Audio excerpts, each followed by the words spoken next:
is up, everyone? It is me, Atari HMB. How is everyone doing today? Welcome to the stream. Oh my goodness, it's been quite a long time since I've seen you guys. I hope everyone is doing well today. How is everyone, by the way? It's been so long. Glad to see y'all. Let's see. Yo, Nick, thanks for coming through. Mateo DBZ on this inside. Thank you very much. Josh the one, or JX the one. Nah, just playing. Josh the one. Angel Timmy.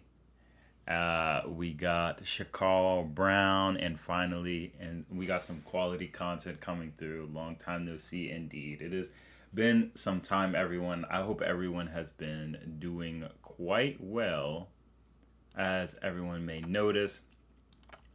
Shout outs to your boy Craftus for making the layout that you guys are seeing here. That makes this look a lot more crispy than it has looked in quite a long time. So I'm glad to see that.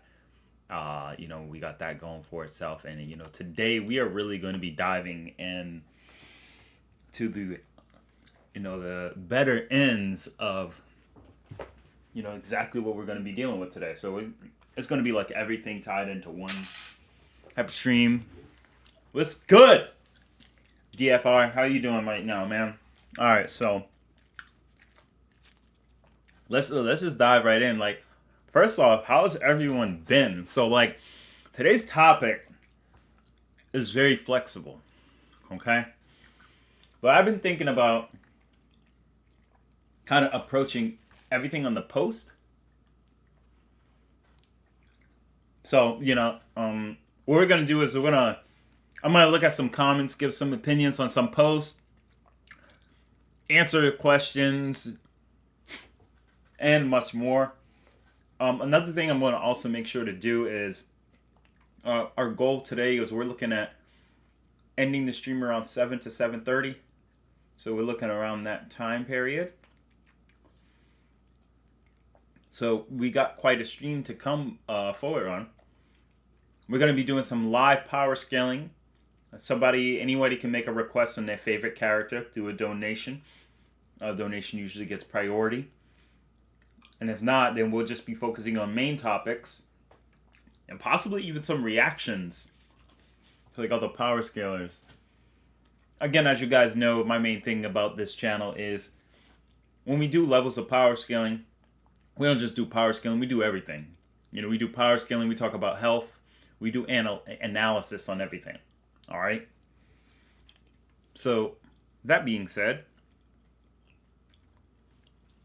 let's get started. All right, so let's see. I'm glad you're doing great. DFR asks, Atari, what is the strongest fictional verse that you know of? That's a very interesting question. The strongest fictional verse that I know of is...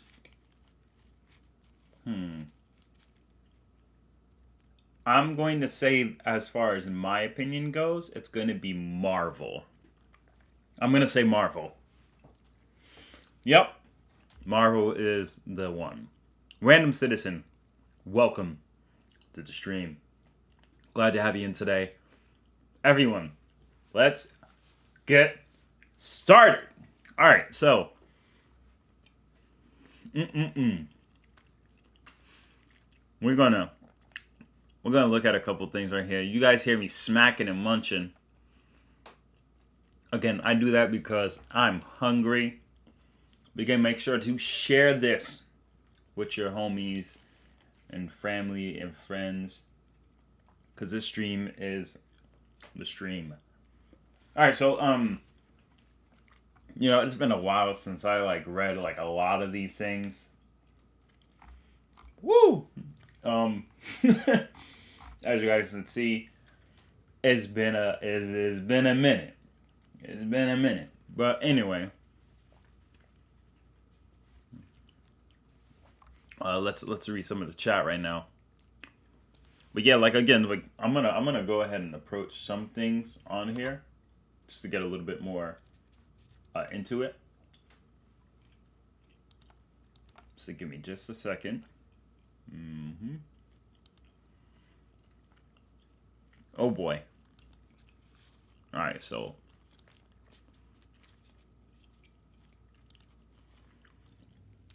nah, sorry. I know that people like, yo, did I get my $1?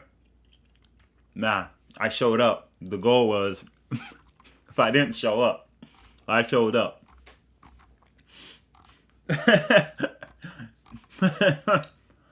So, I win. No dollar. All right, but for real, bro. But we got so many posts right now that I'm gonna just go ahead and review with you guys. And there's also a couple things I want to talk about power scaling wise. So let's jump into that too. Let's see. Current Goku versus Galactus. Who do you think wins, not Lifebringer?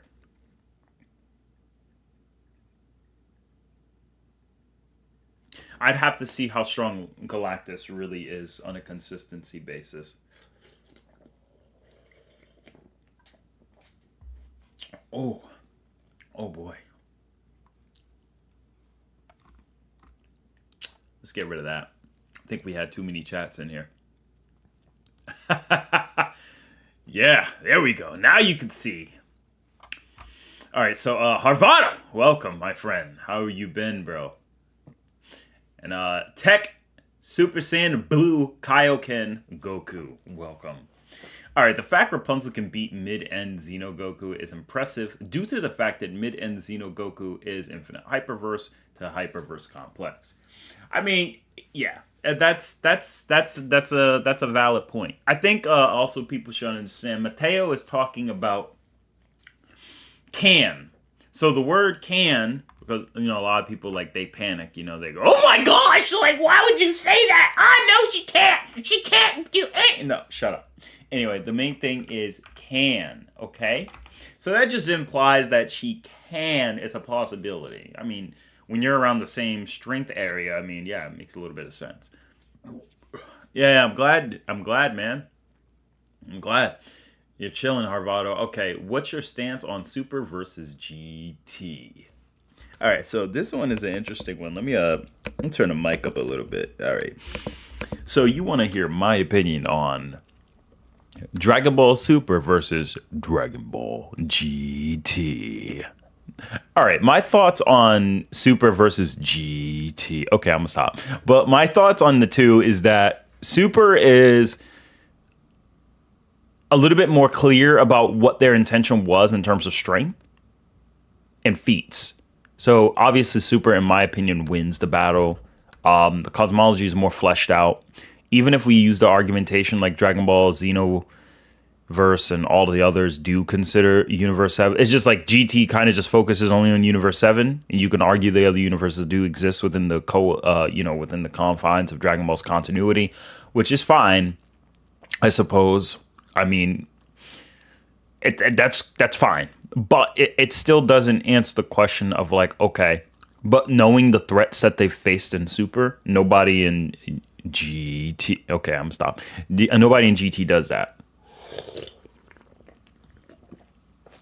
But yeah, it was more powerful in your opinion, Galactus or Dormammu? Just normal Galactus, no Lifebringer. I mean, I'm not 100% sure. I would assume Dormammu is above normal Galactus unless Galactus is well fed. So I'm not 100% sure on that. I think a lot of us need to realize Marvel has like over 20 plus thousand issues. So there's a lot to dive into. All right, let's see. He scales to 12th dimensional, most likely from the Watcher. Okay, yeah. Complex hyperversal. Interesting. Yep. Atari. Keem Reese, welcome, my friend. Okay, what's good, gang? Who would win in an all-out war? The Otsutsuki clan or the Viltrum Empire? Ooh, like the Viltrumites? Oh. Well, I mean, if you're gonna ask me like who would win, it's like who would win in a fight, right?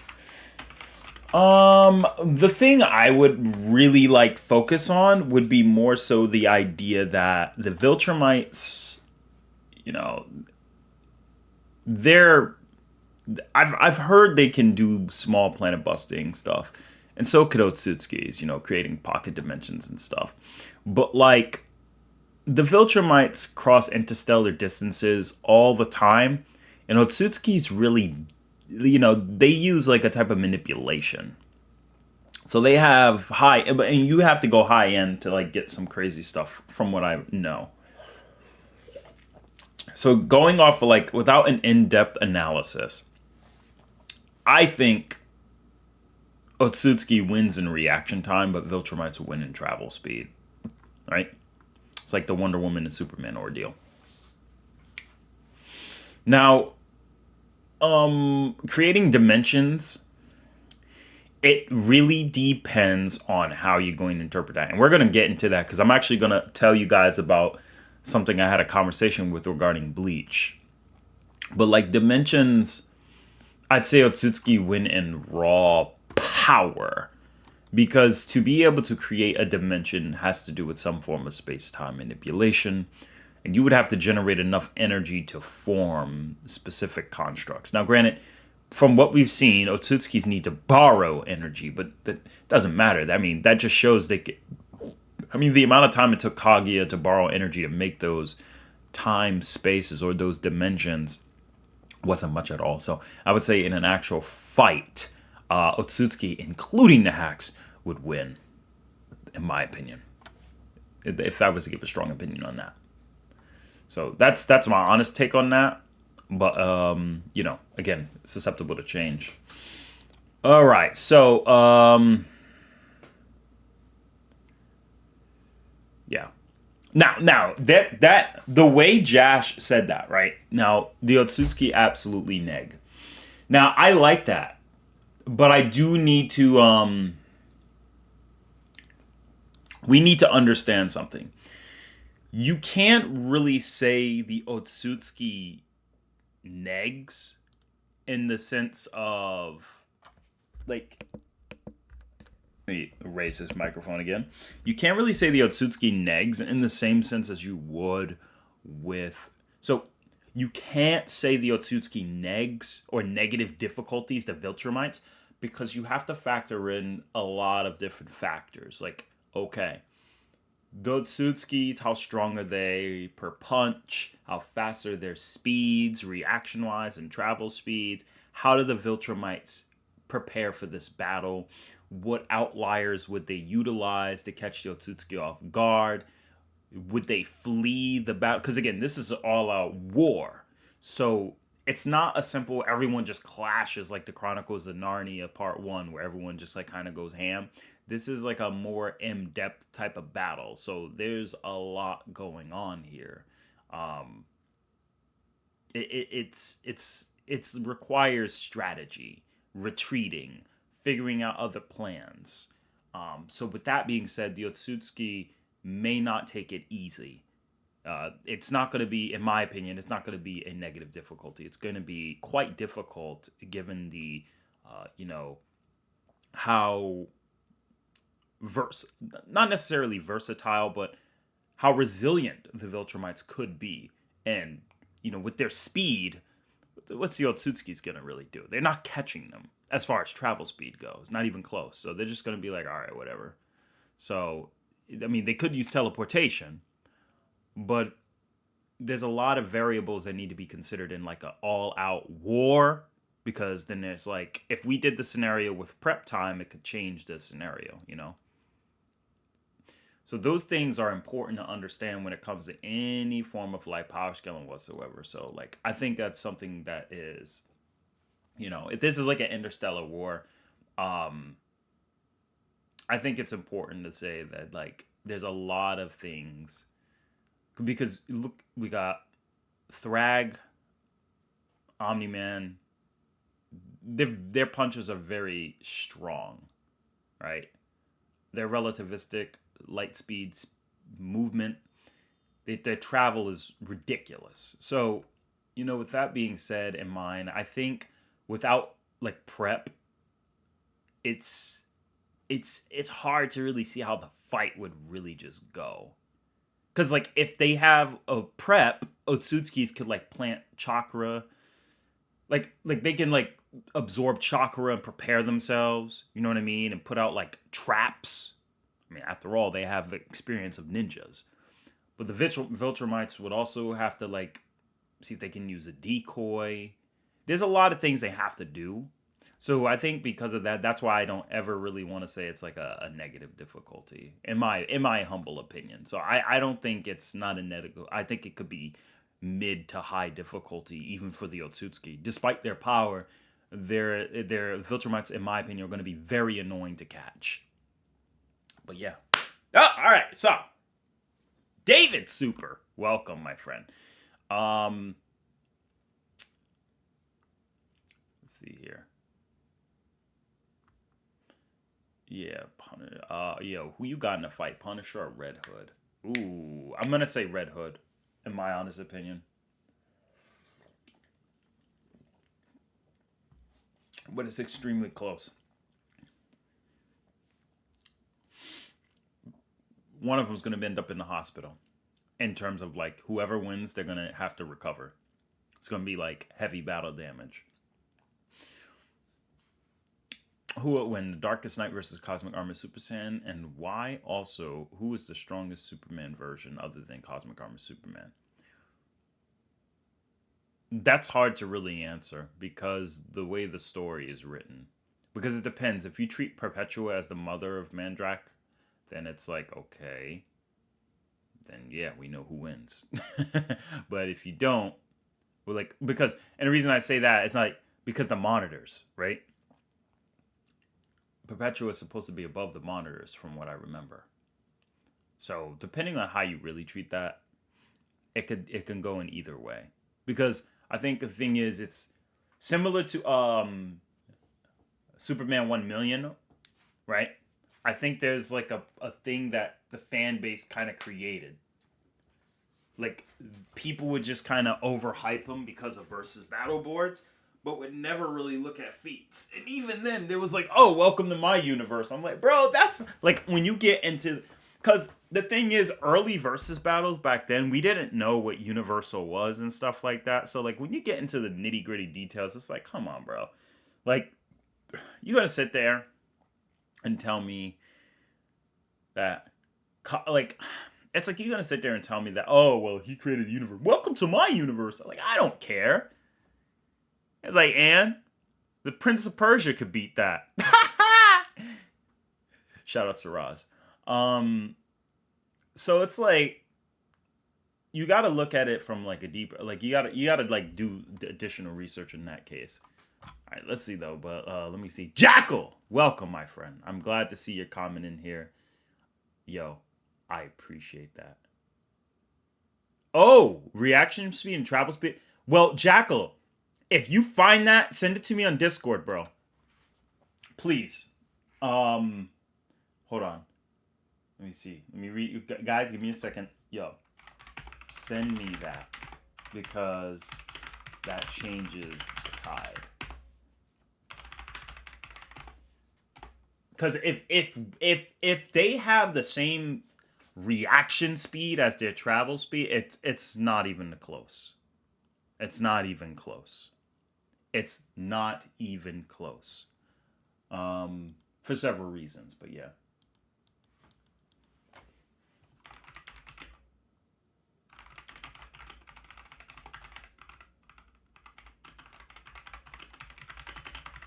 Let's see, and say well fed. All right, good. So anyway, back to what we were saying. Yo, Roz, what's good, man? How you doing, brother? Bamboo TV. Yo, we getting, hey, the stream's getting packed. Guys, let's see if we can hit 100 viewers today. Why? Because there's no reason I need to have 2,600 subscribers and I can't hit 100 views. We gotta tip the scales. All right, but yeah. Oh, yeah. Yo, he said Prince of Persia right there. Yeah, that's crazy. Yo, we should go over that feat again, right, Ross? Okay. But let's see here. Dragon Ball Hyper. No, I did not watch that. I did not watch it. I'm not really a big fan of fan-made Dragon Ball series anymore. And I think it's because when I got into power scaling, it hasn't interested me the same. But it's not just that, it's like the entertainment factor. Once I learned what canon is, it just bothered me, so.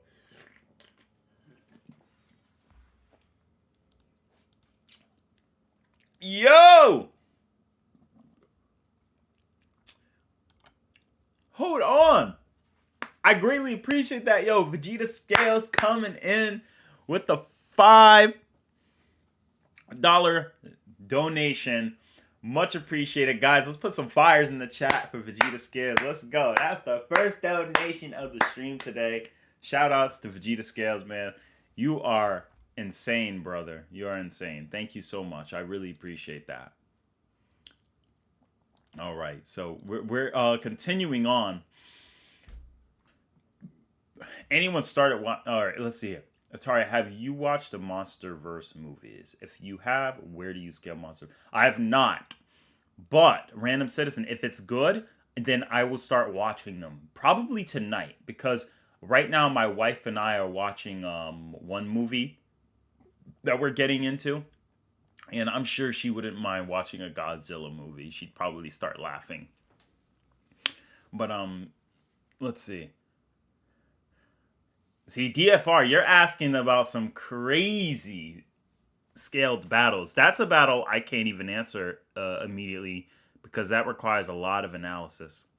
Hey, Maina Zebulon, thanks for coming through the stream. Hey, yo, thanks for... Hey, thank you for your service, Vegeta Scales. Let's go, man.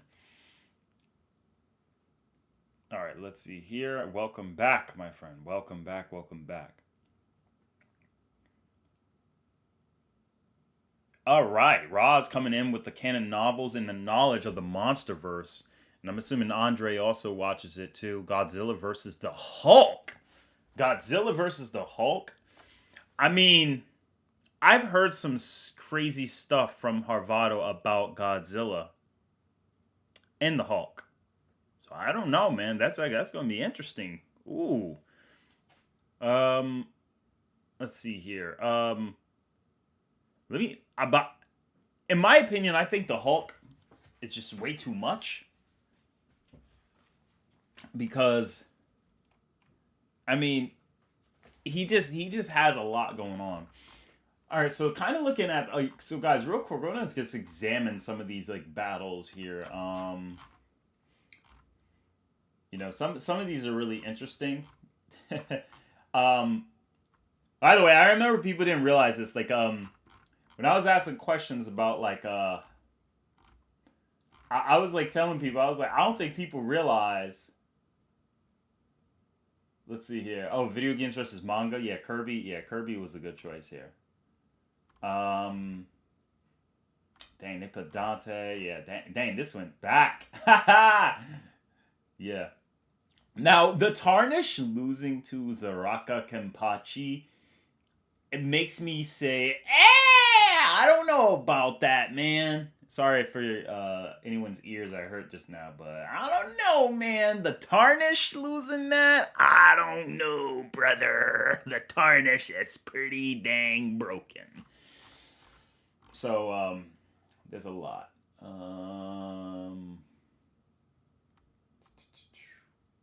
Yeah, so yeah, we got a lot to cover here today. Wow, that's impressive.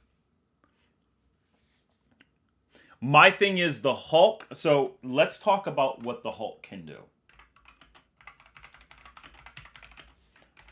So I'm going to pull up a scan.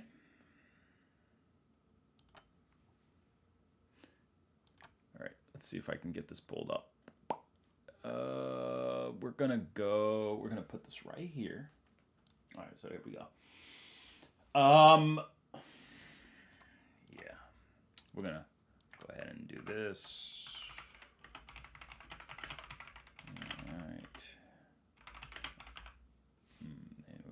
research this.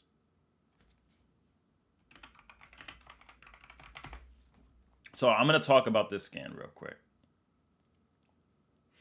Harvado, you might know, but if I were to take a guess, let me see here. Gotta find it. Let's see. Harvado, is this Incredible Hulk 612? I gotta remember which one this was. I think it is. Let's see if I can find it. I think this is. Is it?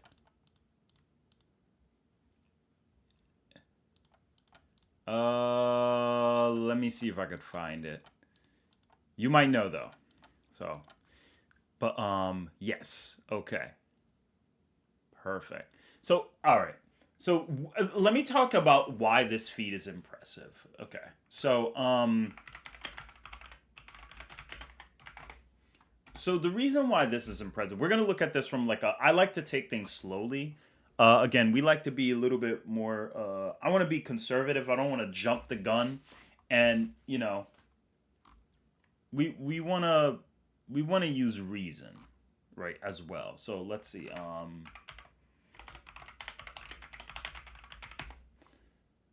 right, let's see here. So we'll talk about this in just a moment. So give me a second here. And then we'll do this. We'll do this. Yeah. How about give me this image here. I'm gonna need this bad boy. All right, there we go. All right, so it says this is the end he wants. We go over to the next one. All right, you get this beautiful artistic scan here. Absolutely gorgeous. Let's see if we can like get it close in. Goodbye. All right, you see the Wendigo. Everyone's screaming. Dang, like crazy cinematics, right? World breaker. Now, why is this impressive? Okay, well, let's go into a deeper scan. Now, finally, he has everything he desired. Okay? All right. So, look, check this out. Never touch your realm again. Okay, like, hold on. What is this quality? All right, there we go. Never touch your realms again. Though if you knew the role... Okay, and as you can see, it's going on here and here. I can barely read that, but yeah, you've locked him here in the dark dimension. So this is where they are, the dark dimension. Okay, I need you guys to understand a couple things here. We're gonna go into this, and with the help of 6 supervillains and a genuine wishing well, my friend Bruce Banner has spirited himself and his ex-wife Betty Ross to hell. The dark dimension, day 4 of wishing. Yep. Yeah. So after all the years I've tried to protect, yeah. So as you can see here, you could see this whole battle ensue. Hey, ridiculously annoying destroyer of my realm. Someone's opened another interdimensional rift and you got company. Umar, queen of the dark dimension.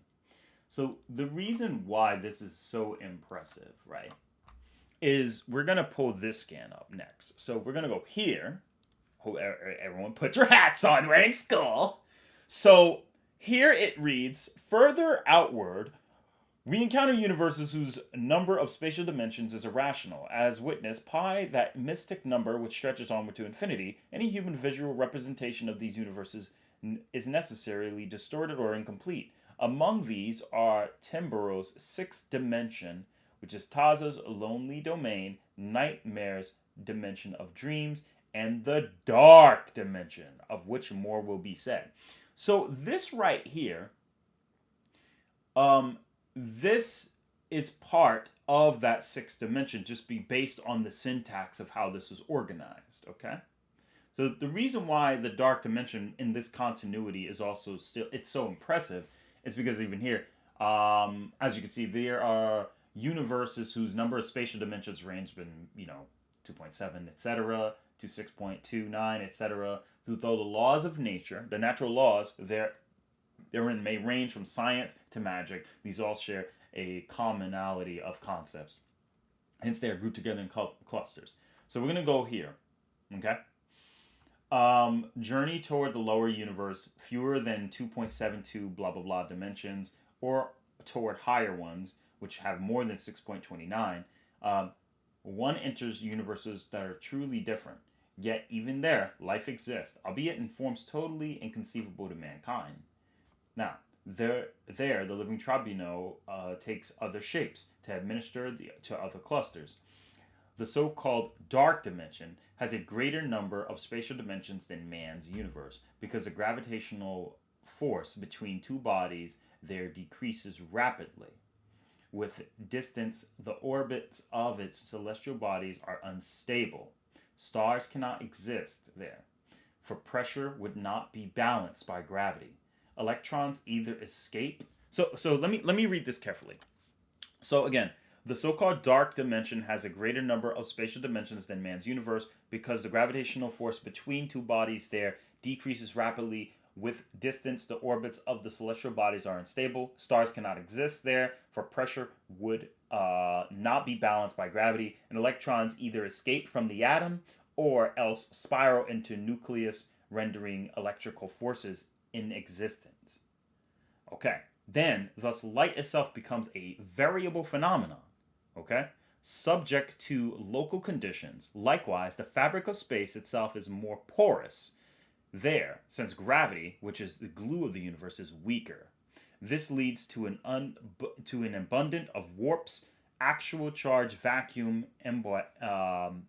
emboitments, leading in turn to a myriad of adjacent pocket universes. Myriad in the old Webster, or typically in the context here, refers to infinite.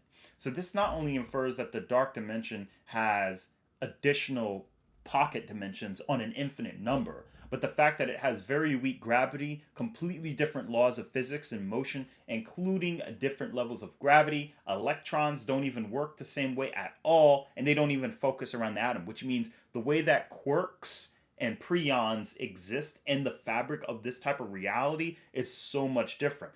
But although it says gravity is weaker, this is actually more impressive, as being able to destroy a sixth dimension like this is not even the same as destroying your typical sixth dimension. There's a little bit more that goes into this, because hacks wise, this tells you the Hulk can destroy things beyond that. So, yeah. All right, anyway, outside of all of that, there's a lot. So, in this case, right, we could see that the Hulk is capable of destroying something like this, okay?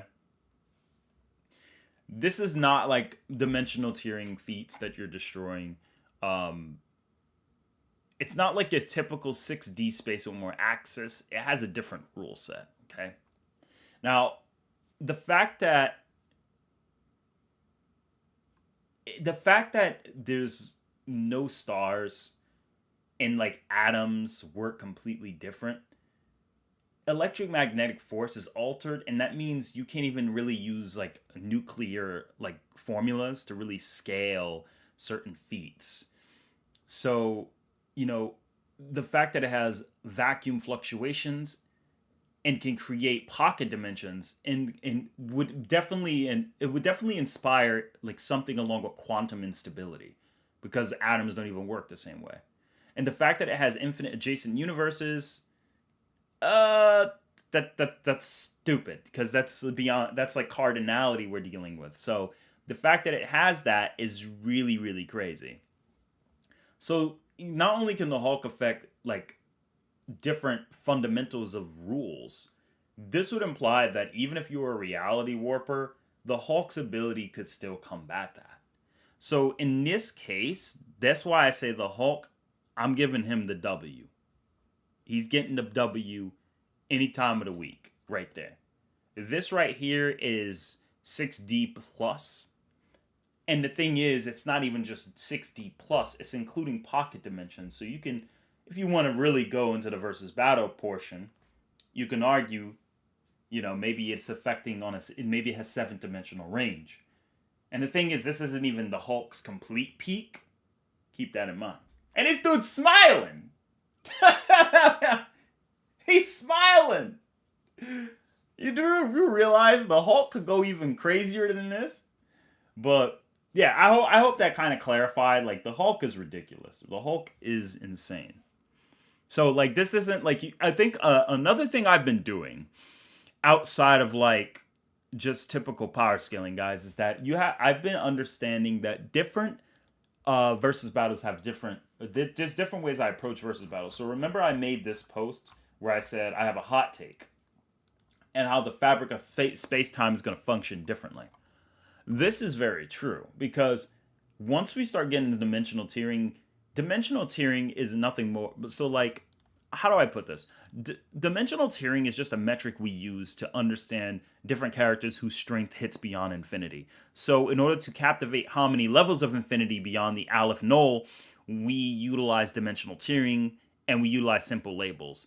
Typically, in some frameworks, one dimension is inaccessibly greater than another, like Yumi Neko does that, for example, but that's not always the rule in every string theory, especially superstring theory.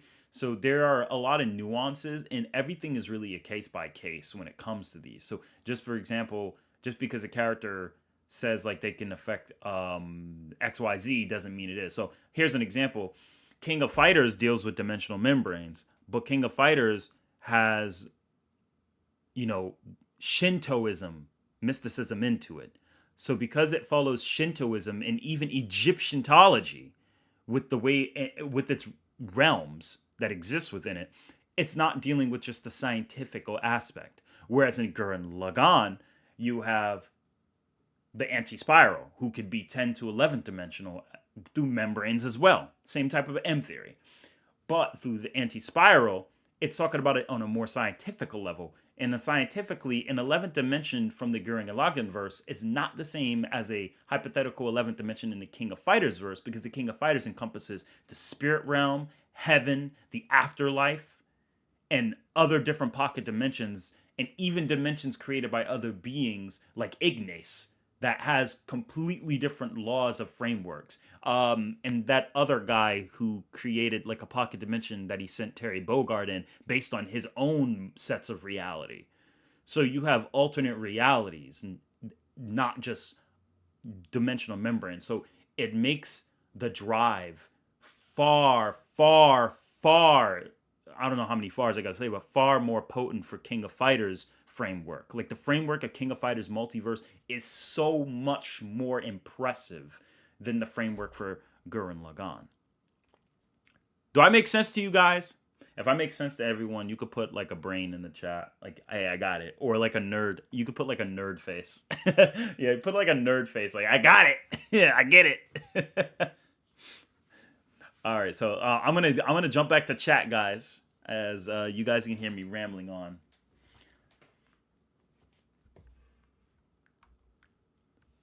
Yeah. Oh, okay. Wank Detective.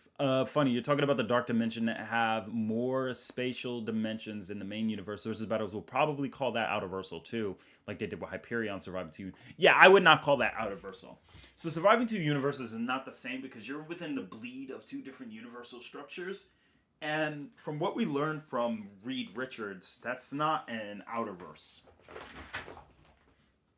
The verses, in fact, the Versus Battle Wiki's framework is pretty much based.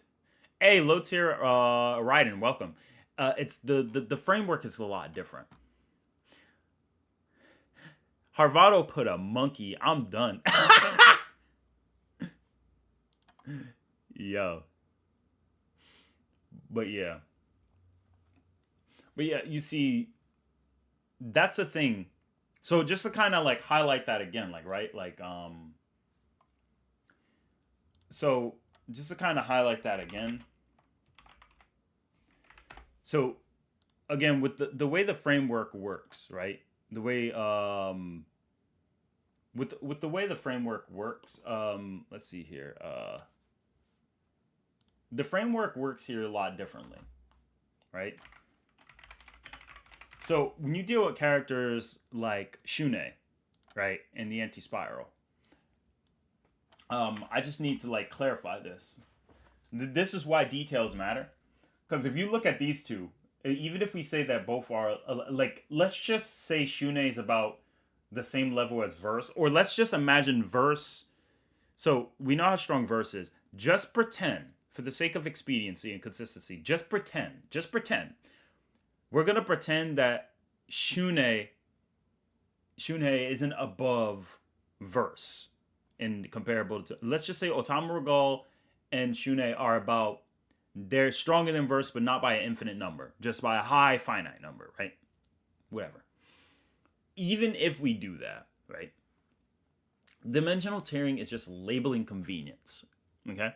It's not universal scale that automatically translate between fictional settings, okay? Because these two 11th dimensionals from two different universal structures, right? So we could see the two homies right here, right? We see them. So even though we have these two, right? They could be incomparable. So again, dimensionality. Let's just recap. Dimensionality. Gurren Lagann. When we're talking about the 10th and 11th dimension in relation to the anti-spiral, they're leaning heavily on the scientific M theory concepts, right? Like membrane, string theory brains, cosmological scale, etc. In King of Fighters, though, this means spiritual planes, mystical concepts, afterlives. It has its own metaphysical possibilities that are not obeying anything like scientific constants. Okay, so when we think about that, we have to remember that this is that's a good Jao Koshisho. Very good point. So in King of Fighters, dimensions could mean spiritual planes, etc. The thing is, dimensional layering, right? The membrane stacking in the brain cosmology. The access of higher dimensions just means they're going beyond the general spatial boundaries, okay? So just the general boundaries of like a multiverse. Whereas in King of Fighters, dimensions could be like the spiritual constructs. And then they can like have even greater parts. So like we said, Ignace creates realities. He can have his own laws of motion, laws of times, and physics that are not even based on reality. So imagine all the infinite possibilities of that exist. So there's an infinite number of Ignaces that can create an infinite number of possibilities through an infinite subset of ideas that he shares to an infinite framework of his abilities. You can have a multiverse where Ignace beat verse. And that Ignace is transcendent beyond the base Ignace. So that Ignace could create an infinite number of 11th dimensional constructs with infinite variables based on his framework of the idea of the multiverse he wants to create. Do you understand how broken that is?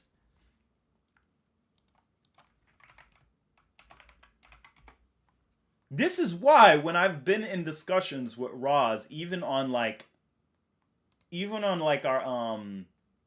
our main like this is why when I've been on discussions with Roz, even on like our main thing we've been doing, I've said it numerous times over and over again. Me and Roz have said I've said that's why I be like, guys, there are characters. This is why I said, look, you want to fight King of Fighters, you're going to have to bring out heroes. You got to bring out heroes, in my opinion, at least. Because the framework of what they've orchestrated is a lot more, it's easier to pinpoint. Dragon Ball's cosmology list, when I made it, for example, I had to utilize a lot of data and information. There are statements that are made that I had to structure. Because if we don't structure it, it can be a contradiction. This is why Surfbone versus Battle Wiki and Screw Attack will disagree with a lot of Dragon Ball PowerPoints. Because they're not organized or structured. It's not as pronounced. Whereas in King of Fighters, they just tell you straight up like, nah, we got dimensional membranes, bro. They tell you on the website, out of their own mouth. Yeah, we got all these structures, bro. So when you learn about the way the variables can go, that's why I'm like, all right, yep, yeah, Terry Bogard, Kyo, Iori, they basically they basically are going to give our homie Goku, Vegeta, and Beast Gohan like a run for their money. It's definitely going to be like a you can't settle on who's really going to win type of battle because it's like that. So anyway, but I'm not going to jump too deep into that because again, this isn't about that versus battle particularly, but this is just kind of to show you that when you have hybrid systems like that, because even Bleach does it too, and I'll get into that soon. You get into this like, dang, they got all these extra metaphysical aspects. Yes, and that's just what makes it crazy. So again, hopefully that makes a little bit of sense. All right, so let's see here. We go back to chat. All right, so yeah, chat. I'm gonna catch up. Yo, Tari, what do you think is more OP? Plot manipulation or reality warping? I love that question, and I'm gonna jump into that because Zhao, you asked a good question.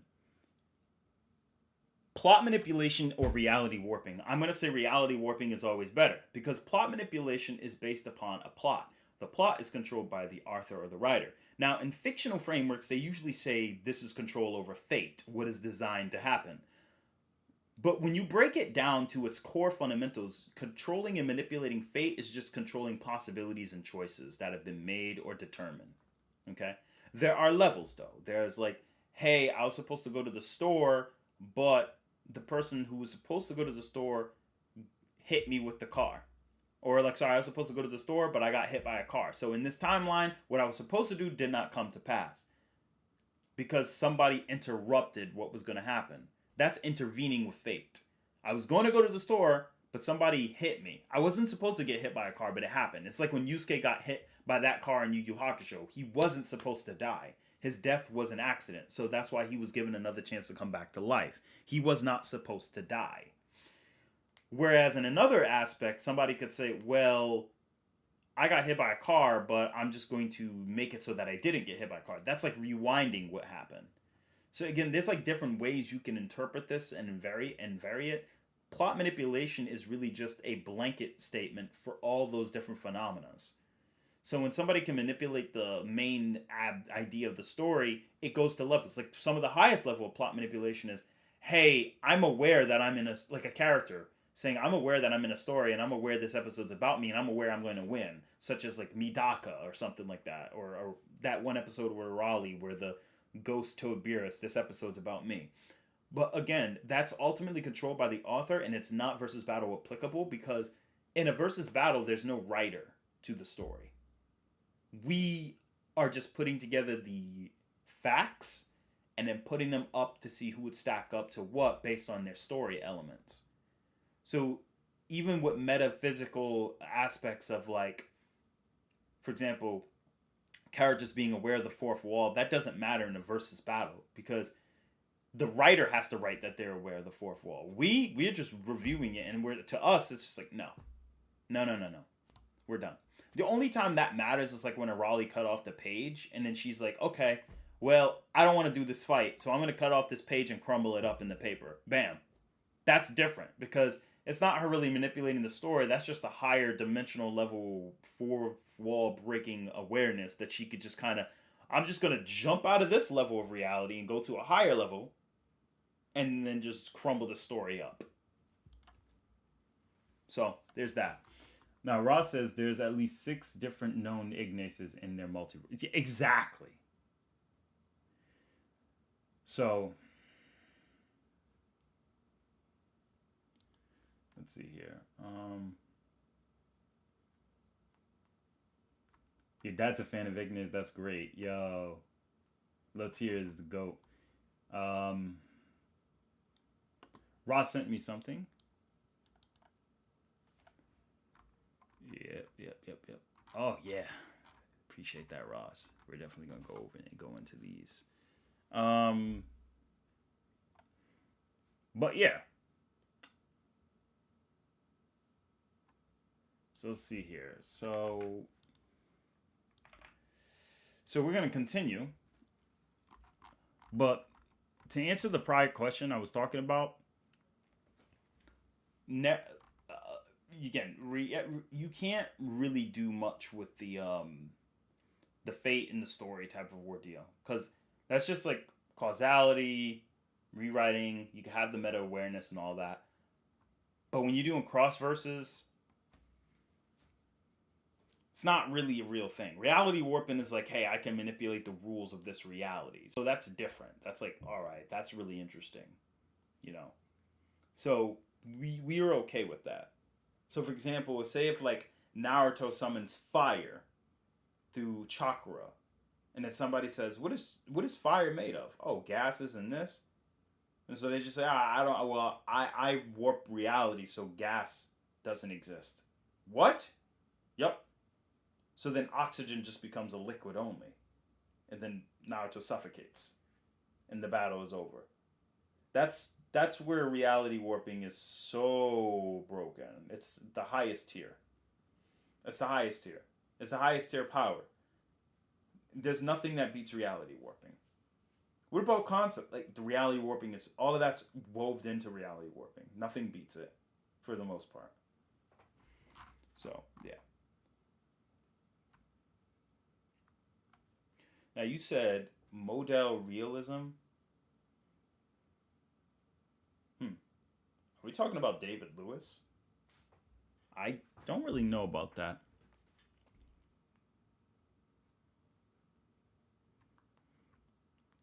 Like, I know about it, but it's like kind of like the whole possibilities. So, if we're going by that, then it's hard to really say. I'd have to look into that and look it up. Atari, you know some kids scale reality warping to Outerverse just cause. There's different types of reality warping. You're good point, because reality can be binded to the reality you're part of. So that's not right. They should not do that.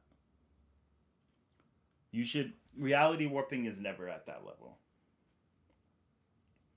You think one above all could beat Beyonder if he wasn't retcon? Yes, I do. Yes, I do. All right, who do you think wins between Jiren and Post Molecule Man Sentry, the battle that you suggested, and why? So Shadow SX, it depends solely on where you believe the Sentry stands in raw power.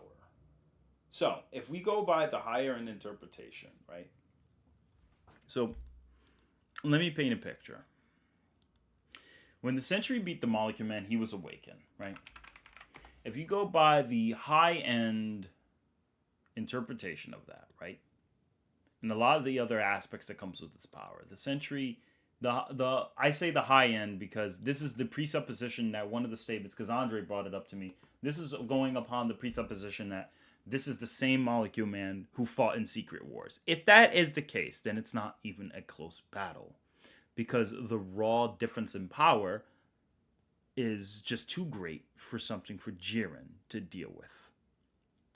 Now, if we're going with the modernized Sentry, right, then that's a different story. Like, well, not modernized, but like, if we're going with a more conservative scale, Jiren wins every day of the week, conservative-wise. Because even with conservative scaling, we have to remember the framework of how Jiren is portrayed in the story. Jiren is portrayed, at least for the anime adaptation, he's portrayed to be so strong that even while you have beings who are stronger than Infinite Zamasu, okay, we're talking about beings so powerful that they can transcend, okay? And I'm going to paint this into perspective. Let me see if I can pull up an image. Let's see if I can grab the Dragon Ball cosmology. I'm gonna grab a fresh image of the Dragon Ball cosmology. And when you understand that this framework is so crazy, so take a look. You got a guy who's beyond the 3D observable universe. Demon World is actually way bigger than this now. I have to update this. You have the living world, the room of time, then the root of spirit of time. That's connected to the subspace. Okay? The Shinsenkai, the Dead Zone, Otherworld, Kaishin Realm, Super Dimension of Lights, Cardinal Universes, and then the Neutral Zone.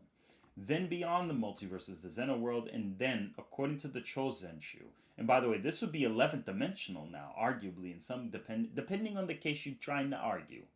This could be 11th dimension because of what Daima has introduced, but I'm still getting more information on that because there's an infinite number of demon worlds, or at least numbers, that they supposed. So that actually informs that, the way the macrocosm is set up, there could be an extra layer beyond this. But I have to find where it places here. So far, we'll just say 10D. And then Zamasu took over the timeline. He became the Nexus. Okay? So, the fact is, if he's 11th dimensional, Infinite Zamasu, Jiren with... No, that's not Jiren. He's bald, but he's not Jiren. Jiren, right? I think people need to realize Jiren glared away. All right? I'm going to put this in perspective. Jiren glared away a final flash. Vegeta is way stronger than Infinite Zamasu. So an attack that can destroy this much of a multiverse, Jiren glared it away. He didn't swat it away. He didn't slap it away. He didn't punch it away. He didn't yell at it with a ki. He used his eyes and glared it away like fodder. Period. Like fodder. Jiren glared away an attack that could kill, or at least be on par, with Infinite Zamasu, and we know this because Vegeta was comparable to the first Omen Ultra Instinct, which we know has went beyond any enemy they've ever faced. And that was before Jiren powered up. We get confirmation of this, because even Belmod was surprised. That, right there, is why it is such a big damn deal. I do not think people realize the true terror, the true power it takes to pull a feat off like that. Because most characters do things, but he glared it away. Alright, so again, you get the point. I'm not going to keep saying the same thing. But again, he glared away an attack like that. So if you're asking me to say... So basically, if you're asking... Secret War... assuming Molecule Man was from Secret Wars, Sentry wins. Sentry wins. It's incomprehensible how strong this Sentry would be. It's incomprehensible. But if we're going with a modernized scale to say Sentry's around like 5th, 6th, 7th dimensional-ish. Plus, we got to factor in the other laws. Dragon Ball has that too. They have dark matter. Dragon Ball has dark matter, as confirmed by Professor Fudamase. They have other variants of physics and quantum mechanics in Dragon Ball. Jiren does not care, even if you could destroy that. He will glare it away to a hyper, to a high complex, to a low hyperversal level. That is the absurdity of why Jiren is so damn strong. It is to this day, and I'm not saying this to glaze Dragon Ball. People, you gotta give credit where credit is due. As far as anime goes for comprehensive feats, Dragon Ball, as far as like what's been drawn and animated on screen, Jiren is the top dog there. He is the top dog. That feat was utterly ridiculous because nobody in any other fiction, for the most part, at least as far as shonen goes, has showed such a clear level of dominance without being some level of like reality warping. Like this is not reality warp. This is just raw power. This is like I'm just that strong. This is not like Sinbad where Sinbad's using hacks. This is not like any other character or Anos Voldigold. No, this is straight up. No, I'm just that strong. I'm not summoning anything. I'm that strong where my eyes can blink away something of this caliber. So when you really put that in perspective, imagine how strong his punches are. Then imagine how strong his blasts are. Imagine how strong Limit Breaker Jiren is. So the stakes keep getting so high, it becomes Texas Roadhouse. That's how high the stakes are. It's the fact he didn't physically engage. He just visually nullified a hyper macrocosmic level attack. I don't know how many times I got to repeat this, but you guys get the point. Anyway, this isn't about like, glorifying Dragon Ball, but yeah, it's again, it's Dragon Ball is the number one shonen series when it comes to casuality. I don't know if King of Fighters is the number one video game on that, but I definitely know King of Fighters feels like the Dragon Ball Z of video games based on what Roz has and I have like studied on. They really do. Bro, they really do. But it's the fact that I don't know, Prince of Persia's characters like Prince of Persia, Goku, like they are so casual with their feats. It doesn't make any sense. Like it's stupid. They don't need to Marvel can do it too. But they don't need to like they just straight up go boom, they just punch. And then something blows up. So I don't know, man. Remember when Goku got grazed by a proper punch by Jiren and his blue deactivated from fear? Oh yeah. Oh yeah, I remember that.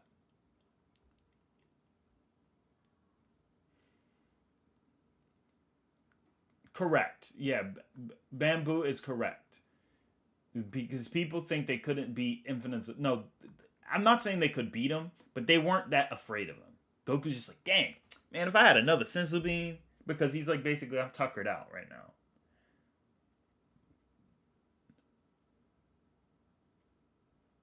And the thing is, Jiren was only showing a hint of his power.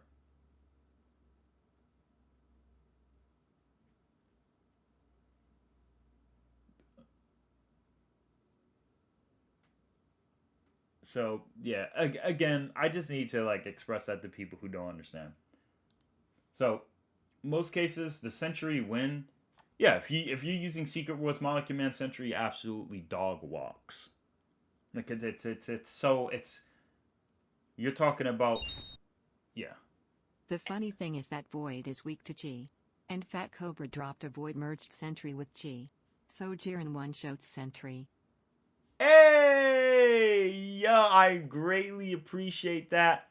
Yo, Detective, thank you so much. The funny thing is that Void is weak to Chi, and Fat Cobra dropped a Void merged Sentry with Chi. So Jiren one-shot Sentry. Haha.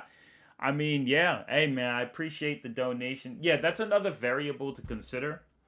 I mean, obviously, if we're using the Secret Wars, like I said, that was Sentry taking over, not the Void. So he was just that. Sentry is just a beast. But I do agree, like, for the most part. Now, again, Chi is treated differently in Marvel than in Dragon Ball, because Marvel has a lot more fleshed out scientific aspects. But the overall aspect is still, like, the idea, it's not even, the overall idea is still, like, hey, this is what we got to work with. So, in my opinion, I think Sentry beats Jiren, because one of the statements was, hey, as far as I'm concerned, that's the same Molecule Man. Okay. So I think it really goes to, okay, which writer interpretation do we take? Do we just say, no, that's Secret Wars Molecule Man. That Molecule Man didn't get weaker. Or do we not? You know? There's also the fact that Molecule Man has dealt with other Celestials. I know Harvado is probably going to get back to me on that. So even a mid-end sentry, I wouldn't count him out either. But I just think that at surface level, yeah.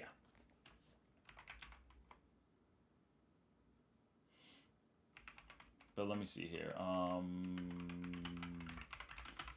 remember it was same molecule man by statement.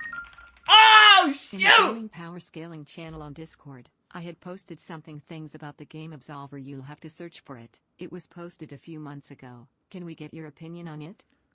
Absolutely. Yo! First off, I gotta thank Wank Detective again. We gotta everyone give a shout out to Wank Detective for the £5. And good quality content with the $20 donation. Thank you so much, my friend. I really, really greatly appreciate that. Man, WW's in the chat right now. You guys, I do appreciate that. Thank you so much. Man, this is great. You guys are awesome. All right.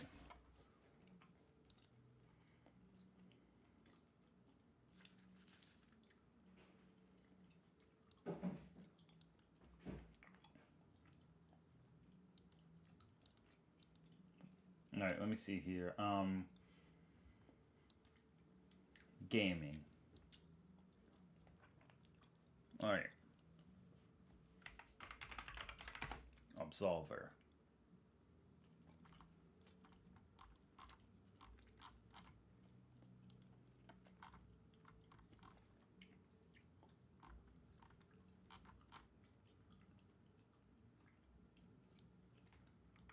All right, so what?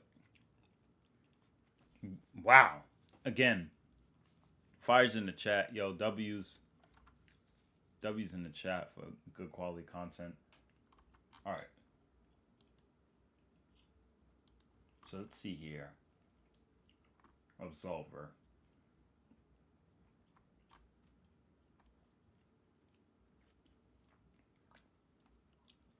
All right, so let's see. Oh boy.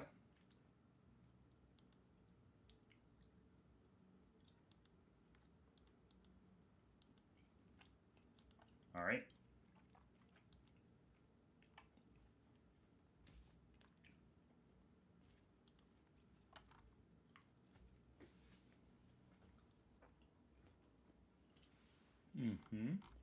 All right, so I'm reading right now through it while also eating something.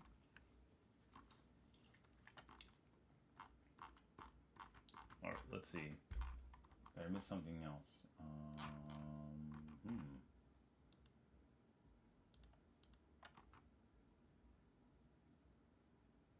The fold explained. Okay, interesting. So let's get like a synopsis of what the Absolver can do. So we got the Absolver. All right. Let's see here. So with that, I'm gonna eat more gummy bears.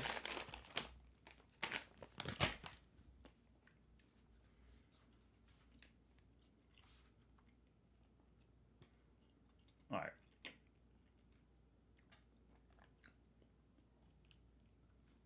So I'm gonna post one so people can see it. So this scan here, let's talk about that.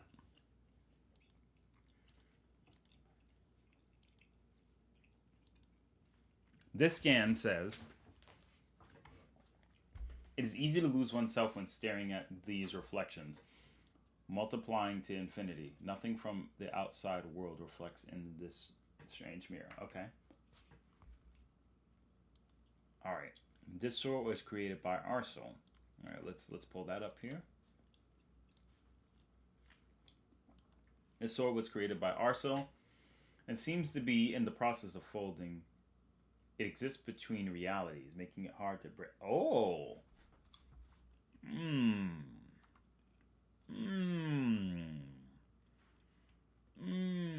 Interesting. So that's interesting.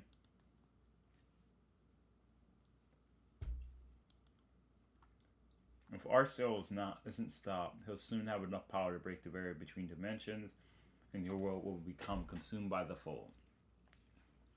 Most Ethereans are content in the observation of fate, unraveling relentlessly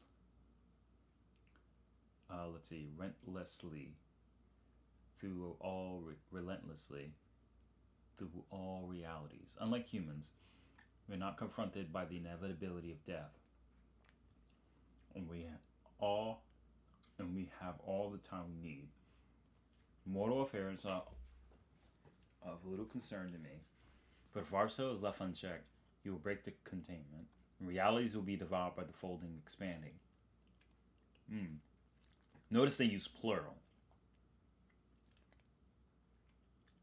Exist between realities. I can't ourselves break the containment. If realities were destroyed, what would be left for us to observe? The fold itself will never amaze and delight us. Let's see, ourselves sense. Yep. Alright, so here's what I'm getting from this. Arcel is trying to break the barrier that contains the fold. And if he succeeds, then the folds will devour every reality. How many realities are there? Let's see.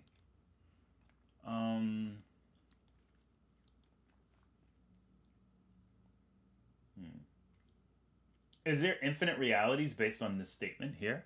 That's what I need you to clarify for me, quality content. So, oh, okay, one with text. Okay, cool. Let me take a look at that one. So let's see here. This one from the fold, an Ethereum called Iktar contains the Absolver's siblings, spreading the gleam down to gain power over the laws. Could shatter, imploding the physical realities into abstracts. God dang!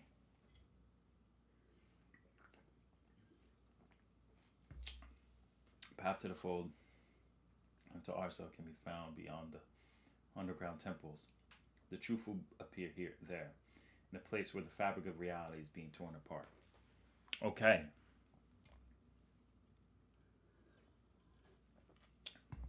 So physical realities. The way they talk about it sounds like there's more than one. All right, let's see.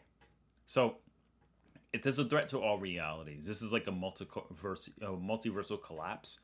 So kind of like a Buhan level thing. Exactly like Buhan. So this is really insane. This type of cross-dimensional overwriting is like insane because simply when you look at it from that perspective, you're talking about somebody who's trying to do these things, and it really goes to show that they are insanely powerful. So let's see. So the Absolver Downfall has some insane feats. That goes to show you why understanding the lore is so important.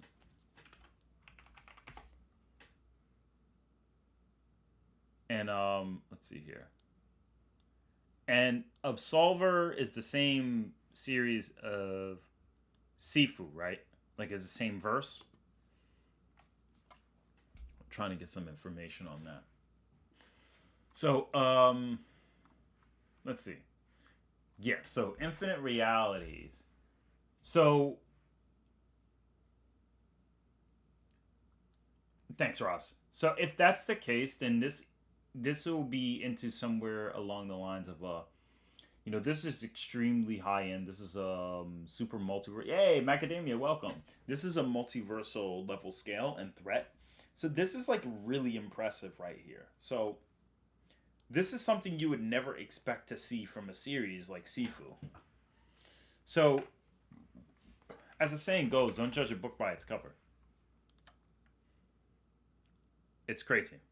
Don't judge a book by its cover. Now,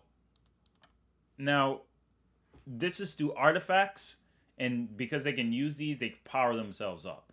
So it's not like it doesn't. I don't know if their base forms do it, but like that's irrelevant because what matters is a series like Sifu you would never expect to have this level of power. Usually these things look very grounded, but turns out they can escalate really crazy. And that's the thing about like gaming and other series is like in lore, they're actually far more crazier than gameplay. The gameplay looks like it was grounded for the sake of entertainment, but the lore was actually where they turn up.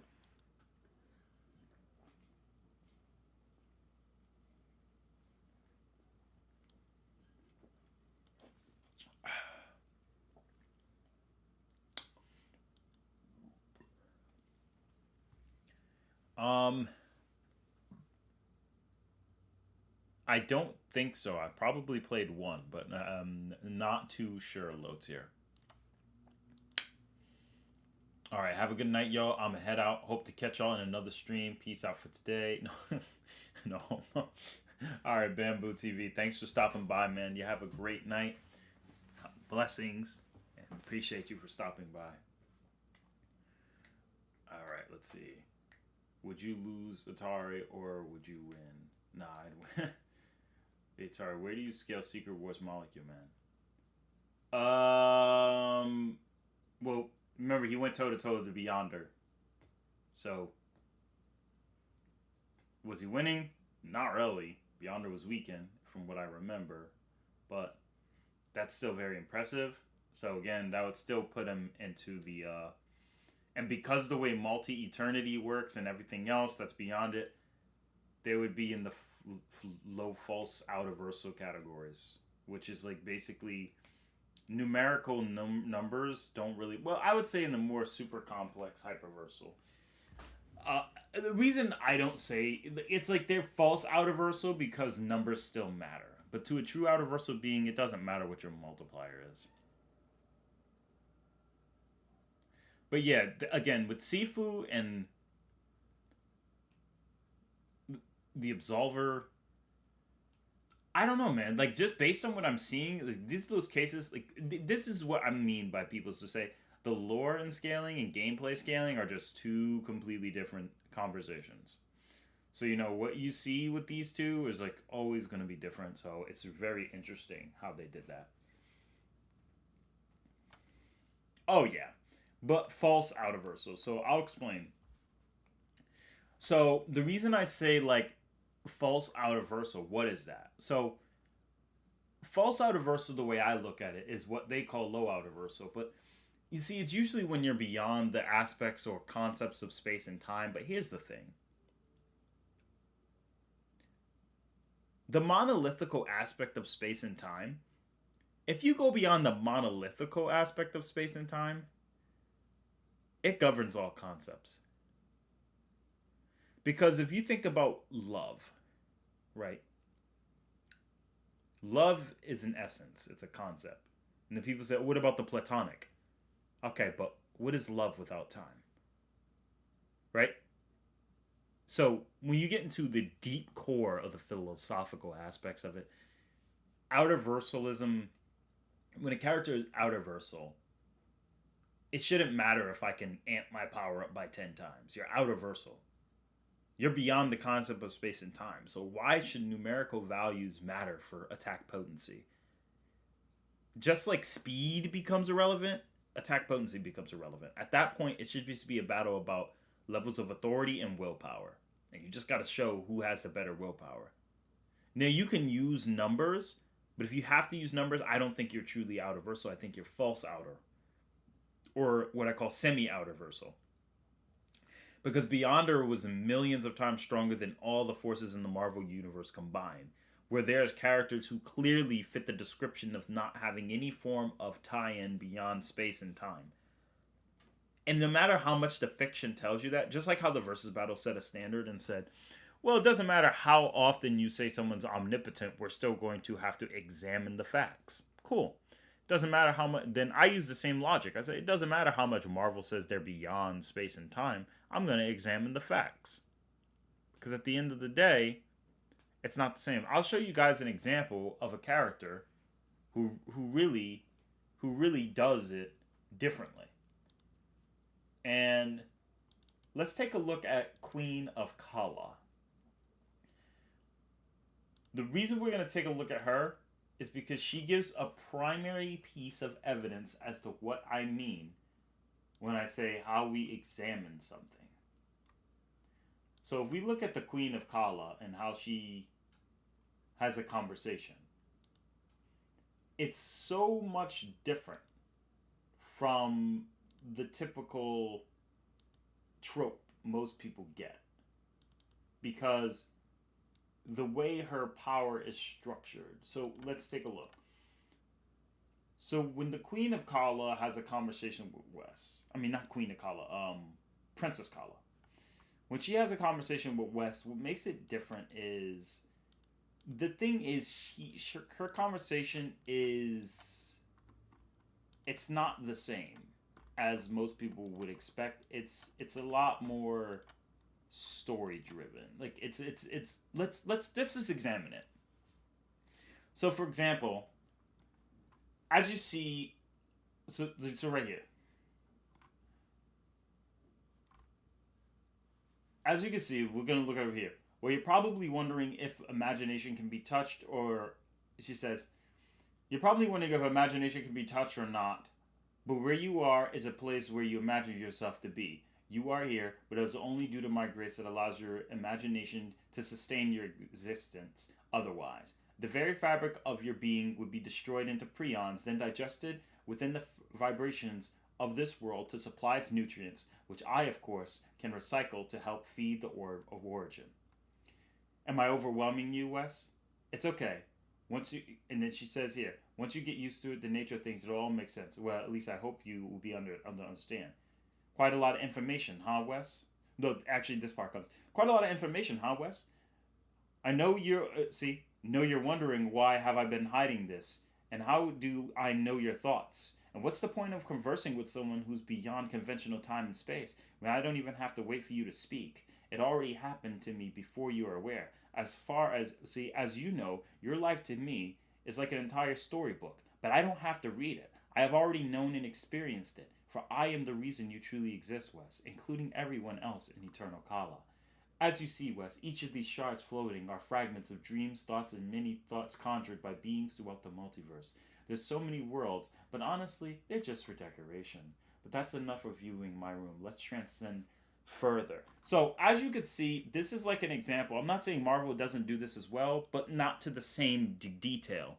So, like, when you see that, it's like, this kind of gives you the aspect of, like, bro, the conversation already happened. She's just talking just because she knows she can.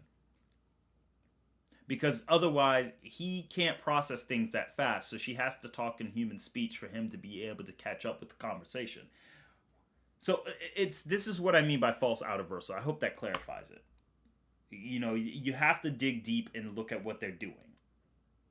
Okay? Yeah, low tier right. Yeah, exactly.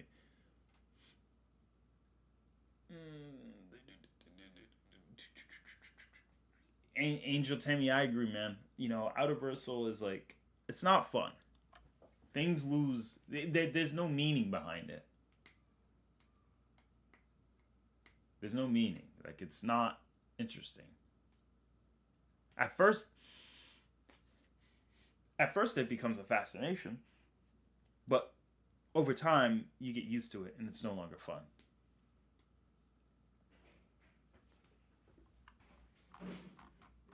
So anyway, yeah. So overall, that's pretty much the idea.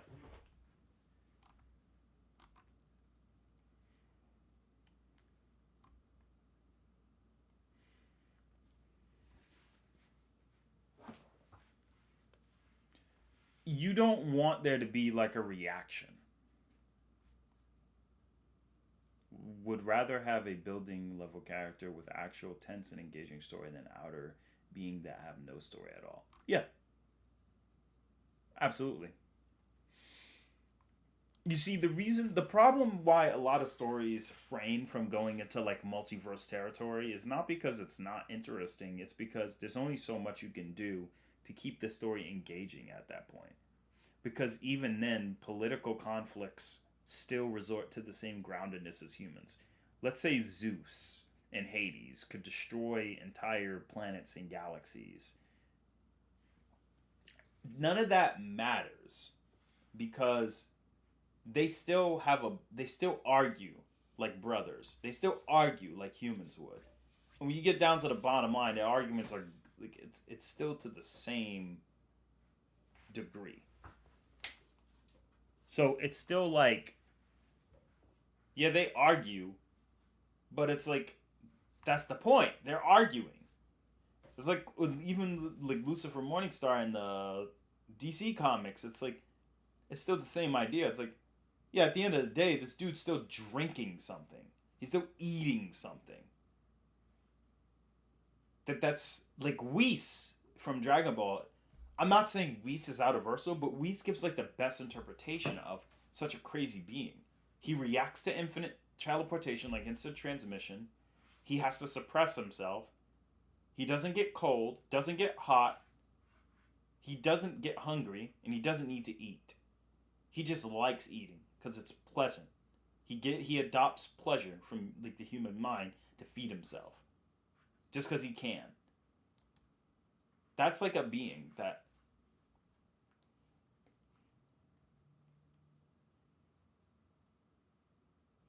So based on the scans, the quality content, I would say based on the scans itself, like this here, this gives me the idea that if we're talking about realities, this gives me a multiverse level scale. And multiverse is, we're talking an infinite multiverse. But if we take it to conjunction about the mirror, right? Where there's infinite reflections, nothing from the outside world reflects in this strange mirror. That means the outside world has its own infinities. So you might be able to make an argument for super multiverse, aka low complex, 6-dimensional. Which is very, very impressive because most verses don't touch that for the most part. So yeah.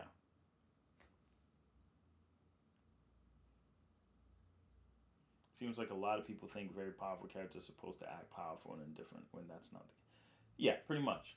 And like I said, once you strip away the bigger numbers and how many infinities is this character beyond, you still have to tell a story that you know, is humanly relatable, right? Because otherwise you'll be lost. And the easiest way to keep people emotionally hooked is like you got to bring human scaled conflicts, relationships, rivalries, petty disagreements. You got to do those things when you're doing a story. Now, the reason why you got to do these things is because the story won't work otherwise. The engagement gets lost.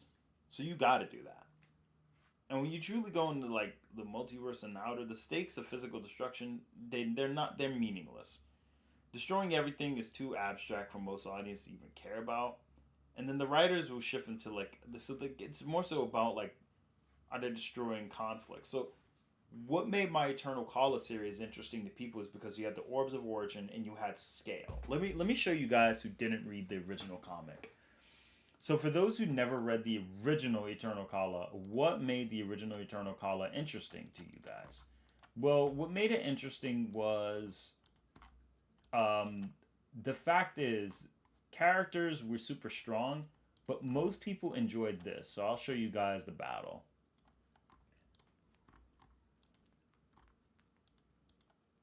All right.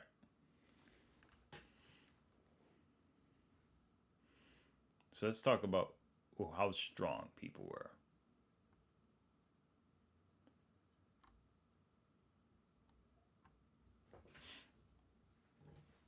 Gosh, here we go again.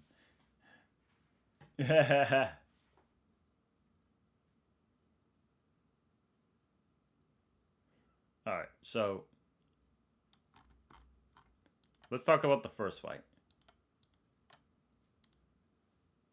Well, not the first fight. This battle. People love this battle. Why? Hey, Ugly, you must be the punk Collar sent me to get rid of. Boom! Everyone knows what a planet looks like. So everyone who's reading this can sort of comprehend what the hell is going on. Wes just got his cheeks sent across the 3 different planets. You see the actual core of the planet. So it makes it interesting. Because you're reading it, you're like, whoa! You know? After that, he's like, yo, what the hell is that? These things are supposed to be weak. Then you see this alien come back, teleports in front of him, and as you can see from this perspective, look at the explosion. So this is all still grounded because you can get the idea of what's going on. You see it. So when that stuff happens, and then you see this scan, people are a little bit invested because it's like, it's damaging. I'll admit how I am now. Oh, this would be difficult. You took out 1/5 the galaxy. And I remember everyone in the chat back in the day was saying, yo, that's Jiren's green cousin. It was like, yo, that's Jiren's green cousin. That's Giren. Sorry, don't forget those Prince of Persia scans I shared. Oh, yeah. I got you, bro. The strongest green alien. So, yeah, like, stuff like this is what, like, kept people were entertained by it, though. Because, you know, regardless, at the end of the day, depending on how you look at it, that's really what hooked people to some degree.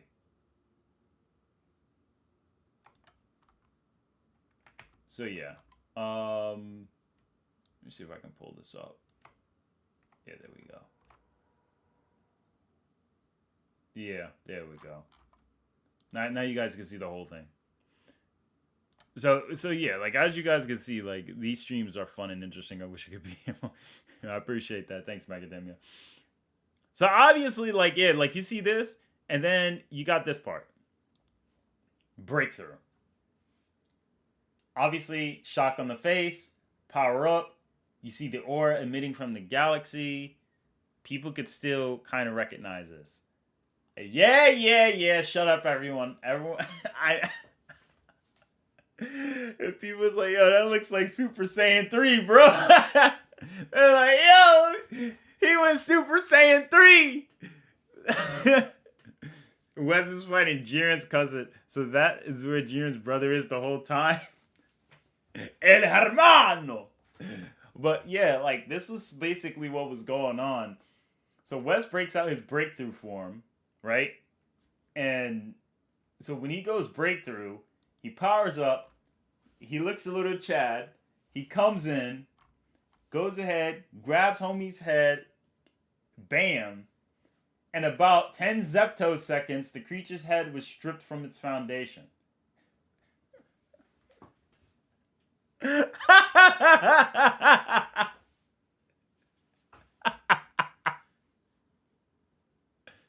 Like, what? Let me look this up. Hey, Google, how many attoseconds are in 10 septoseconds?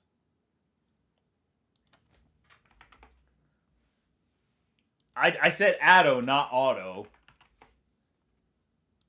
Atto the septoseconds. Alright. 1 attosecond is 1,000 septoseconds. God dang! Well, yeah. So, I don't know if Wally West will be able to react to that. I mean, the fact that he ripped an alien's head off in 10 zeptoseconds, even Wally West would be like, what the heck? Like, he'd be like, holy guacamole! Alright, no, El Hermano! Gerard the Green. Gerard. Bro. Yeah. Oh my goodness. It's like, it doesn't make sense. Like, how long would an attosecond feel to someone who could react and rip an alien's head off in 10 zeptoseconds? Like, think about that. You know what I mean? Better yet, how long would 1 second last to someone who can rip an alien's head off in 10 zeptoseconds? Like, perspective-wise. Like, how far would light travel in 10 zeptoseconds? You know, like, the math for that is kind of crazy. Gerard Degree versus Super West 3. Probably hours, days, even weeks. Yeah. I mean, light would probably move in, like, it probably wouldn't even move a nanometer. It probably would just move the width of like a human, like someone's hair.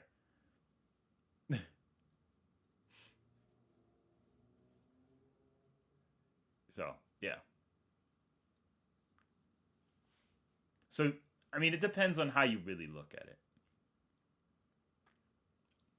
But, let's see. Well, according to Google, it says it would make it so that it would feel like he's waiting from the time of Pangea up until 2025. 1 second would feel like he's waiting for Pangea to split because he's just that fast. I remember someone else said, like, hey, it may not be like the power, but the speed he has is just stupid. Then it's this.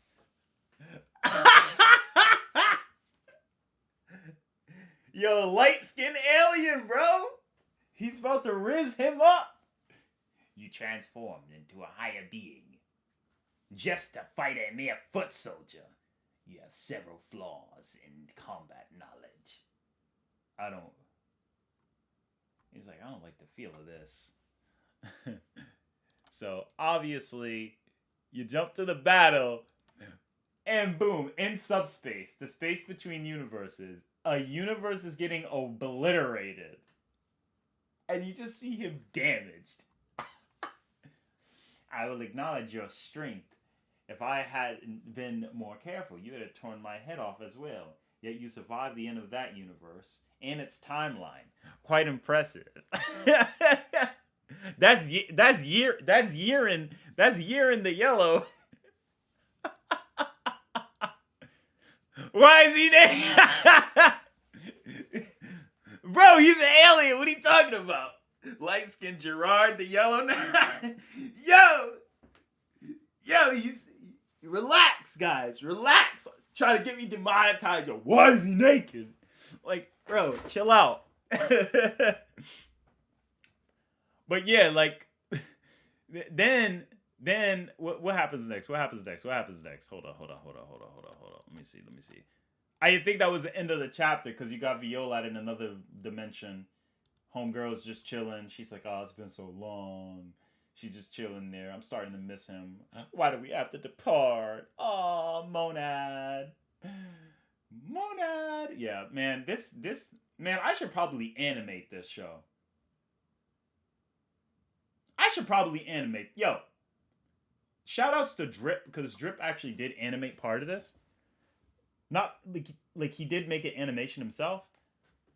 Chat, how many of y'all would like, should I do the pre-retcon or the post-retcon? Because the pre-retcon Eternal Kala was based upon the idea that everyone is just stupidly strong, whereas post-retcon is everything is very grounded. So I don't know, like the idea was like just to show that you could do a crazy story like this, but yeah. I remember everyone saying Messenger looks like Whis. It's like, oh my god, it's Whis! In Dexter's Laboratory. Yushi, Watcher. Yup, I remember. God dang, this takes us back. How many people remember this from 2022? Do you have anything to say, Monad? Oh man, we got the whole table lined up, bro. They got the galaxies out there. Yo, how many everyone remembers this, bro, back in the day? Got the lineup like the Espada. Woo! Then you got these Fred Flintstone. Yo, is that Barrett? No, I'm just playing. Oh, brother. I just posted scans on the game Abiotic Factor I told you about on the Gaming Power Scaling channel. Abiotic Factor. All right. Appreciate that. Wow. Yo, shout outs to finally some good quality content. Everyone, let's give some fires in the chat. Do appreciate that. Thank you so much. I'm going to run through this real quick so I don't lose my place here. Definitely got to notate that. Wow. Abiotic Factor. Thank you so much. I do greatly appreciate that. Woo! Let's go. Yo, good quality content coming through. But yeah, anyway, guys, like basically like the last thing that does happen here, what's happened? Oh no, a universe is just destroyed and that new mortal is fighting against some golden creature. Ugh, this kid sucks. He's losing to this weak thing? Guess I'll go help. No, Monad. You give it a chance and you simply cause more destruction. Let Sangre go. No, hold on. Actually, let me do my bet. No, Monad. No, Monad. You were given a chance and you simply caused more destruction. Let Sangre go. She'll be a lot more clean and effective in saving the boy. Is that clear? So and that's when we get introduced to Sangre. God dang, this girl didn't do her damn edges. Oh, man. And then obviously, you know,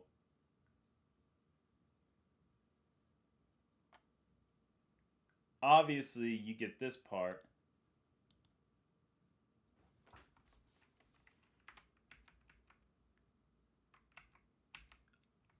Let's see here. Let's see. What happens next? I forgot the scan that happens, but I remember this part where homeboy comes through and his teammate comes through and he's like, he powers up such power. Now you will see the power of what we Daimonicus can achieve. And he's like, how does it feel to fight my army of 10 million? No, wait, billion. We're thinking he only got just 10 people.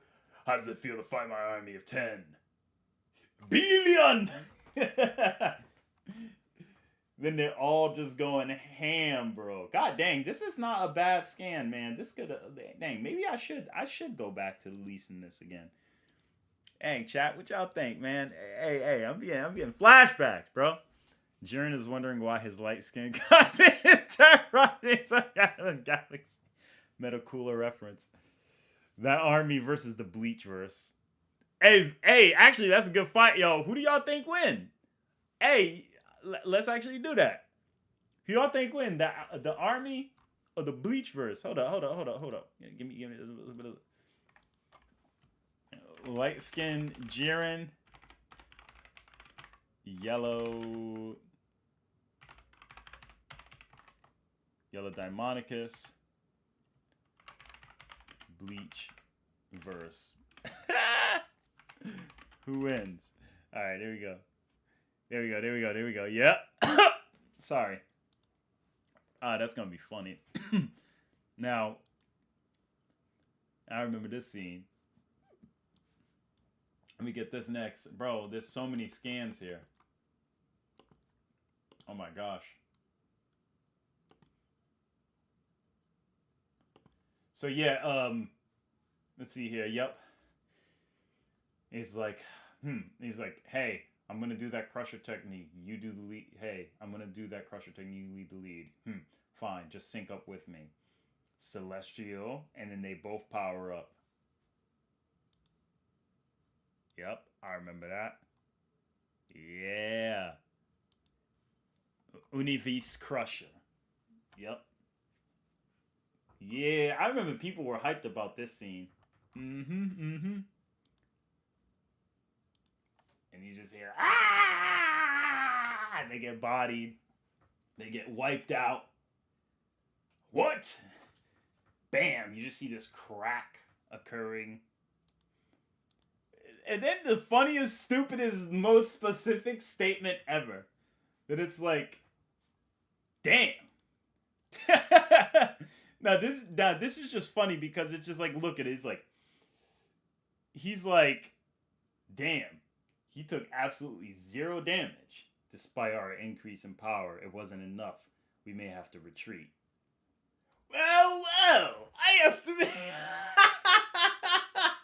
I estimate about 100 trillion universes were just. Why that number is so stupid and specific? That's such a stupid specific. That's the part where the writing is just like, bro, what is he doing? Well, I estimate about 100 trillion universes were destroyed. That attack likely was multiplied cubed. But I doubt you could release it again. Though impressive for mortals. Like, this dude just stood there and was like, oh, okay. Well, anyway. Like, come on, bro. Not gonna lie, I'm putting my money on the naked light skin. Jiren is wondering why. Let me see. Dang. The light skin for is 5 times power boost. Hey, man, I don't know, man. Now die with this multiverse. Boom. And then the best scene ever happens. Look at her. Slaps it. Crushes. Who's that? Beats me. Snap. Bam. Stop gazing. You're coming back to Kala with me. God dang. Imagine that. Just like a creature. He was like, yo, what the, what, you're like, boy, what the hell? Who are you? And what about the mission? You two were gonna die. That creature was severely out of your league. Now let's go. Oh, you two are about the same level. Well, W here is about 2% stronger than you, but that's fine. You're coming too. And he's like, oh, that's so funny. Then out of nowhere, all you see is a little black ass Kirby. Multiverse level. What is that? 4? God dang. And you just see a boom. And then, out of nowhere, another eternal demon. Oh, you won't be stealing another innocent soul. Who the hell is she? She's Violad from Temporal La'a. But it's too early to talk about that now. Black implosion. Blood clots. Then they just, a big blast comes, goes bing, bing, bomb, bomb, brrr, big explosion. Hits her hard in the gut. Damn, bro. And then you just hear the voice in the background. God damn. then you get all of this going on. So yeah, there's a lot going on here. But like, as you guys can see, this is like the story we used to have back in the day. Hey, like, people, this is what we used to deal with, bro. This is what we used to deal with. God damn. And then this is this. She's certainly stronger. She's about 50% stronger than before. I need to retreat. Comes up to her. Then Pyro jump. Boom. Boy's about to come in with the strongest of attacks. Ayo! Hard Van Astria versus Majin Zoto. Ayo, shout outs to RJ. Oh, actually, you just reminded me. I got to get back to quality content because I'm getting a little distracted by this comic because it's just hilarious laughing at my own cringe stuff. Reinhard Astria. Ooh. Well, I don't really know. Like, I know who Reinhardt is, but I don't know Majin Zoto. So, unless... Wait a minute. I do know Majin Zoto. But I don't know much about him. Let's see, let me look him up. I don't...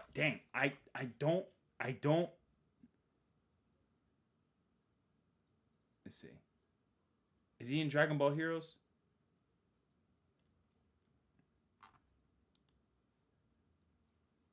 Because if he's in Dragon Ball Heroes, then, I mean, I'm sorry. I'm going to just say... Oh, heck. See, I'll get back to that in just a second, because what I'm going to say is going to sound crazy. All right, so finalizing the last scenes, everyone, is basically he punches this girl in the face. He said, "Don't worry, handsome. You can come back to Temple Law with me. Oh, you must be hurt." Then she uses an attack called White Blood Cell. Obviously, then she's like, "Oh shit!" Boom, big fragment. He's like, "Are you gonna be okay?" She's much stronger than 5 eons ago. Good job distracting her, but that should hold her back. We can escape to Eternal Kala. Guess I know why Monad left her. You're gonna die for that comment, you be. No. And then after that, the most Chad moment happens in history. He's like, "Sorry, can't let them die today." Bam! Just crushes it right there. He's so fast. I mean, I can't perceive their speed 100%, but he's faster than even Monad, and he feels just as menacing, even though he's smiling. Who the hell is this guy? He's like the White Lion. Yep, and then blah, blah, blah, blah, blah, blah, blah. It's Mystic. That's the homie right there, buddy. That's the homie right there. And then anyway, he's like, he crushed my last set of the Universal like it was nothing. It's more durable than the Orbs of Origin. Just who the heck is this guy? I win, you lose. And then he just teleports. Funniest moment there. And then, of course, you obviously get the classic scene of the two dapping each other up. And then, obviously, she said, "I want to see you in my room later to thank you." Then, obviously, you got, Monad's like, "Hey, hey, hey." And then you got Homeboy. He's all depressed and sad. Man, he's like, "Man, bro, I suck, bro." This is like how they were in the locker room after they lost against the Cavaliers. No, I just like, okay, let's get back to the main topic. Because we're going to win. Bro, I got like 20-something tabs open right now. God dang, bro. Let me close all of this out. Anyway, guys, let's get back into the main picture. So going back to the stream, we got... All right, first we got to end this poll because this is ridiculous. So we got 15% bleach first. I appreciate that. I appreciate the bleach enthusiasts. And then 84% of light skinned Jarens. So if Ozato is heroes, then in my opinion, I'm gonna go into that. But first, let me go about this. Let me see. Abionic factor.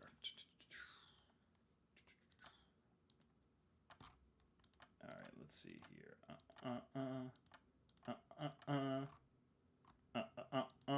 I'm gonna bring this up later because this scan is gonna be. I want to get people's opinion in the chat because now that everyone has evolved as power scalers, I still want to see what everyone's funny opinion is.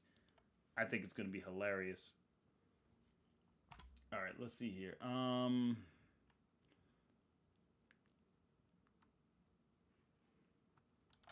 Let's see here.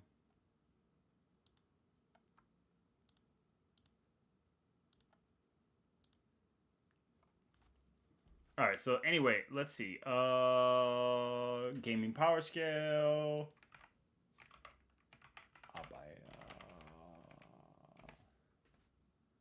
I don't know why. I know you said abiotic factor. I almost put probiotics. It's a game I've been playing. Half-Life, and from what I know, it looks pretty impressive. Oh yeah, you talked to me about this. So I'm not sure where to actually say where I would put them at. Because I haven't seen like too much of what they have to offer. God dang it.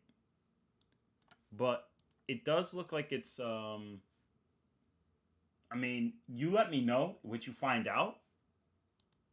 But yeah, I mean, shout outs to that. You said the gaming channel. All right, let's see.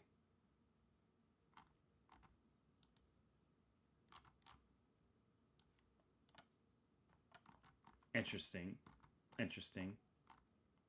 Okay. It's taken over a notable, incredible leap, and I confess some of the, let's see here, some of the mathematicus elude me, and the fact remains, he appeared to have instantiated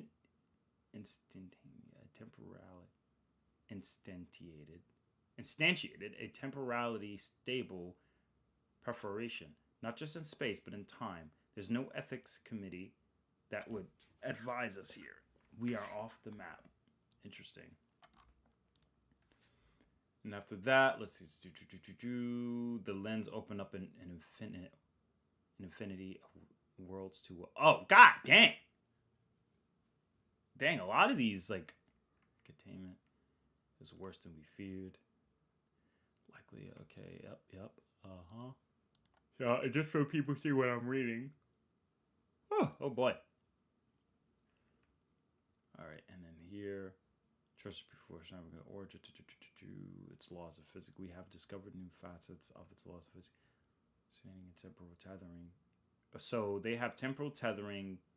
So they have a plethora of things. So this definitely sounds like it's going to have multiversal, because the term world, by the mention of temporality, it seems the term world is a little bit more ingrained to universal structures. But let's see. The moment of the train corresponded to the polar world to stop. Our galaxy would be destroyed due to the release of all potential energy contained within this anomaly of atoms. So they utilize Einstein theory by the looks of it, and also their own mix of pseudoscience or sci-fi science. Sorry. Relative difference in time speed between our universe and roughly 40,000 years. An indestructible device large enough to threaten to do. Yeah, wow. And then there's the infinite library. Wow. Sheesh.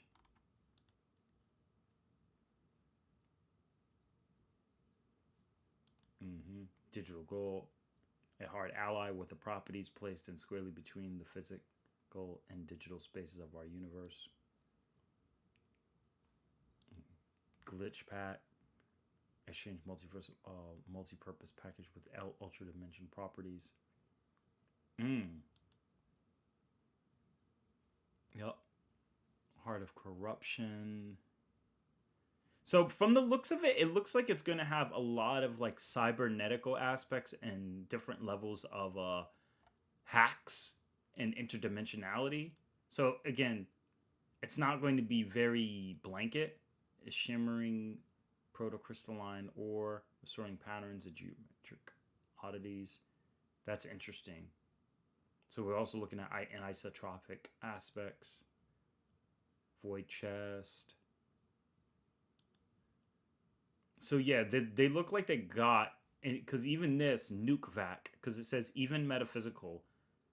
So power to catch and return small foes and heavy, even metaphysical. So that means they have a metaphysical aspect, like maybe not afterlife, but like spirituality. So the fact that they have this, it's very interesting. Yeah, there's a lot that's going on, but I think that this overall. And then you got here a thick blue liquid with transdimensional tendencies. Oh, I got a lot of scans up here. Let me exit all of these out again. But again, like back to the main thing, like that goes to show there's a lot going on here. So that's very impressive. And then also to answer the other question earlier. So I was asked about Reinhard Van Astria versus Majin Zoto. In my opinion, Majin Zoto wins because Majin Zoto is beyond a lot of things that Dragon Ball Super Dragon Ball Heroes have already introduced. Even without knowing all of what he can do, if he's still stronger than the same Demigra who threatened the real world, I don't see anything Reinhardt could do. I don't, even with the light novels and all of that, there's not much else that they, like, it's like, okay, well, have you ever, because you have to ask, it's like, okay, has Reinhardt ever fought like a being who's beyond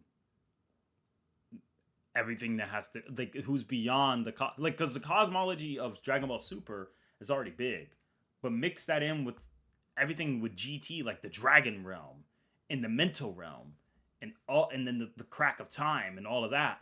That's like, and then you have Majin Buu, who in I think it was Legends or Dragon Ball Legends, who mentions multi-layered dimensions for just a macrocosm. So even then, you're going into like far into mid-hyperverse ranges, even if we go with a mid-end. And then by the time you factor in, the crack of time, the fact that Demigra loses the base form Xenogoku, and that Capsule Goku needed Mastered Ultra Instinct to fight Ozaru, I don't even think it's close. I really don't. I don't think it's a close fight, unless there's more scans. But hey, I know who Reinhardt is. I've seen Ray Zero, but I don't think he has anything that can compare to that. I know she's like, oh, but like the series hypes him up. I'm like, yeah, I mean that's cool, but like that's no different from like having Madara, or like even if it's not Madara, it's like, oh, he has his own law. I'm like, all right, that's cool. That's cool. He has his own law, but like so does Featherin. But even then, I don't immediately jump to the aspect that Featherin is this ultra being who's like universal. So again, there needs to be a lot of evidence and heavy nuances that go into it. Now, for the Zero series, I know there's additional lore that goes into it that I haven't truly dived deep into. But going from just a blanket opinion and conclusion, Ozato has, like, I know more about what Dragon Ball Heroes characters can do, so I would conclude just with that. That would be my conclusion, respectfully. But everyone, let's give some shout outs and fires for good quality content. And RJ, do appreciate you guys coming through.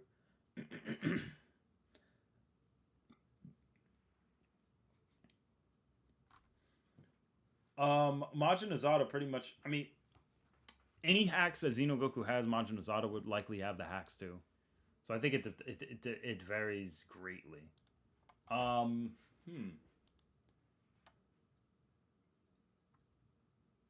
let's see here. Yeah, the general universe is made up of 3 dimensions. Into time. Yep. Next to the multiverse, which holds infinite universes. There are several layers which each transcend each other, each containing an infinite number of previous level within the last. You got universe, multiverse, the multi-box, multiverse, Shine Shard, multiverse level 3, multiverse level 4, Shine Quirk, Cosmic Dust, multiverse level 5, Pearl of Order, multiverse level 6, and Orb of Origin, multiverse level 7, and Eternal Kala, a realm outside of the 7 multiverse structure of space, time, and outside of the multiverse, we are here. So that also gives an idea of what we are dealing with in terms of the structural shape of the series verse. And wait, what about Temporal world? Sorry, I mentioned about. It is literally a parallel world comprised on the polarities that make up each other. Temporal La'a is a separate yet connected variant of Eternal Kala. They are 2 sides of the same coin. And just like a coin, the in-between of that coin is not flat, thus an extra dimension. It is said that bypassing this barrier can bring one to the 2nd level of Eternal Kala, as likewise with Temporal La'a. But that's all I can say while keeping it simple. So again, this little in-between space, bam, bam, bam, bam. So anyway, only reason I brought that up is because the funniest thing happened. While Homegirl was having a temper tantrum, funniest thing happened. Roz's waifu, Chin checks her, sends her into one of these right here, and that was so funny. It's like, what the heck did I tell you about throwing out tantrums? She's taking her out in one hit. Oh, buddy, this was hilarious.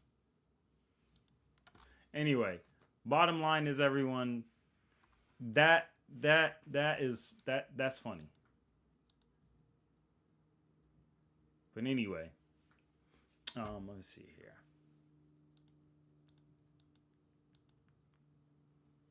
All right.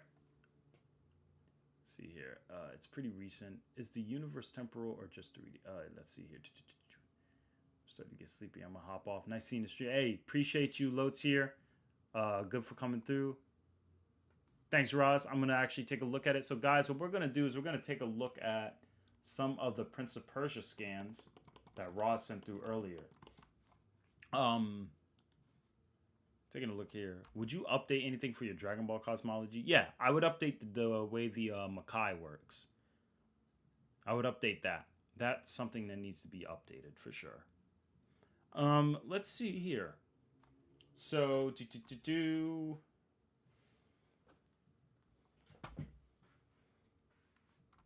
So this is like a lot. All right. So I want to keep the stream interesting, and so we're gonna dive deep into the main things.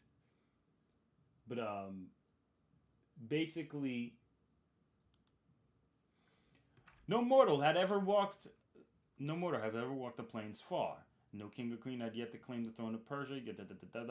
Every day their brilliance awaken, nesting into the foliage every day. Sky and heaven harmony, and the flight protected the entire continent. Bam. And then, as you can see here, it talks about spread chaos, and etc. Also, guys, so we're gonna change things up. So we're gonna try to keep the stream high end and energetic. So as you can see here, just to kind of give you guys the baseline of what you're seeing here, Prince of Persia has like craziness. He then shattered the universe into myriads of grains of sand. It was no longer one battle, but 10,000 grains of battles that shimmered into 10,000 places and in 10,000 moments, like so many grains of sand. God damn! Could not retain the same power in every universe. Yep, and simultaneously in the past, present, and in all different possible futures. The battle lasted a second and 1,000 years at the same time, perhaps even more, maybe 10,000 times less. The power of Atsadaha was divided. The submerged or frozen all the universes by the crystallizing into the grains of sand, all except one, a single universe in which we can breathe and worship him today. In this universe, a weakened, was defeated and thrown into the depths of the mountain. Yep. And all the grains of sand, crystals of the universe forever extinguished. So many universes that were once possible, but whose history will never be written, in which, yep. All right, since that day, yeah. And then here, a god locked in a yep, read in reverse. Yep. And it says read in reverse. A god locked in a cosmic duel with another god. Their clash shaking the fabric of existence. The universe fractured into countless fragments of celestial dust, trapped in the enigma of time and space. Minuscule shards, stardust, akin to sentient grains of sand, mimic the dance of humanity, shape-shifting and defying the laws of reason. For no mortal soul shall dare venture into the forsaken pit, and a prison long forgotten, even by the never-ending march of time. So again, that goes to show like the craziness of Prince of Persia and its cosmology.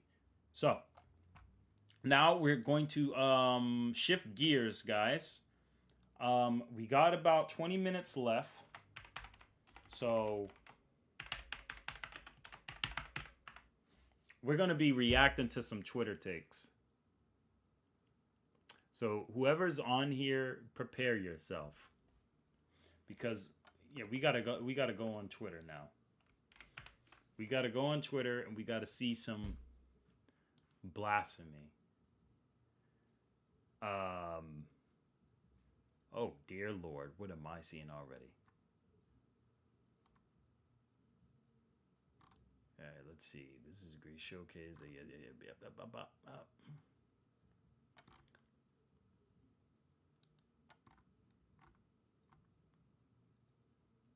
All right, so let's see. Oh yeah. So there was a guy who was saying, all right, hold on. There was some guy who was like saying like, bro, he was saying Bleach destroying the Kotatsu, who has space-time manipulation doesn't equal destroying an entire.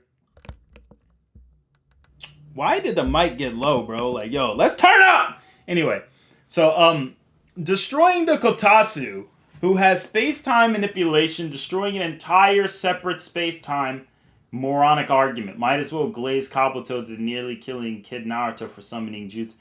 Bro, shut up! That has nothing to do! That's not even an argument! What are you talking about, bro? Like, oh my gosh!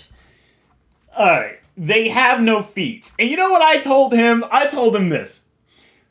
Kototsu is a pseudo-conceptual being who governs time and space and can literally... Majin Ozoto versus Astral Regulator Thanos. Oh, RJ with the four... Excuse me. RJ with the $4.99 donation. Let's give it up, everyone. Thank you for that. So far, guys, we are going crazy right now with the donations. Everyone, I really appreciate and love the support. You guys are epic. So, all right, with that being said, I'm actually going to get some intel from my homeboy Harvado because I don't know much about that version of Thanos, to be honest. Unless I do, but it's been a while. So with that being said, I would definitely love to go into detail. But again, back to I think it depends if we're going with high end or low end, my friend. Yeah, it was very quiet. The reason why the stream was quiet is because this microphone sucks and didn't decide to keep the volume high level.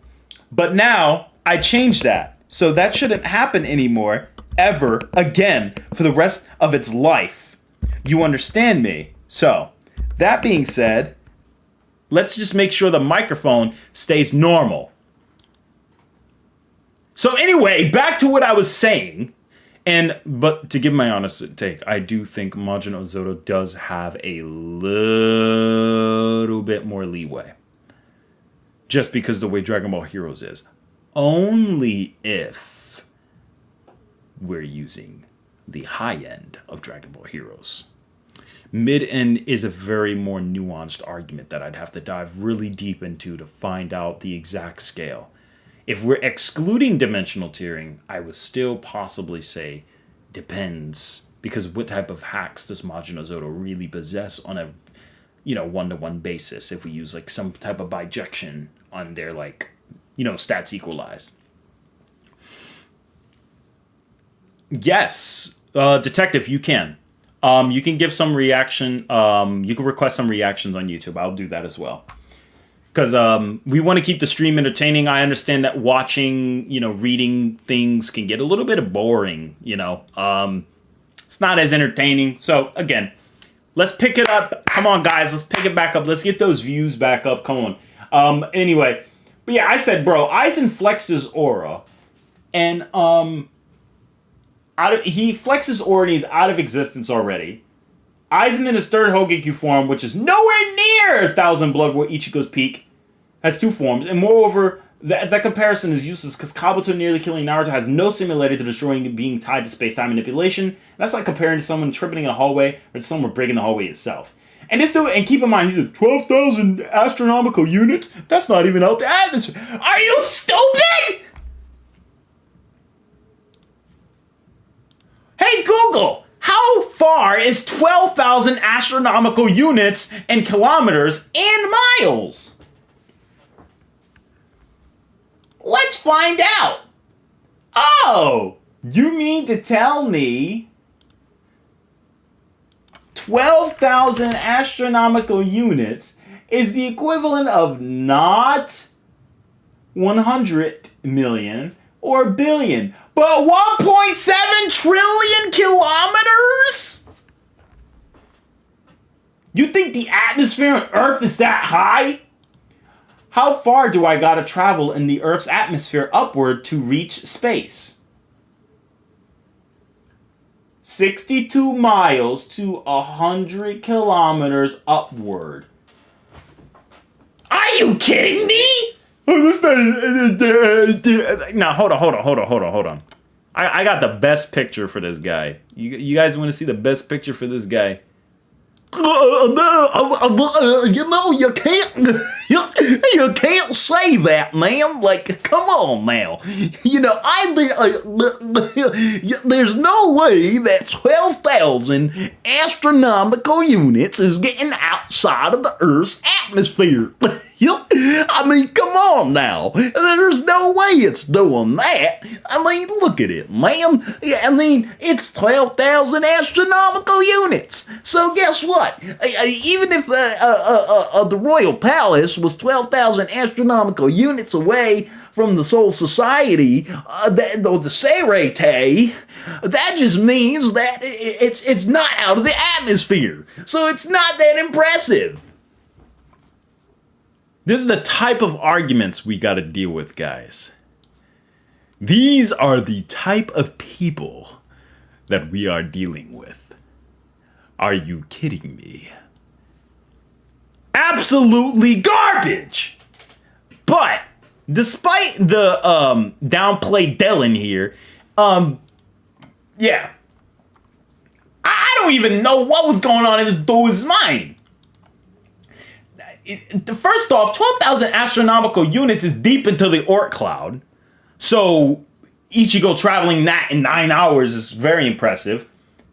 Oh, they have no feats. They got no feats of destroying dimensions. They got no feats. They got no what is that? Yeah, that's a verbatim dimension. That's a dimension. That's a dimension being broken with just the flexing Ryatsu. Yeah. Makes you wonder, right, buddy? Makes you wonder. Sit your ass down. Ah, dang, man. Ugh. This is the type of people we gotta deal with. Yeah, but Wayne Detective, whenever you're ready, go ahead and you can let me know when you wanna put in a reaction, and we'll go about that soon. But yeah, that's absolutely ridiculous. There are people out there really saying stuff like that. It's dude really said that. Man really said 12,000 astronomical units isn't even out of the Earth's atmosphere. Like, I don't understand it.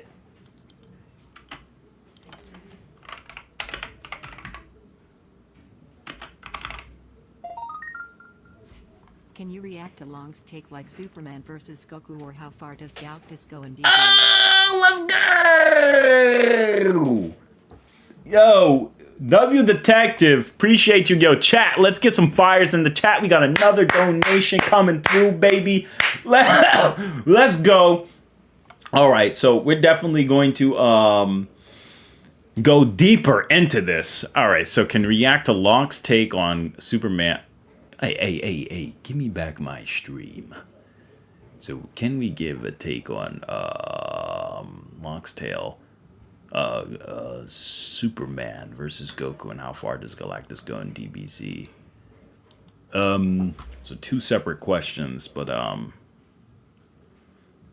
Shadow SX says you should do the Galactus. Well, I could, but well, Shadow, you have to. This is a reaction-based video, so it's a little bit different. So let me take a look here.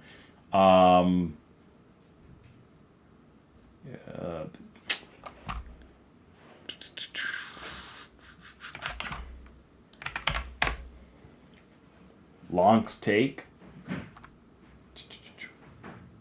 So like, we're gonna go ahead and react to this video, guys.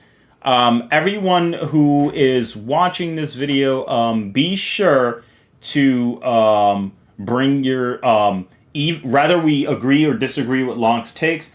Be sure that everyone goes ahead and gives their support to the channel. Again, we are watching this upon reaction for fair use, but I also want everyone to go ahead and add some viewership. So we're gonna help this guy get some views as well.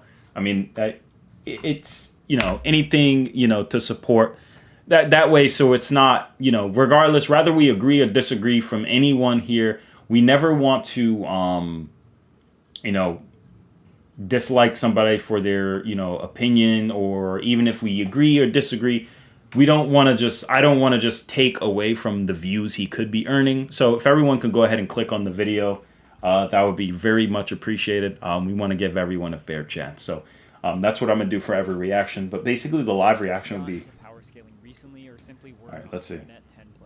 So I'm going to go ahead and react right now. So let's... It's kind of hard to describe how absolutely omnipresent the debate of Goku versus Superman used to be. Let's see. From death battles to epic rap battles Yep. and animations, it was the go-to power scaling debate.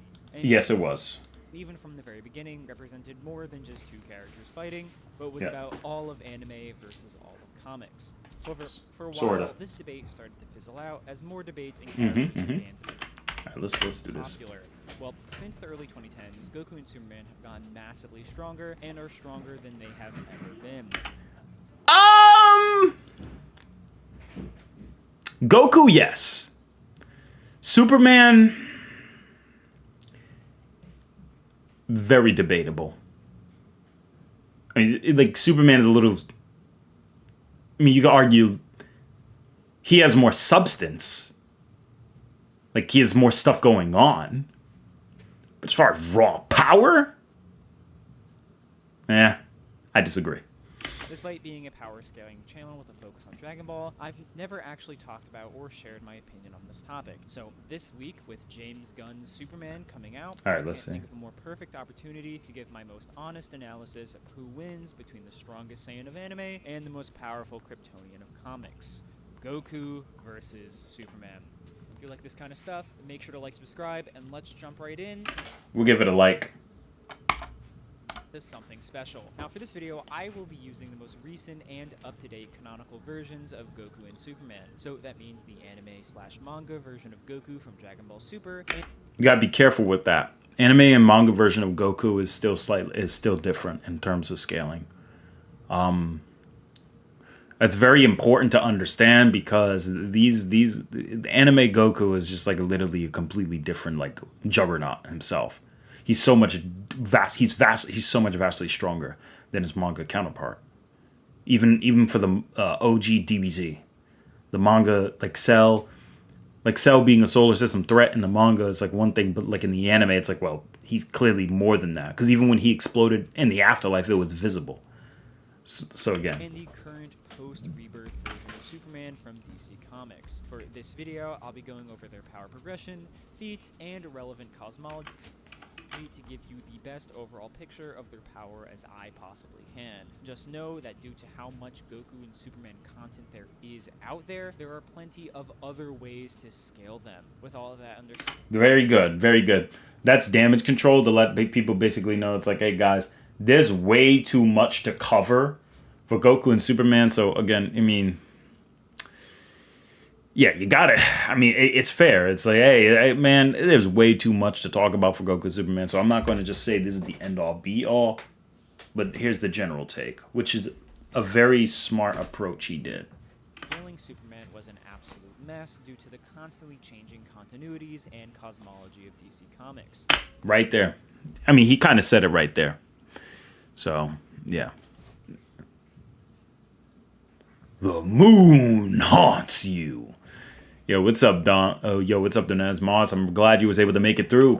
Thanks for coming by. Superman, the character, had been rebooted multiple times between Golden, Silver Age, Crisis Events, and New 52. Each time becoming a technically brand new character with his own independent scaling that did not inherently make him as strong as previous incarnations. So, for example, a feat of Superman breaking through the limits of infinity in an old comic did not necessarily scale to the current Superman because they were literally different guys. Correct. Due to recent changes in DC Comics, this is no longer an issue. You see, the event Dark Knight's Death Metal was a soft reboot of DC, establishing parts of the cosmology that had formerly been removed, but more importantly... Yep. Then our multiverse will be restored, yes. But combined all memories and experiences of characters from all previous incarnations into their present versions. In other words, this Superman, at least mentally and experience-wise, is literally every single mainline Superman that has ever come before. Now, this wouldn't necessarily correlate to power, except for the fact that this brand new reborn Superman has repeatedly stated that his mind and body are both stronger than they have ever been before, and things My mind and body is stronger than they've ever been. Concepts like weight, distance, temperature.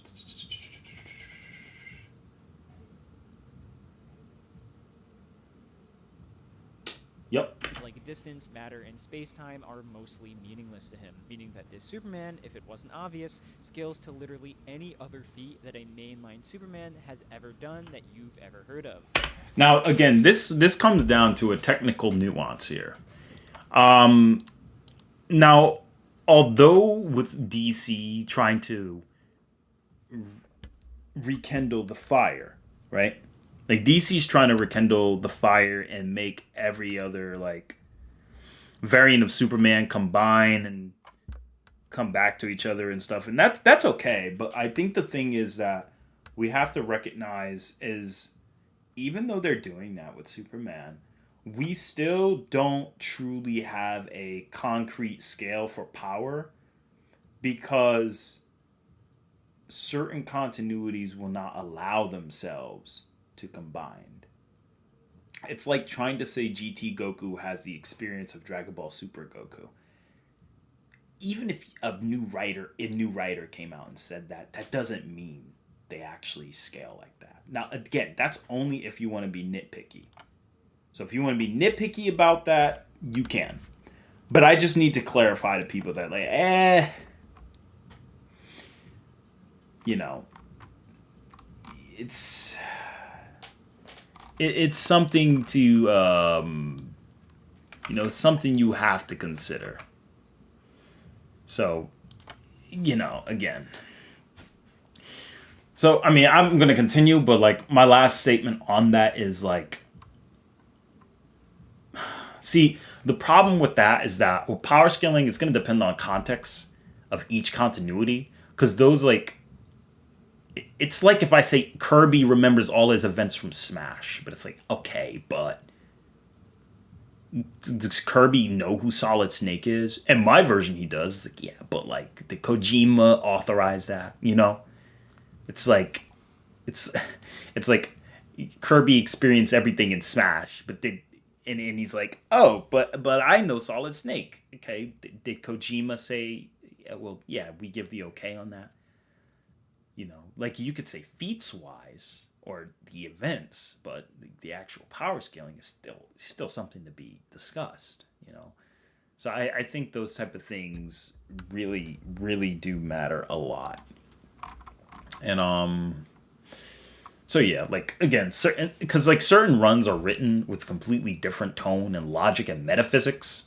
Like the Ultimator. The Ultimator was like just a made-up story Mixie made. So there is no 10th dimensional being. It was just a story. A lot of people don't know that though. So again, now people say, "Oh, they're all the same person." Well, it doesn't mean Golden Age Superman truly fights like a rebirth. Because the frameworks that they did, like it's not. It's like, oh, but they combine the memories. I guess. But you'll have people who will try to argue differently. What do you guys think, though? Let me see what the chat thinks before we continue, though. Because, again, it's an interesting statement. But like I said with the GT Goku, like, GT Goku is supposed to be post-Z. But that would technically become pre-Super, right? But Super has, like, a whole different ceiling of how he interacts, God Key. So even if you try to say, like, GT Goku can, it's like, GT Goku never encountered God Key. So, like, you can't really, like, use that argument. Oh, but they're all the same. It's like, I guess, but the GT Goku doesn't know what God Key is. Because if he did, all he would have to do is add God Key plus Super Saiyan and he would be blue. Which he clearly didn't do. If you add God Key to your base form, there you go. Super Saiyan God. So, again, it's, you know, it's like, it's slippery. And Macadamia, it's like, I got nothing, bro. Yeah, because it's slippery. So, does Superman scale to every version? It depends. Depends if you want him to.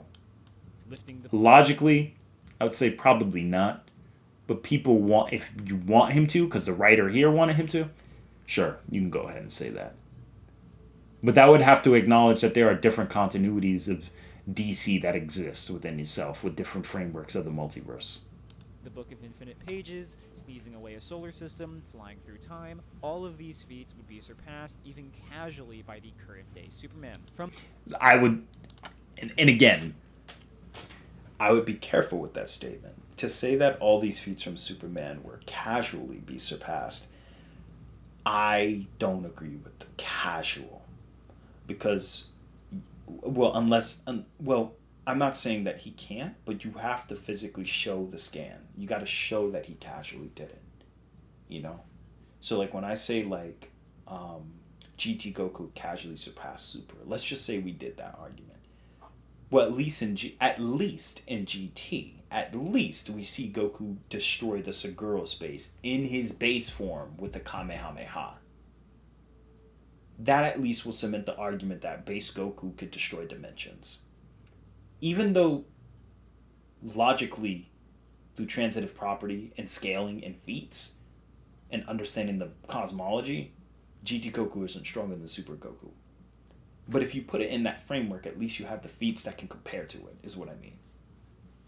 So it's not to say that Superman can't, but to use the term casually, I think we need to dive deeper into the semantical meaning of what casualty means, because I don't think Superman is casually going to fly past the limits of infinity. I don't think Superman is casually going to lift the infinite book or with infinite pages, because even when that was done, he failed to lift it.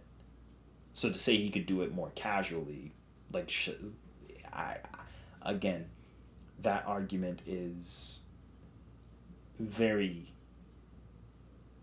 slippery. It's like a slippery slope. It's very ambiguous too. So let's listen to that again. All of these fitting the Book of Infinite feat that a mainline Superman has ever done that you've ever heard of. Lifting the Book of Infinite Pages, sneezing away a solar system, flying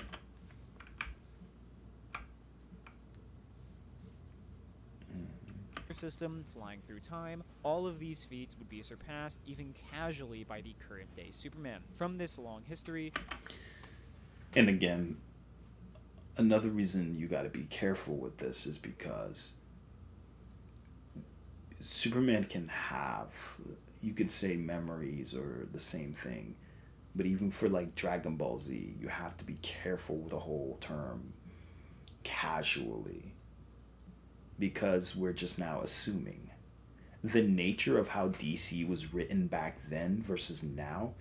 The multiverse was not as established back then as it is now, or at least in conventional means. There's even scans where DC talks about having up to a 13th dimension. Okay? All right.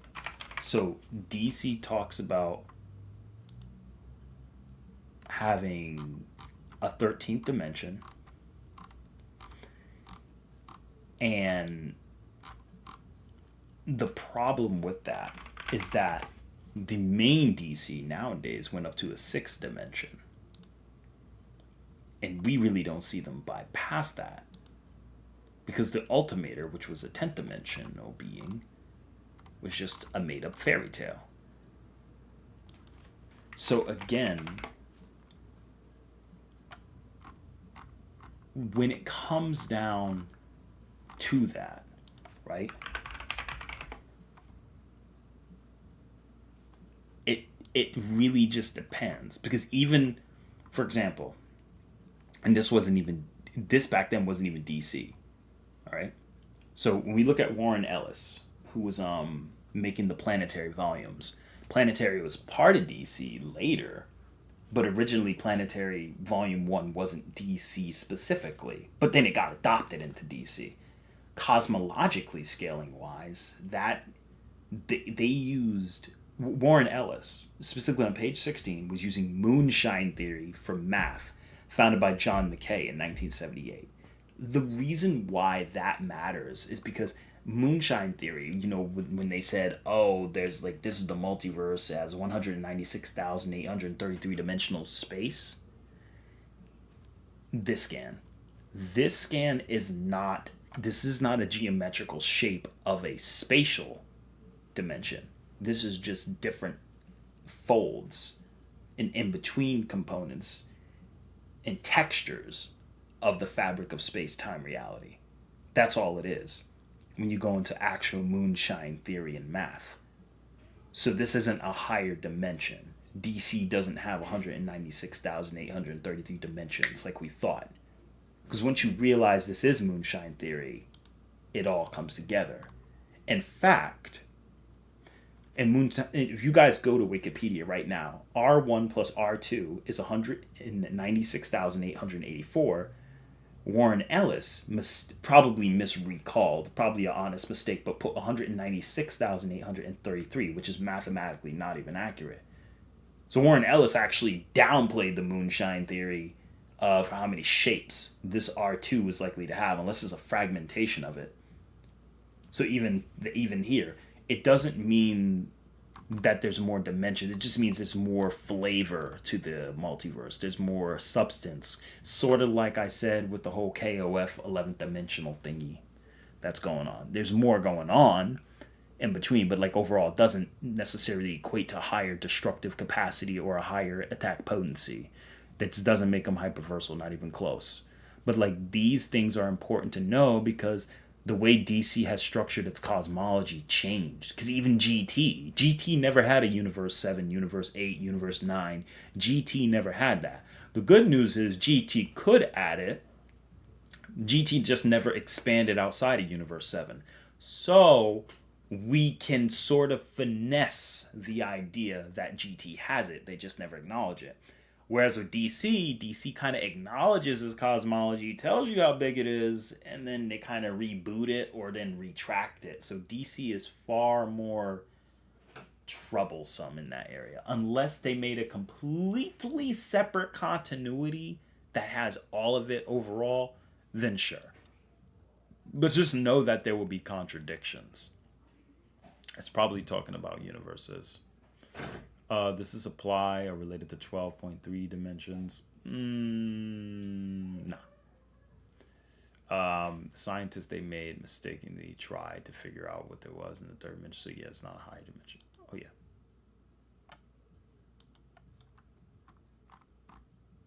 Oh yeah.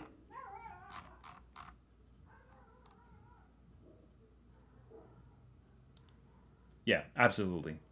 So like I said, what am I saying overall? Kind of like when Warren Ellis used the moonshine theory in the planetary, Warren Ellis misrecalled it.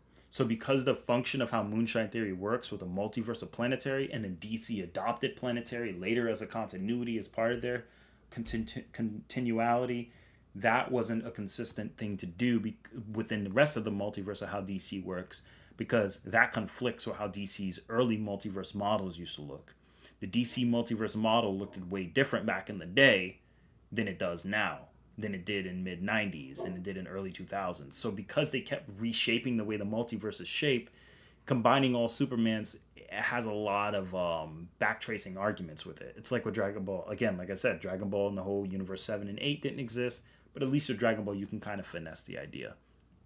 So again, all those matter a lot. All of it. Any questions before we continue? DC, they retcon themselves. Yeah. When companies get, exactly. Because like I said, when companies keep reshaping its cosmology or the multiverse model, any attempt to merge all versions is going to be unstable. Because the foundational rules just change too much. It just changed too much. Misremembering how moonshine theory works. I mean, again, that's,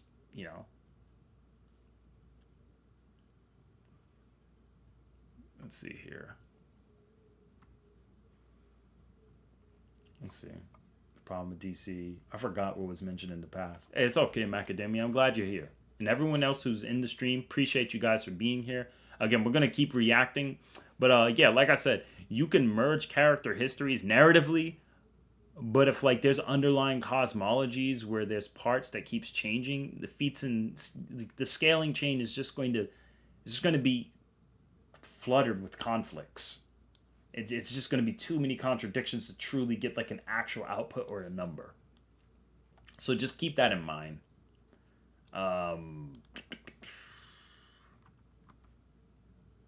Keep that in mind, everyone.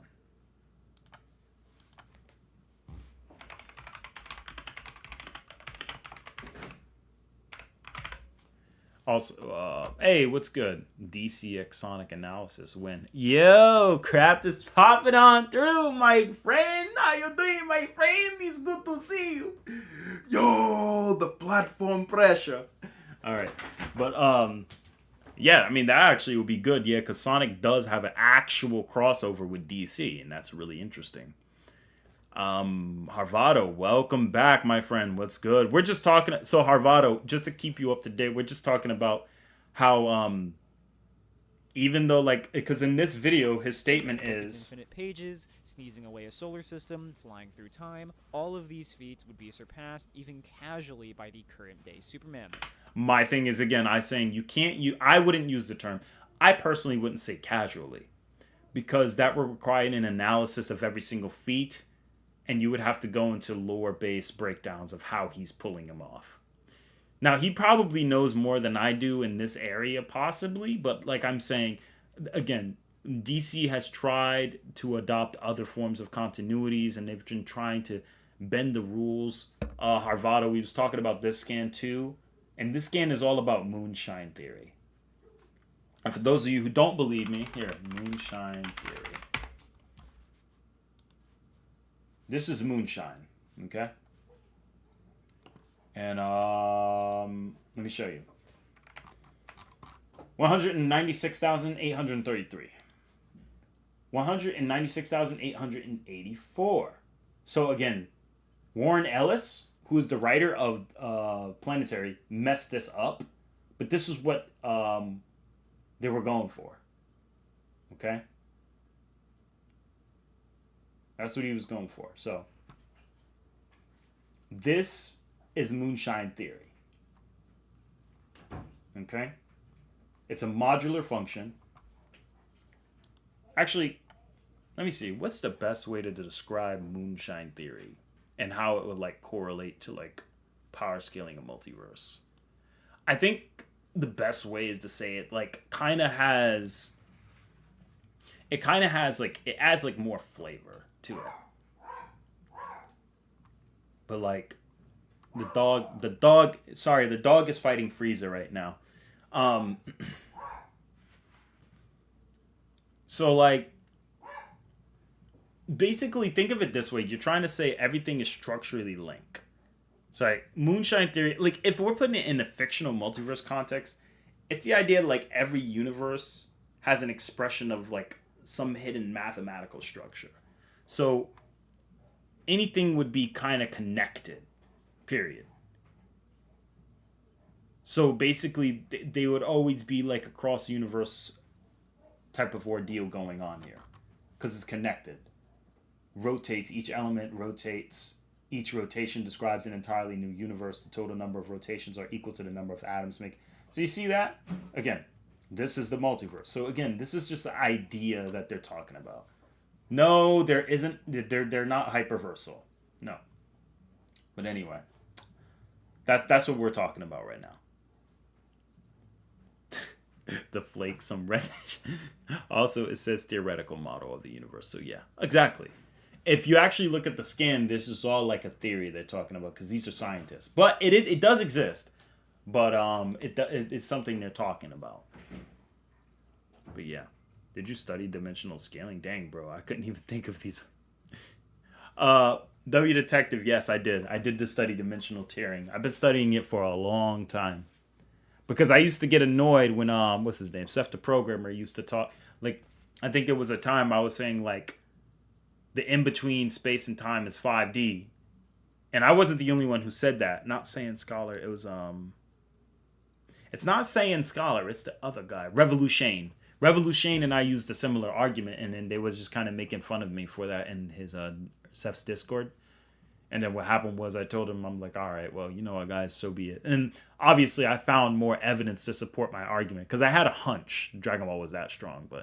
And as you see, like, I'm not saying Seth doesn't, but from what I've seen on Seth's videos in the past, and haven't seen his recent stuff, but he generally shies away from dimensional tiering conversations.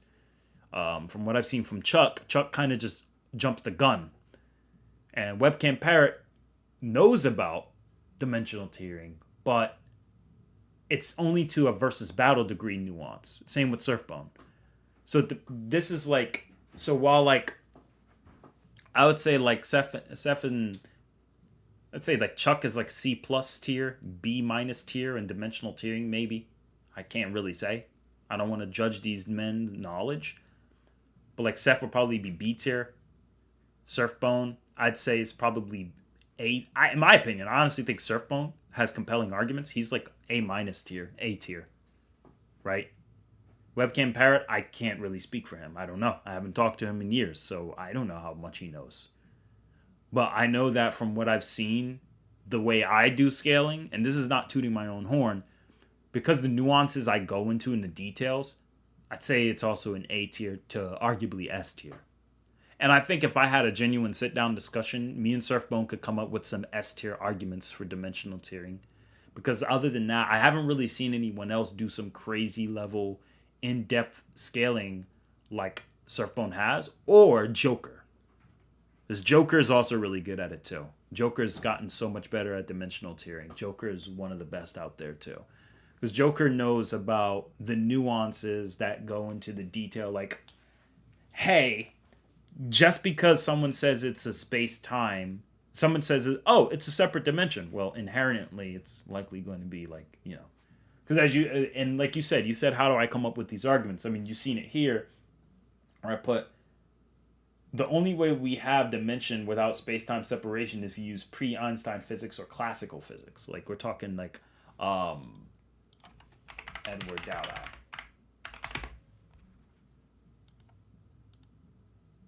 So this gentleman, he goes against not goes against relativity, but he corrects a lot of issues with relativity. The true bending of light and how it works. Dr. Edward Dowdey really just changes a lot of the perception of what's going on, because he doesn't think light is constant. And he uses really amazing arguments. Rest in peace to this genius. But it would be pre-Einstein. And sorry, but there's only a handful of fictions that go by pre-Einstein physics. Because most mangakas go to a Japanese school that utilizes Western inspired, and Japanese inspired too, but most of the physics is Einstein inspired. Almost all of them. So a lot of what you're going to see is going to be Einstein inspired. So for the most part, space and time are going to be interwoven together. That's why I say you can't really separate them like that. Unless you're using a different pre-Einstein physics or classical physics. And some series do that. But I can only think of like a couple. In the string theory argument, the character refers to as theory, so we can't use... I mean, yeah. String theory is fickle. Yeah, it is, because it depends. String theory is hard to use in fictional battles because there are different types of string theory. Because what model... Like, for example, superstring theory. Like, name how many scientists have different takes of superstring theory or M theory. Because Rob Bryanton is going to have a different... Because Rob Bryanton might differ from Michio Kaku. Michio Kaku might differ from other people, like Neil deGrasse Tyson. LOL. Nah, but like that's the reality. It's hard. Because bosonic string theory, superstring theory. So let's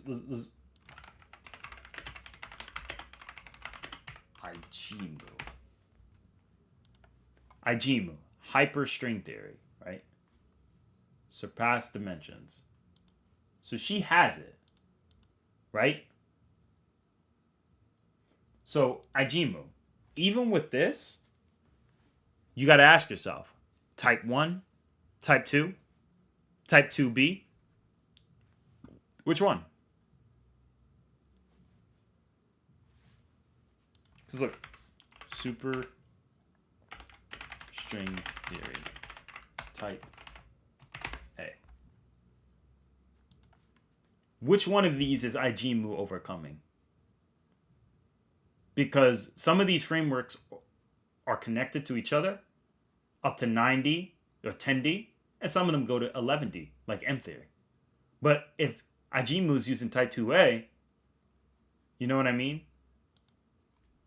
Then it's different dualities. And this isn't even like a super professional site. It is an EDU, but it's like there are other papers we can go into.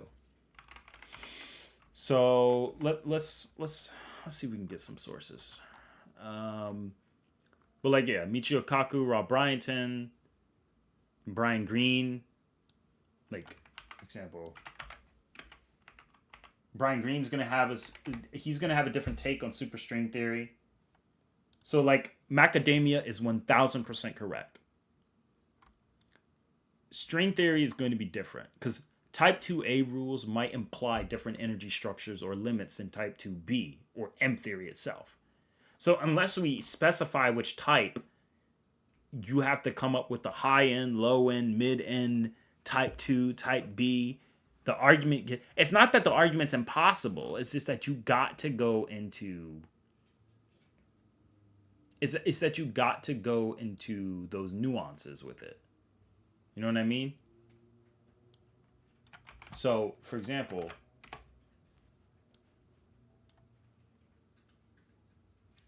as you guys can see here, it goes crazy into these like different takes.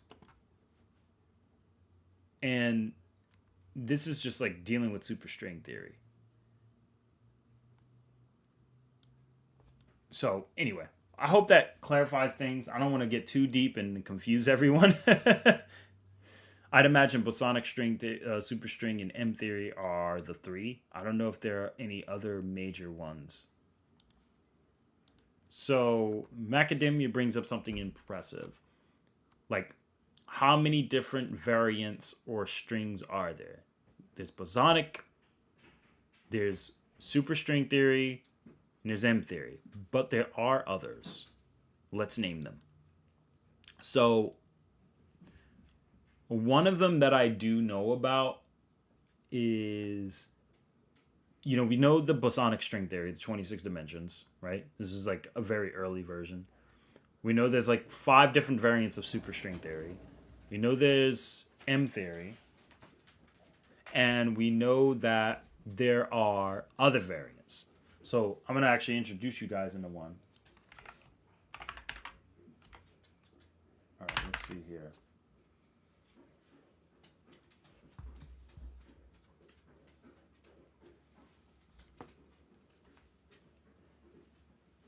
All right.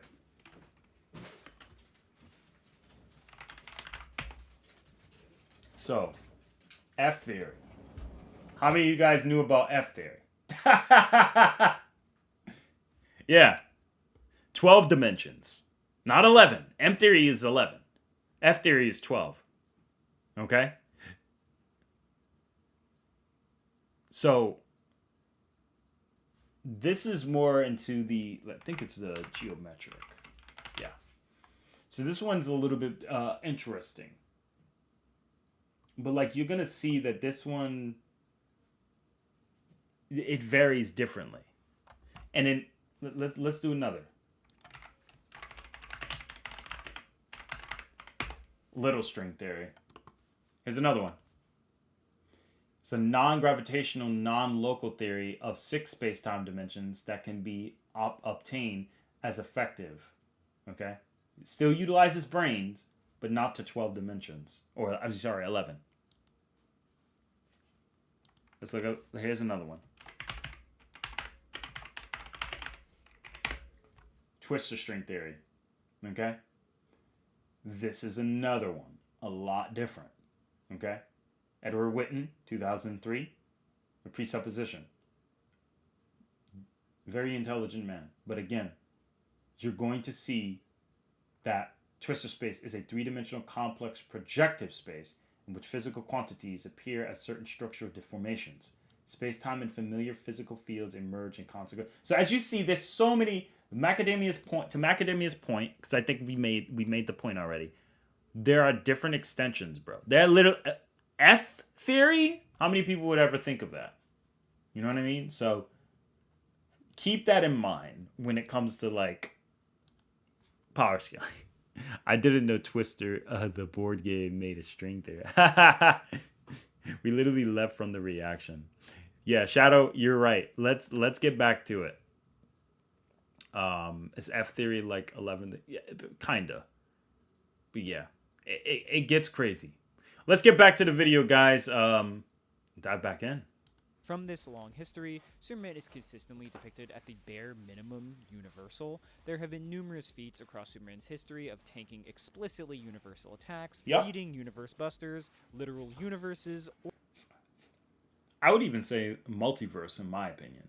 Like lower multiverse. Or Superman himself threatening to destroy entire space-time continuums with his own power. I say consistently because like any comic book character, Superman has showings and feats that are either drastically exceeding or substantially less impressive than those feats. However, over the years, we've been given a multitude of explanations as to why Superman's strength may seemingly vary. Sometimes it's just that he's holding back.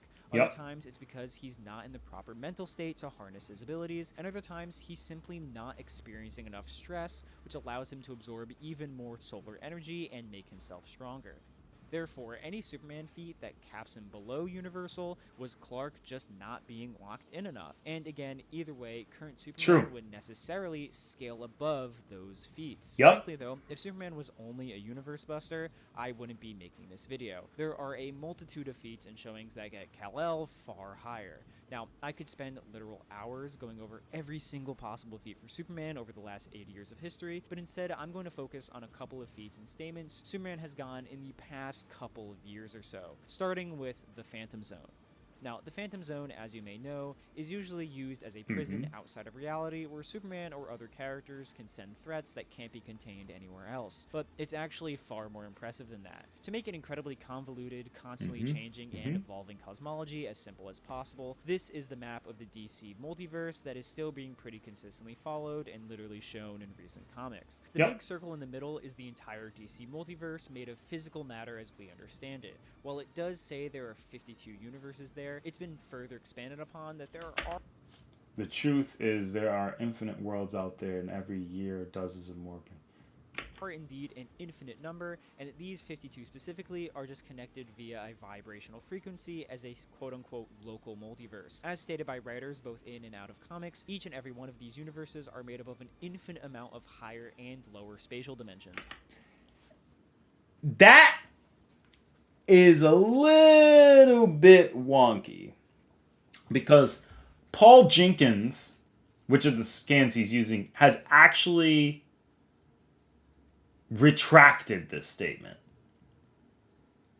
How many of you guys were back in the day in 2023 or 2022 when Paul Jenkins retracted this statement? Because somebody asked him and then he retracted the same statement.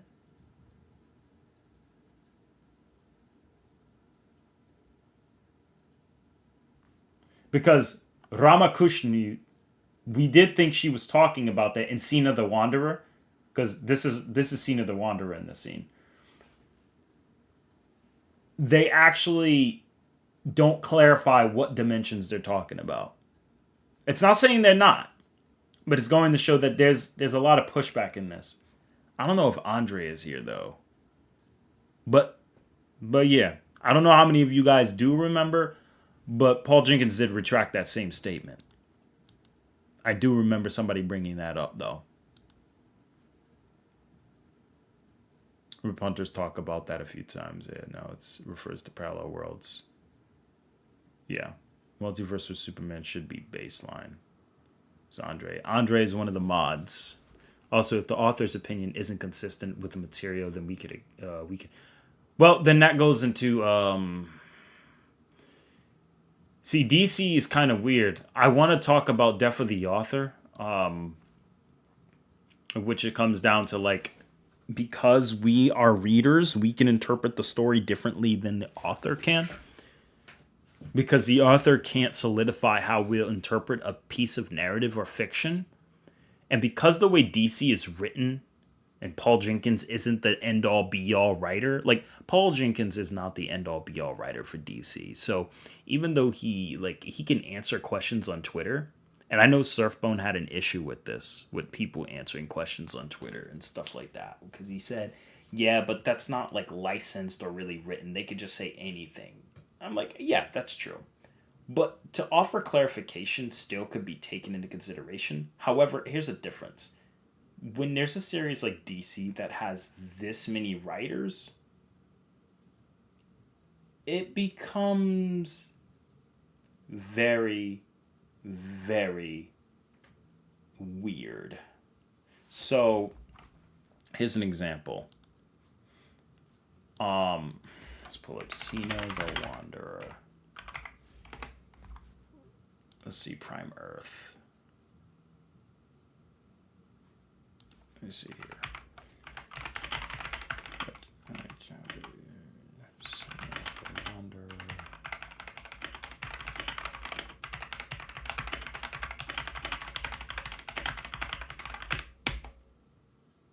Got to find out the issue.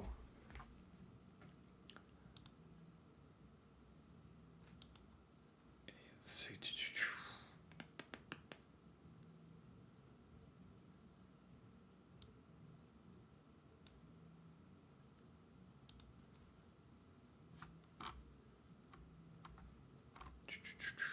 Let's see, her debut was in Larfleeze.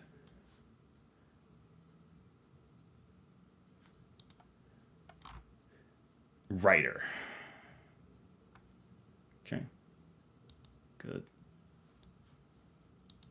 J.M. Matthews and Keith Griffith. Yep. Keith Giffen. So then you got to ask yourself, it's like, is Cena talking about the existence of infinite higher dimensions and lower and everything in between? Here's the thing. When you say higher dimension, what are you talking about? So the thing is, when you say higher dimension, what are you talking about? Lower and in between. Higher dimension, like, is in what? Height? Authority? Because it doesn't tell you, is it infinitely higher than another?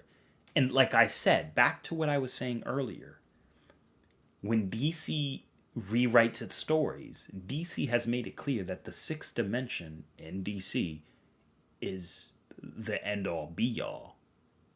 We did research, we found out the Ultimator, the 10th dimensional being, is just a fairy tale. So, the idea, and Cena the Wanderer can perceive all of these dimensions. But Cena the Wanderer she doesn't scale above Mixie, or Mr. Mixiopicklick, I think. Or we at least know she doesn't scale beyond Perpetua, who is sixth-dimensional. But she could perceive all dimensions all at once at one time. She literally says she does. That's why her mind wanders. So you're telling me she could see the first, second, third, fourth, fifth, sixth, seventh, eighth, ninth, ad infinitum dimension, an infinite number of dimensions all at once, all at the same time. It becomes strange and sort of contradicts the narrative scaling of what they're going for. This is why you can't really combine it all. This is why Versus Battle Wiki has this issue. Many higher dimensions beings in DC refer to the universe as a 3D and tell the characters that they are from a three-dimensional world. Yeah. But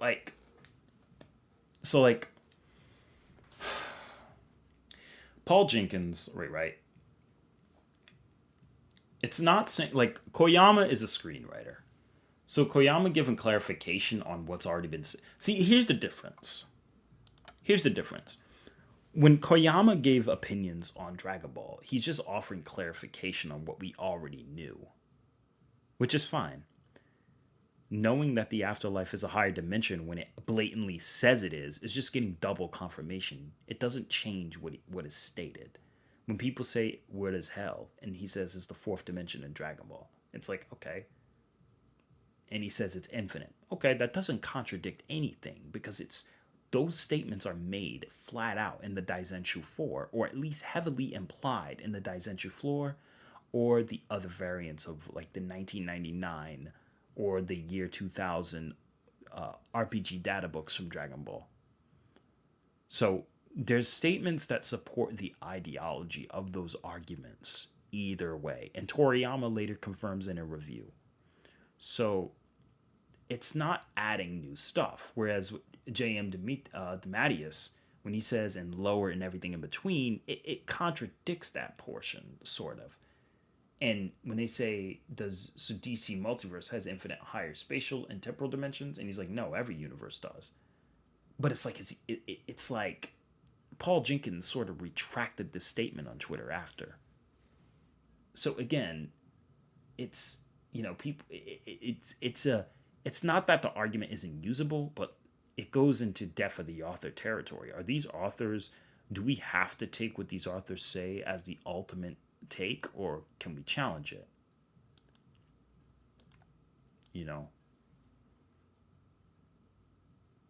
But yeah. But still, great writers. But these writers are not power scalers. So again, and then plus it's like Cena's, I guess somebody could argue, say, yeah, but she could perceive it, she can't control it. Like she doesn't have supremacy over those realms. And it becomes difficult because the highest canonical realm in the orrery worlds of DC is the sixth dimension.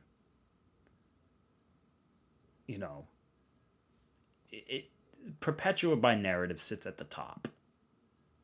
So it's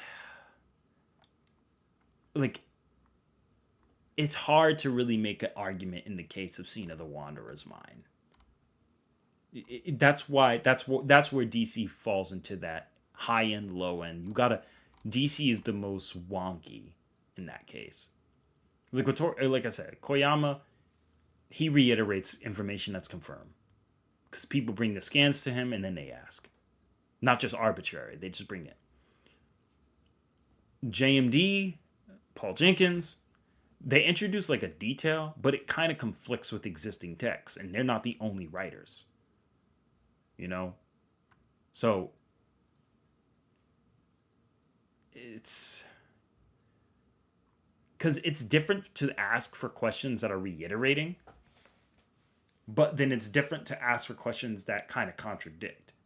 Because when we start asking for extra textual intent, that kind of alters the reading from its canon. Like it alters things because it alters the story a bit. Because what the aspect of what Perpetua is supposed to be. Unless you, again, go by saying, well, in this version, and if we use JMD Superman, you know what I mean? Things like that, then sure. So again, DC has multiple writers. In fact, let's name all the DC writers. I'm gonna go to the official website, bro. Just look for all the writers. Oh my gosh. There is so many writers for DC. There is so many. Oh my god. Like there are so many writers. Like if I went over it, it would be so much. Let's see how many writers. We got Gardner Fox, Chuck Dixon, Mary Wolfman. Oh my god, there's so many.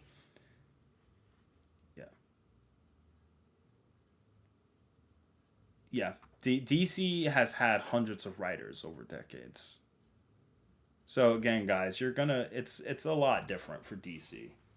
Anyway, bottom line is I wouldn't argue I mean, I would say Vertigo DC does because it's clarified to be a different aspect of DC.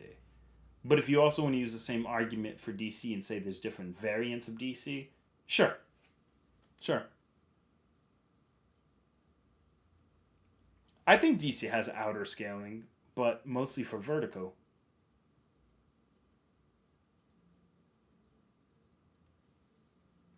You do believe American comics, yeah. Hey, that's awesome, Harvado. I'm hyped for him being on Spider-Man. He's a great writer. They are not power scalers, so don't intend to have them that high. Yeah, it depends. Which are not to be confused with alternate universes. All of these places are below the next level of the cosmos. He said, "What are not to be confused with alternate universes," but again, she literally includes that in the context. Let's take a look at the scale. About multiverse.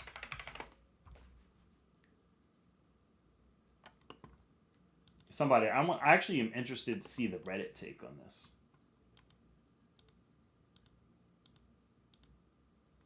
What is this? What is this nonsense? The UC universe is stated to be infinite like hundreds of times, but they are a layered infinity due to universe having infinite dimensions, timelines, and fractures. Here it is. I'll call it my sister is yeah. As I've explained, my conscious exists in both the past and future across parallel worlds and infinite dimensions. See, notice the context. So again, when you look at the scan for what it is, it says, mind wandering again. As I've explained before, my consciousness exists in both the past and future across parallel worlds and infinite dimensions, what makes it a little hard to focus on the here and now. So notice the context is here and now. So even though JMD said the lower and in between, cool. That could just be the lower dimensions of the fourth dimension and third and second dimension that she's at the scale of, assuming she's not a fifth dimensional being. But that does not inherently mean she's talking about an infinite subset of higher dimensions. Not in this scan. Because clearly she says focus on the here and now. That's talking about the past and different dimensions. The here is what's going on now. I mean, the here is the actual present, and the now is the time. So she is talking about parallel worlds. If you want to really get into reading purposes, like, you know, if you want to go there. So yeah, let me see here.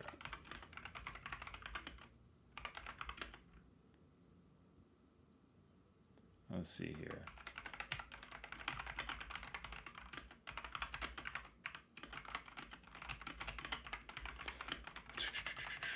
Let me see if I can find another scan of this girl. But anyway, let me. We're about to get back to the video, guys. Then I think this is the cool thing about having discussions. It makes it interesting. So, starts to do. Well, how many of you guys are in college? College and high school.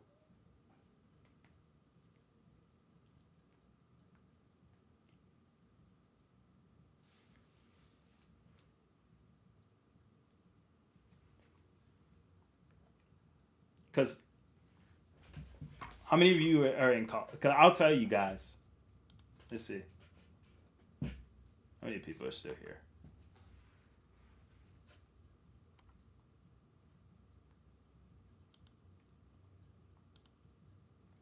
Let's see here. Who's here? All right. How many of you guys? So let's talk. Let's talk real quick before we finish the video.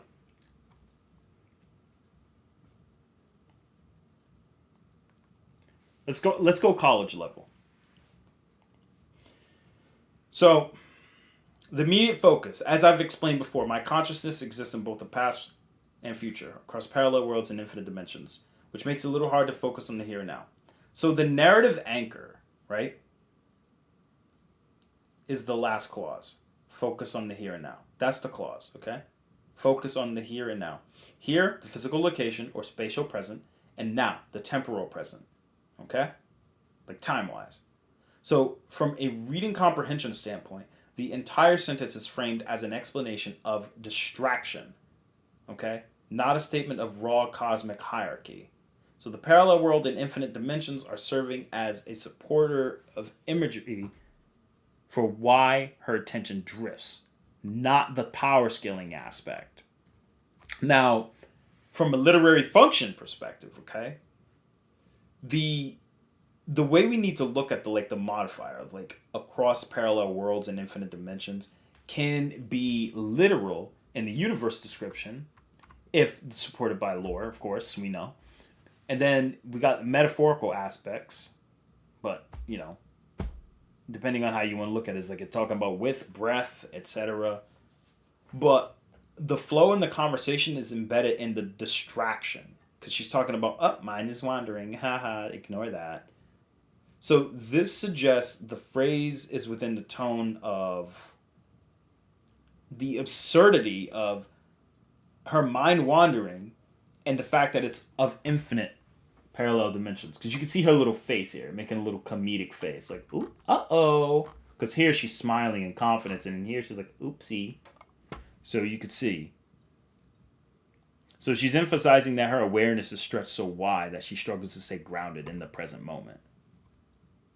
So, lastly, where it comes down to it, the ambiguity of it is just parallel worlds. It's like a multiverse concept, okay? The infinite dimensions does not mean it has to be like an infinite higher spatial or narrative tiers, right? Because it could simply just refer to countless possible dimensions or coordinates or a plane. Like, there's like infinite 4D worlds, etc. Because regardless, the hierarchy or the word above all or transcending, it's just, we don't see that word there. So even if, if that's something that TMD is inferring, it's still something you could challenge in that perspective. It's yeah, but this is what the sentence says. Now, normally you wouldn't be able to challenge this from because the author is the author. But then you could sort of challenge it because, but he's not the only author. From one, he's not the only author of DC. And number two, it contradicts the hierarchy of Perpetua's placement.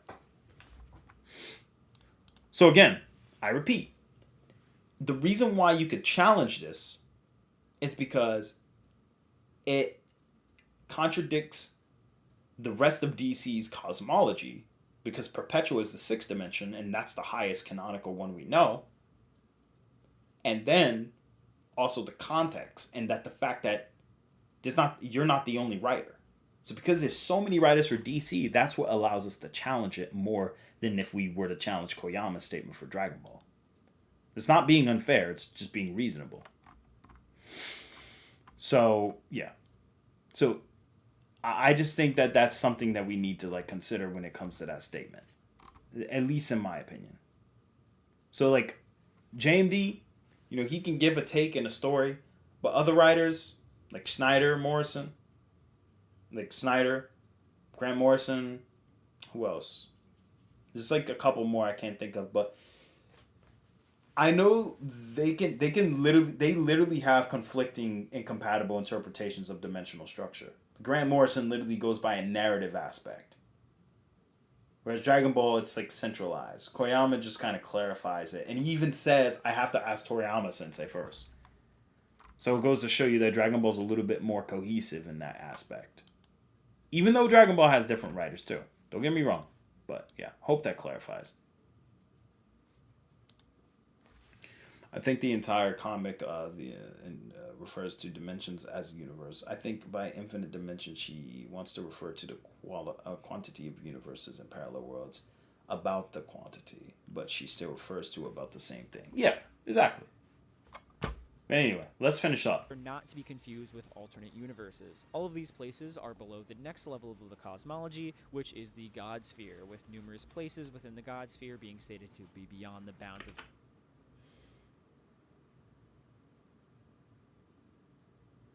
space, time, and the concept of place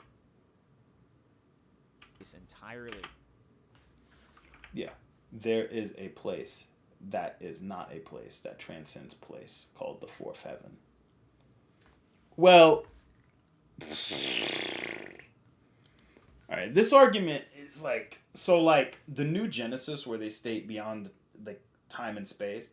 Time and space, being beyond time and space is a blanket term that pretty much every fiction always uses, and all that just means is you're beyond 5D. 99% of the time, or whatever your standard of space-time is for your universe. So DC, they have the metaverse and all of that within the new 52. So from what I've calculated, from a versus battle perspective, that's like 6th, 7th dimensional in terms of like attack potency. But in actuality, that doesn't imply outerversalism, like some people would think. The God Sphere doesn't imply outerversalism. Even with the scan, there is a place that is not a place that transcends place. Okay, what does that mean? Because even a 0 dimension is technically nowhere, but the dot represents a point in a system. So a representation, a place is still a form of representation. So the only way you could say something is not a place is if it's outside of existence. So I get what the writer is trying to do. The writer is trying to be creative by saying it's technically beyond space. Like it's super high and abstract. That's what the writer's trying to say here. This isn't downplaying, but this is at least just trying to recognize DC is known for flowery wording. So, again, that's the most blanket statement we could see. It's definitely not going to be outerversal because of the nature of what outerversal is. So, again, that's something that needs to be clarified. Because I could see why this could be taken to outerversal. Because 0 dimension, it's a place. It's just in the sense that it's a set. It's a place it's a place in a system. It's a position.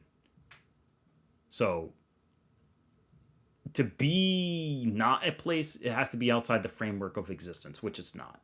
So they're going for a mystique tone. They're like trying to avoid mathematics.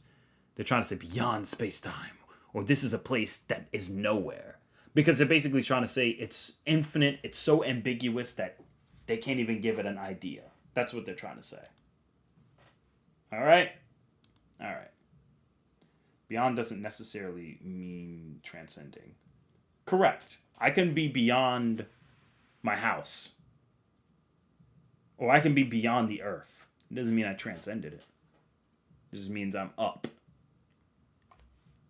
That's why you got to have mid-ball interpretation. High ball and low ball take just to be more fair to this specific verse. Good point. T. Cole is on point. And same with Shadow. And also Batman talked about a bullet that would go backwards in time would kill Darkseid. So they are affected by time. Correct. Batman does talk about a bullet that can go back in time, which shows that they're beyond the concept of time that governs the general multiverse, or like DC has hyper time. But that doesn't mean that they're beyond the monolithical concept of time. Because, I mean, if that's the case, then Darkseid wouldn't even need to wait to take over the universe for Superman. It would just have happened. It would be irrelevant. Clearly, they're still bounded by that. Otherwise, the story wouldn't be interesting. So, writers are going to do that. So, good point. So, yeah. Cause and effect. Overall, you can't have that. So yeah. Anyway. It is here where the negative zone resides, having its own statements that it is infinite, endless, boundless, without dimensions, timeless. Let's read another one. It is a world of boundless twilight, a stopping place. So again, Notice.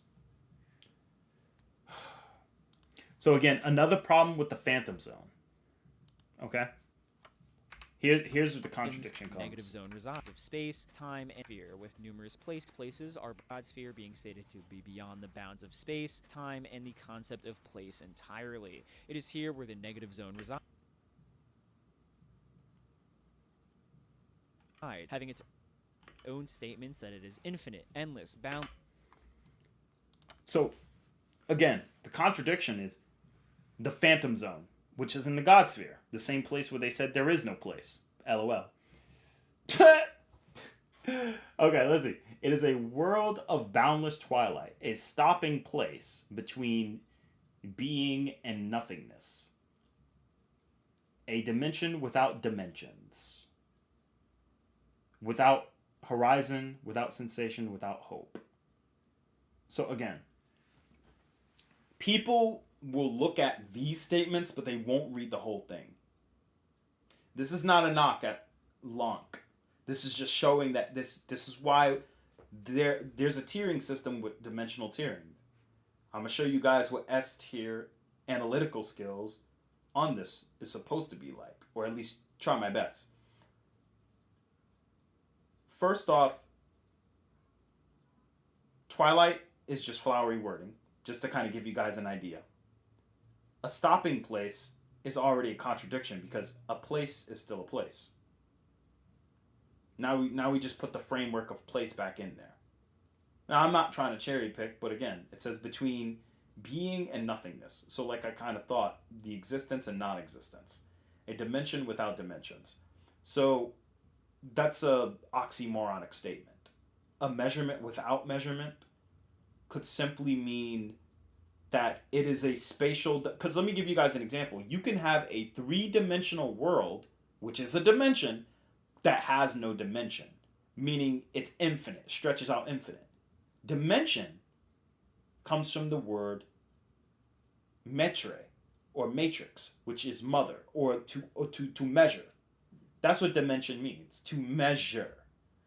So when you're talking about width, breadth, length, I can have a dimension of width, breadth, and length, but it can have no dimensions, as in it has no measurement, because it's infinite.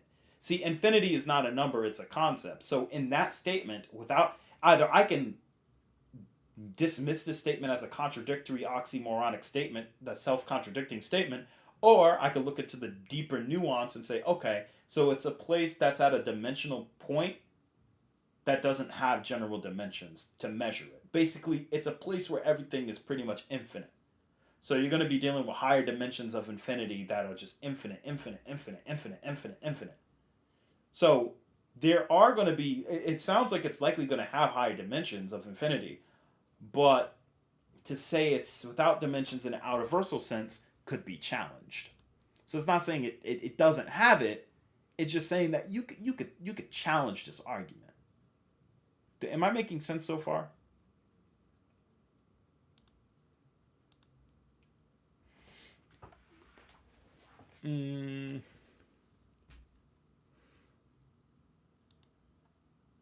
Yeah, that's a good point. 0D is the dimension. So like a place, it's like, again, dimension without dimensions, place with no place. It's supposed to give surrealism. Okay. So, you know, a stopping place already, like, it already undermines the no place because it reintroduces the framework of location. So if you're saying it's a stopping place, then you just put the framework of what location is. You put that concept back into the discussion. And like between being and like nothingness, again, it's just saying that it's just literally just saying, okay, this is where existence and non-existence goes. Okay? So the oxymorons part, I'm just going to kind of highlight that one more time. It's literally a contradiction. So it's either it's poetic. Okay? It's not trying to be consistent. It's trying to give a poetic aspect. So the infinite extent it gives is either it has, like I said, it has spatial properties but no finite measure. Okay, like a 3D space with infinite length, width, and breadth is measurable in kind, but not in quantity. So you know it's 3D, but it's infinite. So qualitatively, dimension, or using that term dimension as a metaphysical realm and not a mathematical coordinate, would be likely what they're going for. Because after all, this is where the heavens and such is. So that's what I would say on my take on that. So I know people, I think the thing is, like, most power scalers latch onto the whole, like, without dimensions equals out of versal, without checking if the narrative context reintroduces, like, you know, does this have a place? Is it a location? Is there any type of framework that gives it the idea of what we've coined Outerverse to be? And that's where you need to really look deeper into it. Outerversal is a very high level, and you got to be careful with it. Without dimensions, timeless, and distanceless. Anyway. Superman in older comics was already able to overpower characters like Dominus, who could make his own Phantom Zone. And more recently, Superman outright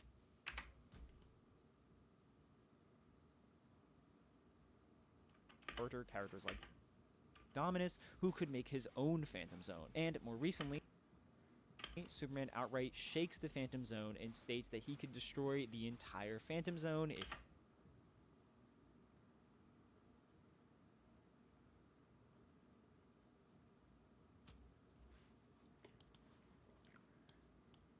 I think another problem with this is that Superman can destroy the Phantom Zone as shown in the scan, but by saying I could make this entire dimension cease to exist, if I really put my head to it, you just acknowledge that it's a dimension again.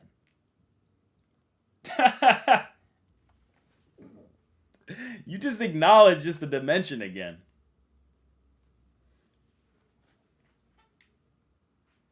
Something in dimensionless doesn't mean out of verso. It needs context. Yeah, he literally says this. Yeah. And when Superman, like, yeah, if he called it a dimension, it contradicts it automatically.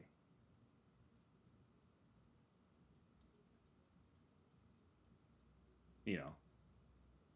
So again. Let's see.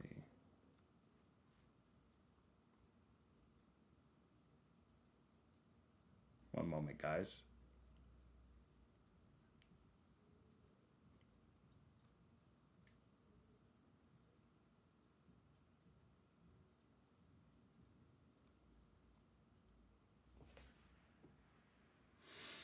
Let's see. I mean, if anything, I think this kind of just anchors the Phantom Zone into not being Outerversal. if he wanted to, but ultimately chooses against it. In other words, Superman can already destroy spaces that are limitless and beyond the limitations of an infinite dimensional structure. But if we like, we can go even further. Looking back to the cosmology map again, you can see at the very furthest boundaries that there is a white void called the Source, which is separated from reality by something known as the Source Wall. The Source is one of the highest powers of creation in DC, being beyond everything we've already talked about, once again being boundless, with the Source Wall itself already being beyond every prior mention, once again being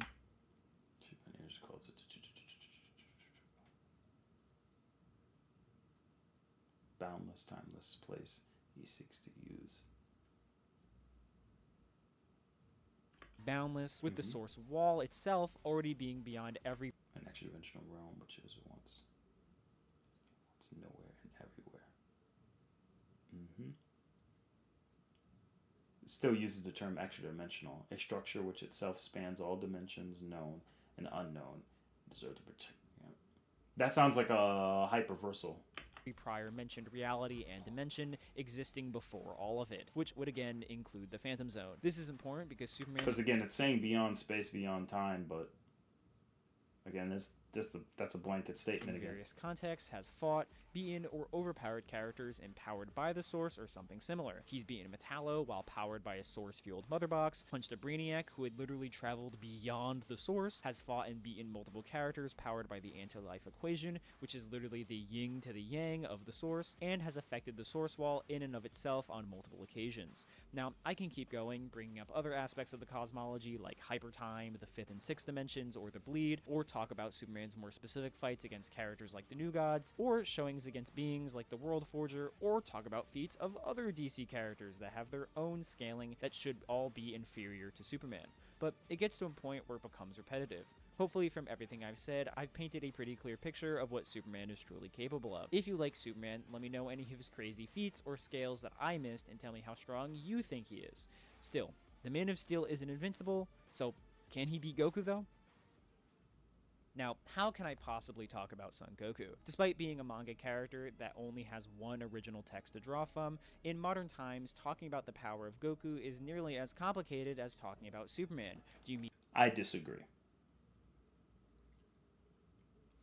I disagree completely. Talking about Goku's power is nowhere near as difficult as Superman because it only has one writer.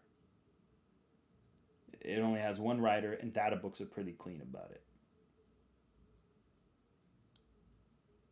Once you get past the Dragon Ball comedy, it's not hard. Not in my honest opinion, it's not hard.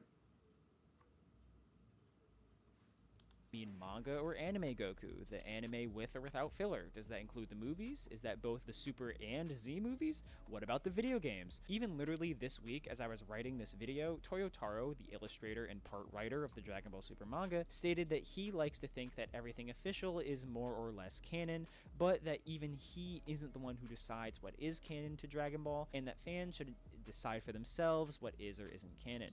Fans deciding for themselves go back in the death of the author, where you're allowing the reader to interpret things. So again, even brings up Dragon Ball Online, something made way before Dragon Ball Super, that contradicts pretty much every other series, as something that he personally thinks is canon to himself. So overall, don't think too hard about it. For this video, I'm going to be sticking to the things that at some point have been referred to as part of some sort of official history or original work, which would be the Z into Super continuity of both the anime and manga. So no movies, GT, Daima, or video game scaling, with only the latter having... I would say you should have included Daima, because Daima was intentionally made with the idea that it happens before Super. Any scaling that's better than Super But I don't anyways. know. With that being said, let's begin. Of all manga and anime, one of the best things about Dragon Ball is how relatively stable and progressive the power scaling is between arcs. Long before the era of Versus Battle Wiki Tears, Toriyama was pretty clearly escalating the stakes between arcs by having increasingly large celestial bodies be at stake. Goku almost always finishing the arc far stronger than when he started it. Almost always the new threat of the last arc gets easily beaten by the biggest threat of the new arc. In OG Dragon Ball, the top tiers were consistently blowing up the moon and threatening the destruction of the entire planet. King Piccolo defeats Roshi, who blew up the moon, only to be surpassed by Goku and Piccolo Jr. In the Saiyan Saga, Raditz and Nappa easily defeat the prior arc's main villain Piccolo, establishing that top tiers could easily destroy the planet, with explosions so large they might be able to blow up any planet regardless of size, or maybe even destroy stars. The Namek arc continued with this trend, Vegeta getting repeatedly beaten down by Frieza and his henchmen as power levels massively escalated hundreds of times over to reach consistently into that star-busting tier, the anime version of the arc potentially concluding with beyond solar system level explosions. Frieza would... I'm proud of him. He included the galaxy busting feat. That's good. That's good that he included that, because a lot of people ignore this feat. Including with beyond solar system level explosions. Frieza would return only to be instantly cut in half by Trunks, man far weaker than the androids, who were powerless against Cell, who could blow away the solar system and threaten the existence of all life in the universe. The Buu arc would further escalate the scale of power, with the weakest form of Buu literally one-shotting Dabura, a man who was more powerful than Cell, with the stronger forms of Buu easily wielding power that could wipe out the entire living universe and maybe even the realms beyond it. For years, this is where Goku's power set. Well, I wouldn't say the word maybe. It literally says this space will cover the living world and wipe out the universe. So it's not a maybe. Maybe even the But realms that's okay. beyond it. For years, this is where Goku's power set. He was the strongest in the universe, but in a universe that wasn't really progressing. Even with the movies and continuations like Dragon Ball GT, there was no feat, in my opinion, that escalated Goku's power to a new, particularly multiversal tier. Seguro Space. Gotta remember Seguro Space, because Seguro Space is specifically beyond space and time. How many of you guys in chat remember that? Seguro Space is specifically beyond space and time. In fact, I think I talk about it in my video. Let me see if I can pull my video up.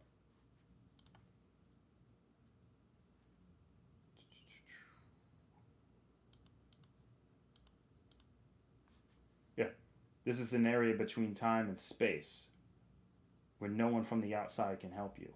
Goku fell in the Seguro Space between an area between dimensions. So I think this is definitely pushing into multiversal category.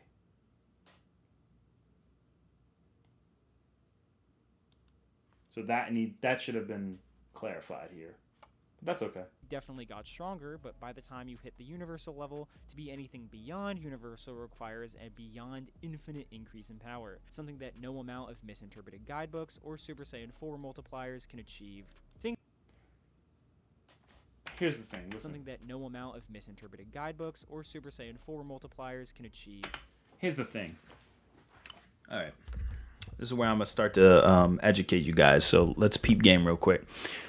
First of all,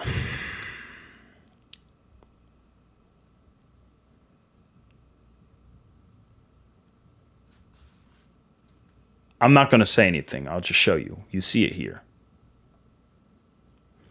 You just need to do a little research on Dragon Ball.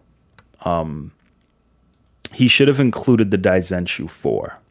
Because the Daizenshu 4 makes it very clear, including Toriyama's interview, that the living world and the afterlife are not the same whatsoever. And because he utilized, let me see, does he include it? We'll see. He might include it, but from what I'm seeing, I don't know if he's going to include it. I don't know. But before he might include it. But before he goes further, I'm going to say this. If you included you included Paul Jenkins, okay? You included Paul Jenkins and you included JMD. So if you're going to include them on Twitter, then you should have included Koyama, who gave a little bit more of a clarification, where he verbatimly says this, and that. Maybe he didn't know, so that's fine. But I'm just saying, like, it's not that hard to find.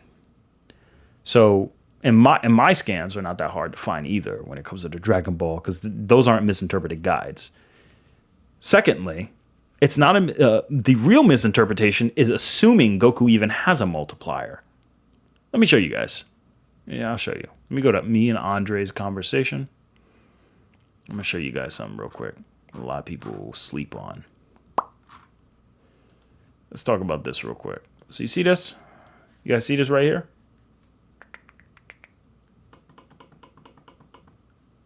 This is a Dragon Ball scan. Okay?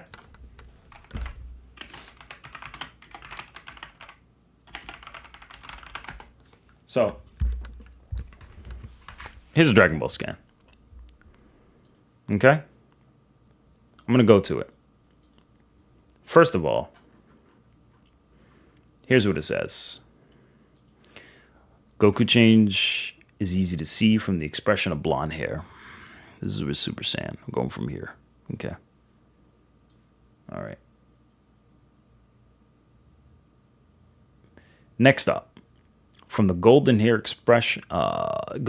expression, you can easily see the evolution. Okay. Getting used to the Super Saiyan state without intense emotion, right here. Super Saiyajin, Furo power. As you can see, they jump right into Super Saiyan 3. Is overflowing with power. The eyes disappear in expression, cold and chilling. with stretched out hair and feeling of overflowing power. And again, it keeps going. But the official data books, they try to give Super Saiyan 3 a multiplier. But the Daizenshu does not, because it's supposed to shatter limits. Remember, Ultimate Gohan is not a multiplier, it's a limit break. Okay? It's a potential draw. Ultimate Gohan by the Daizenshu was designed to bring Gohan's potential out to its limits. Without him having to get angry or anything, it shot his power up. That was the point of Ultimate Gohan. Super Saiyan 3 was the same thing. If you read the description of Super Saiyan 3 in the Daizenshu, it was designed to bring Goku's power to its absolute limits. Super Saiyan 4, if I recall, was designed to shatter those limits. Super Saiyan 4 was a limit breaker. So it was beyond 3. 3 brings out Goku's full max potential. So Super Saiyan 3 was basically Ultimate Goku. It just used way too much ki, whereas Ultimate Gohan was more stable. Okay? Super Saiyan 4 shattered that, went beyond it. It never had a clear or definitive multiplier. So they never really had multipliers that were numeric. So at that point, I disagree. There in one thing he didn't include here, where he said this. Something that no amount of missing universal requires a beyond infinite increase in power. Here's where he might have dropped the ball here. Okay. So, first off, GT Goku, for those who don't know, I did a short on GT Goku. We're going to go over that real quick.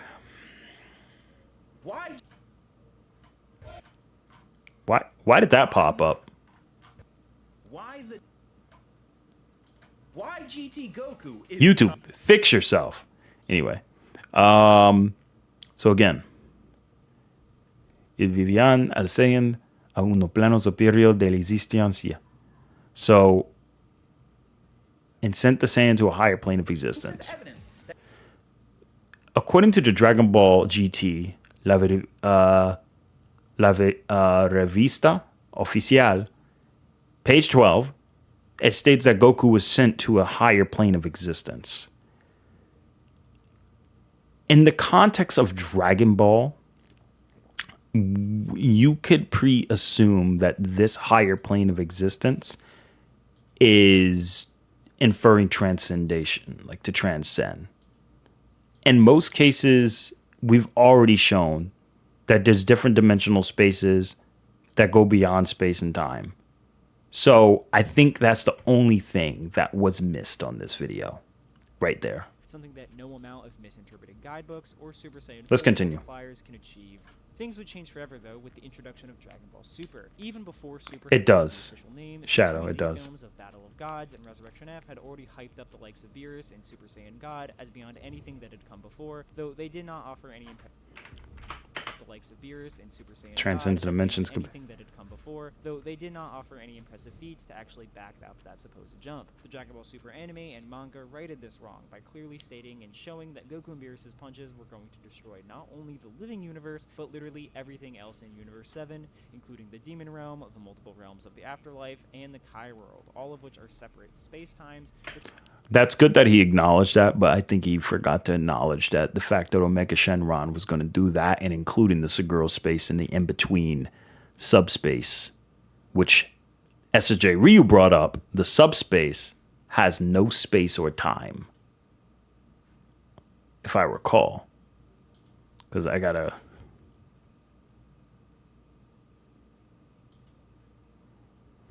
known as the subspace. This is a dimension that has Yep, medical use sensor transmission in the movie passing through a different space that transcends time. no space or time whatsoever, and is able to travel in between dimensions. I mean, think about it. Whis is so fast, he warps space. Whis is so fast, or the angels in general, they can bypass different spatial dimensions over time with their speed. And I think this is supported by the fact that Professor... It's very clear to see that it doesn't function. Yeah, he says instant transmission works like time. So again, it really goes to show that you really want to dig deep when you're doing these type of like power scaling videos and stuff like that, because it's let's see here. Which are comparable to the universe. This feat is pretty much as blatant as a low multiversal feat can get, but some have argued that this feat is far beyond multiversal, mostly due to several statements about the otherworld. Some argue that due to these statements, the otherworld is actually an outer versal realm that can... All right. See, Lonks, if you react to this, reach out. Lonks, I'm the one who brought up the Daizenshu 4 scan. I'm the one who brought it up and orchestrated a very comprehensive, cohesive, and coherent argument for Dragon Ball. I also found when Takeo Koyama went on his Twitter, when he was on Twitter, I reached out to him. I said, look, I'm not here to add anything. And Mr. Koyama-san, I understand you're not an astrophysicist, so I'm not going to ask you crazy questions. I'm just asking, is this what you're implying here? Or was this what the implication was properly, since I'm not a Japanese native? I asked several people. I asked Sepsan, who is on Twitch, also known as Seppuku, who plays Mario Maker 2. I asked him his opinion. I asked Fawcett his opinion. Fawcett is a Marth main in Super Smash Bros. Ultimate who lives in Japan. And I also asked Yu Yu Hakusho Forever, Mori. She also gave me a translation and was saying, yeah, you're pretty dang spot on with that. That's what the interpretation is implying. And Herms did as well. So literally you had 3 different people giving a translation. You had 2 people who were not native giving a translation, and then 2 Japanese natives giving a translation. Actually, no, wait. You know, guys, what's that Japanese girl who does the channel? She said like, keku. Like shows you like, I want cake. Or like she'll say something like, I am this. Ore wa Goku. Like she'll sing with it. I forgot what her name is.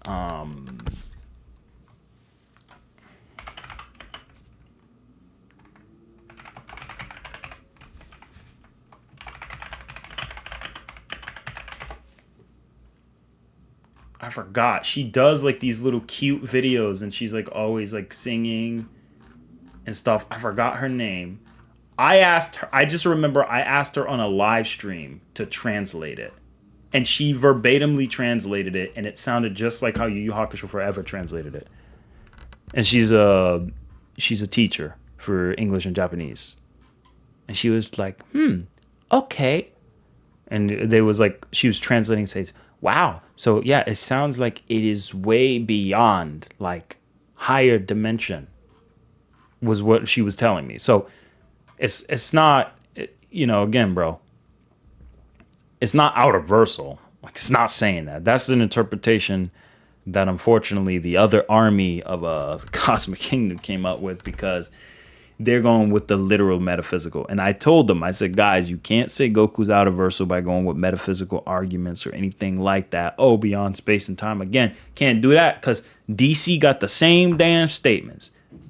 They got the same statements, and you see me not agreeing with them. I'm not going to be a hypocrite and disagree with Dragon Balls. Nah, I'm going to disagree with both. And it's the same thing for any other series, man. You know, because if we go by that logic, I'm like, then King of Fighters is outerversal then. The heck? You know how many series says that something is beyond space-time? Umineko's outerversal then. Like you do realize Daizire, Annos Voldigold, and Misfits of a Demon Cat. Like, do you realize how many series? Rimuru Tempest would be outerversal if we went by that. Oh, but it's metaphysical. Yes! Every series I just named that's made in Japan, 90% of them go beyond the metaphysical. You could argue Yuha is outerversal using those same type of arguments. That's why we don't do that. The afterlife transcends dimensions below it. Not every single dimension that could ever be perceived in reality and mankind. Like, all right, relax. Dang, man. Anyway. Completely transcends dimensional structures based on the description page from the Daizenshu. However, pretty much every capable What do we say? transcends dimensional structures based on the description page from the Daizenshu. Daizenshu 4, page 20. However, pretty much every capable translation of this page does not imply this in the slightest, saying that the other world is just beyond the dimensions that humans are aware of, and that the gods there can look down at the human world, which makes more sense for how it's literally portrayed and how it functions in the story. It's just another universe. Goku would continue to grow. No, no, no, no, no, no, no, no, no. You're wrong. Respectfully. So, see, this is the problem with a lot of people. Let's take it a bit by bit. It says a supernatural world governed by the gods, the kingdom of heaven, or what it actually says in heaven, towering above the sky itself, transcending all dimensions known to man.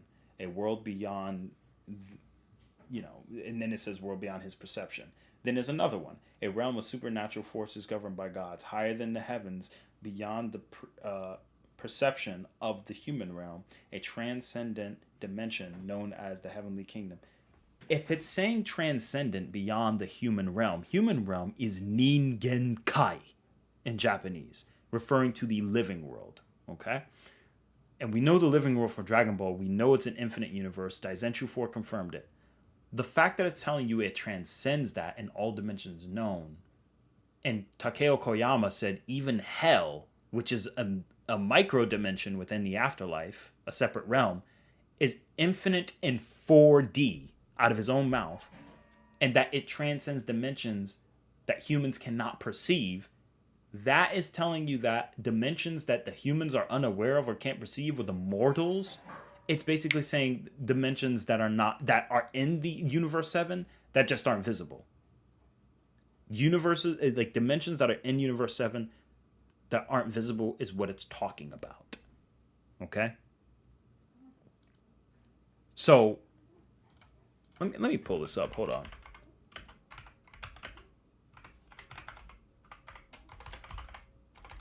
Nah, bro, I gotta go crazy on this right now. Because I'm sick and tired of everyone misinterpreting this scan. And it's nothing against you, Locks. You said it yourself in the beginning. You haven't been power scaling like that long, so it's all good, bro. But I'm just gonna break it down a little bit more. I'm gonna break it down a little bit differently.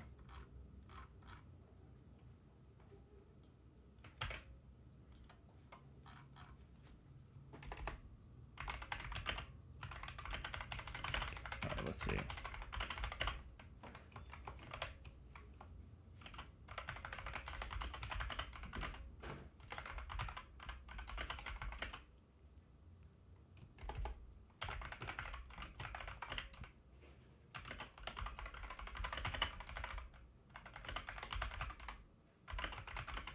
Let's see here.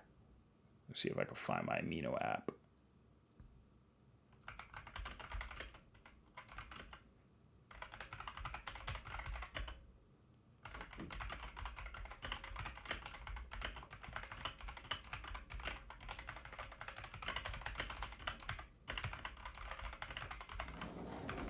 All right, so let's go into this real quick, guys. So, all right, so as you guys can see, let's pull this back.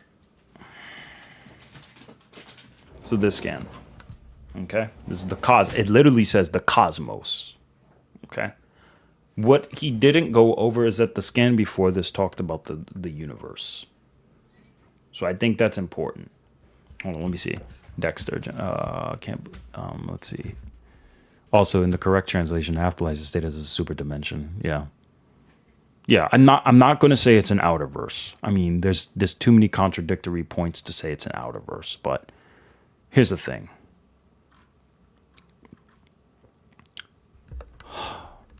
First part.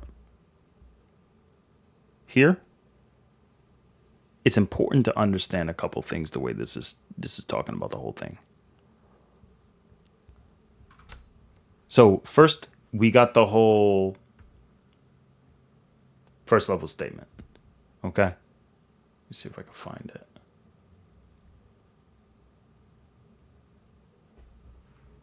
here. Kamigami ga tsukarodoro chōshizun no sekai.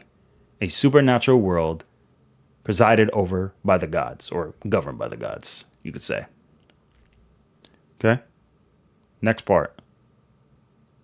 Even here, or we go here, ten yorimo takaku ningen kai wa ukagai shiru koto ga dekinai jigen o chosu, which cho refers to super, jigen, which means dimension. Jigen o chosu shita ten no, okay?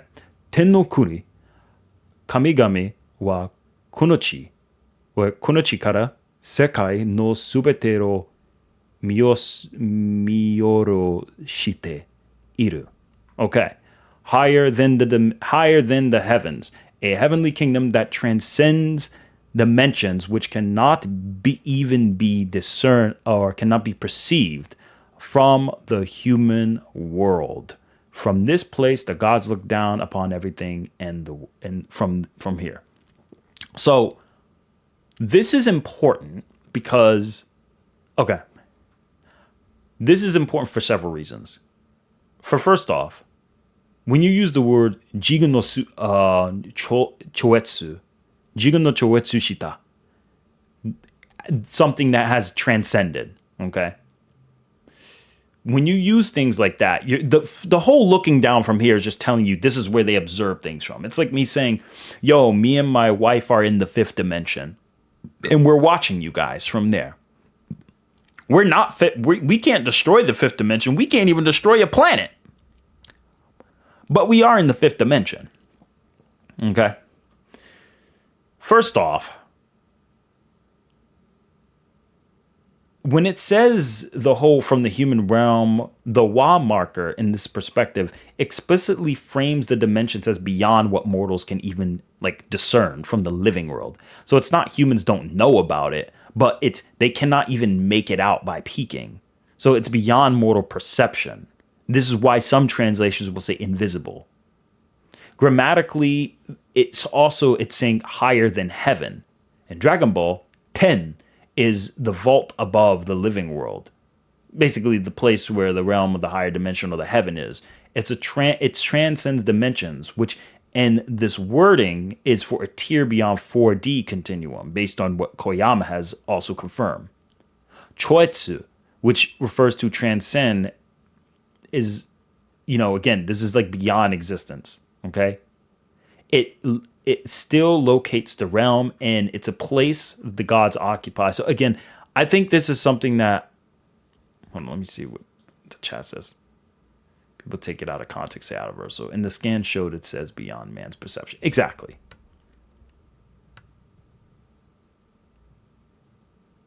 Yo, what's good, Goth Doomer? Glad to see you in.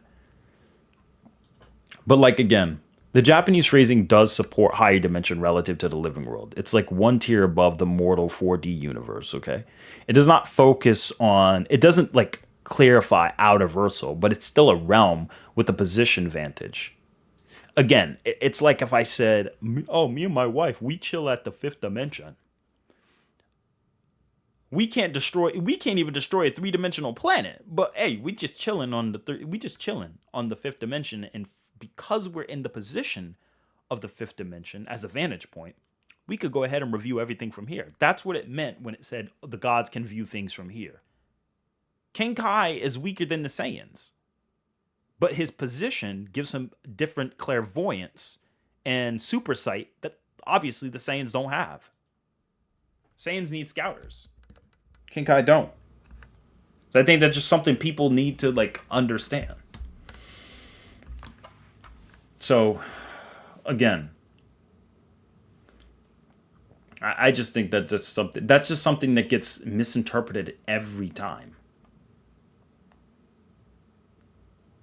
We're not saying it's we're not saying it's outerversal, but again, you can't, don't take a hierarchical place as a hierarchical level of power.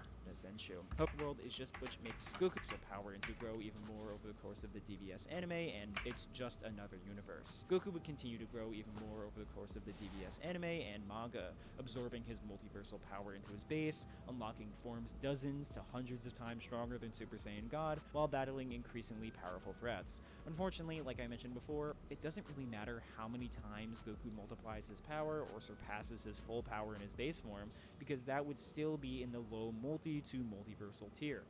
There are a handful of fringe arguments to potentially get Goku higher, so let's cover those now. During the Goku Black arc, probably the most impressive canon feat in all of Dragon Ball occurs. It's just that Goku isn't the one doing it, and it's when Zeno erases future Trunks' timeline. Now, due to the nature of timelines in Dragon Ball, this would actually be a low complex multiversal feat, or 5D. I would say higher than that. Because you just acknowledged that the macrocosm is a higher realm than you would have to. I think the thing is that Lonks doesn't have all the sauce, so it's okay. It's all right. But like he's missing things like the Shinsenkai. There's things he's missing. He's missing things like the Shinsenkai, the Zeno World, the Neutral Zone, the Super Dimension, Seguro Space. He's on point though about a couple things, but yeah. The entire subspace like Infinite Zamasu theoretically can. Or how Bleach characters with their hacks and abilities can bypass in between dimensions as well. That doesn't mean they can just simply destroy the Don guy. Except this guy, he's busted. And to me, I said this guy, he's busted. The only issue is that Goku obviously never scales to Zeno's power, and literally no one in Dragon Ball, Angel, God of Destruction, or otherwise. Now, potentially, you could argue that Zamasu was beginning to reach a similar tier of power, as he was beginning to be felt and appear in the present timeline, but he never actually does anything, and this could have just been a hacks ability gained from becoming a universe. He didn't become the universe. He became the multiverse. That's why Zeno had to erase him, because he was causing a tear in between the timelines. Remember, every god of destruction was dead, so he wasn't really worried about them stopping him. Still, given that Goku completely dwarfs Zamasu's power by the Torment of Power, his own strength should be able to do something similar. This might be supported by a handful of statements from guides describing a character's power as beyond the dimension or superdimensional, which arguably might mean 5D as well, but usually within context, dimensions just means literally alternate dimensions rather than higher mathematical spatial ones. Temples below. The room exists here in a separate dimension. Outside of the entrance stretches a completely empty space. Yeah. Yep. He's right. Dimension in Dragon Ball doesn't typically mean that. But here's where he's making a mistake at.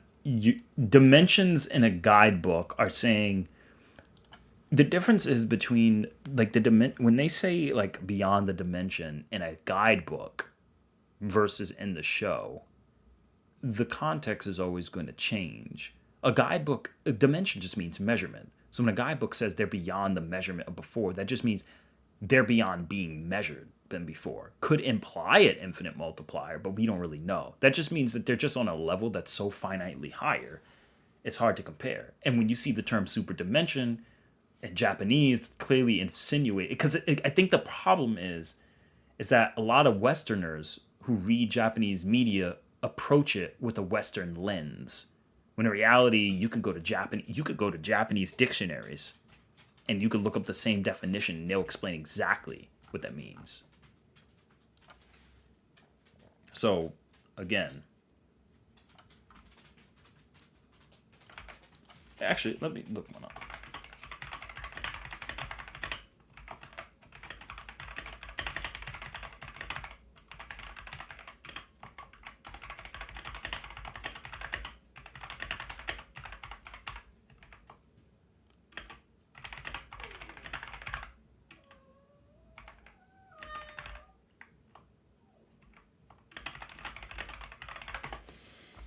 Let me look this up real quick for you guys. Yo, Shadow's a beast. You've been here all day. We've been fluctuating reviews though. We've stayed consistently at 16. I appreciate everyone for sticking by. He thinks teleporting the zone subspace is non-canon. no hate, but if you take away 70% of Dragon Ball, of course Goku is only low 2C. What a shame. I mean, yeah, that's going to happen. I mean, by that logic, that's like taking away that's like taking away a lot of things. That's like taking away the God Sphere in DC. You know, it's like, oh, it appeared in this type of comic, so we don't know if it's like, I get it, but like Dragon Ball is not DC.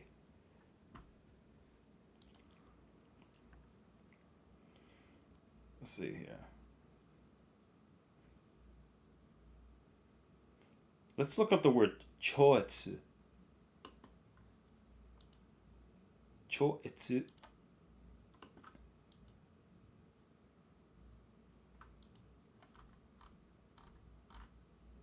All right.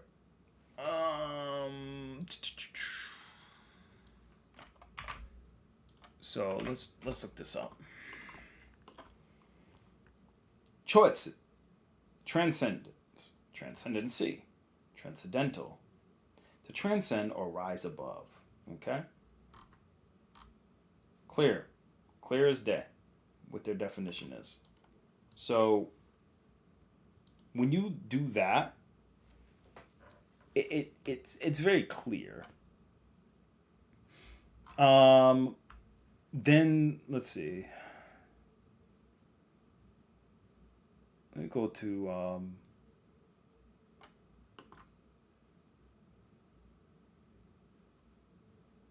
let's go to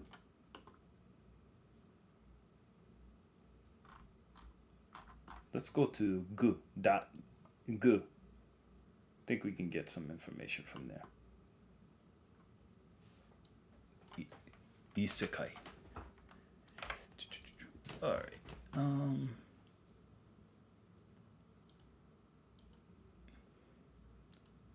Not Isekai, the comic books.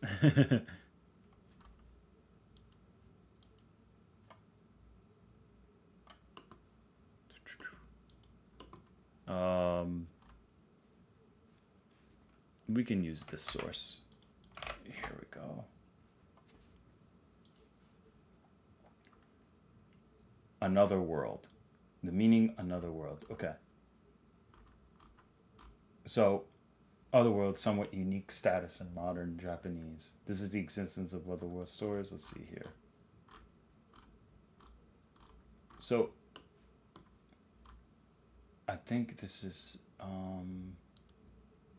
this the one I was looking for?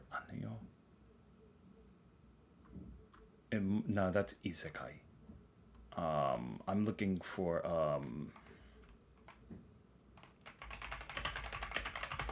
see if we can find it. Oh, move. Dang, fruit fly, bro.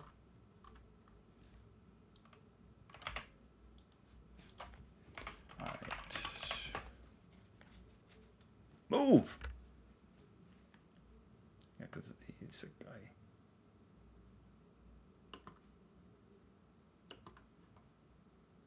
All right, let's see.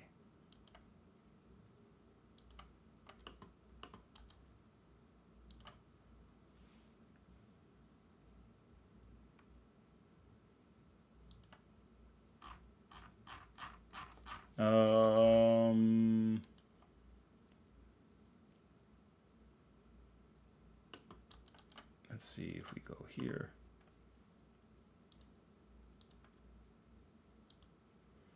There we go. All right, here we go. So this is for those the other world. Okay.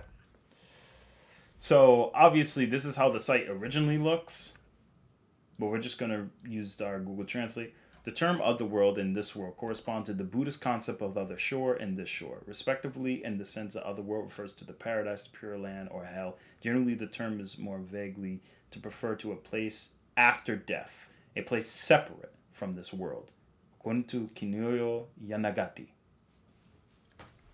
All right, Kunio Yanagati. Why am I saying Yanagati? Yanagita. Okay. Japanese people do not believe that the dead travel to a distant land. Rather, they strongly believe that the spirit of the dead remains in nearby mountains and descendants' villages, ancestral spirits. Furthermore, oral literature. So as you can see here, it's going to change. This is the aspect that DPZ took. And then here, what makes it interesting is this is just showing that. So it's literally designed to be, you know, like it's not designed to be a place in the normal world. So I think that's the problem here. And I think like you need to look into the actual Japanese culture and literature to understand the intent. My boy, like Drip did that. And a couple others in other places did that. But I think the problem is they just went a little too far.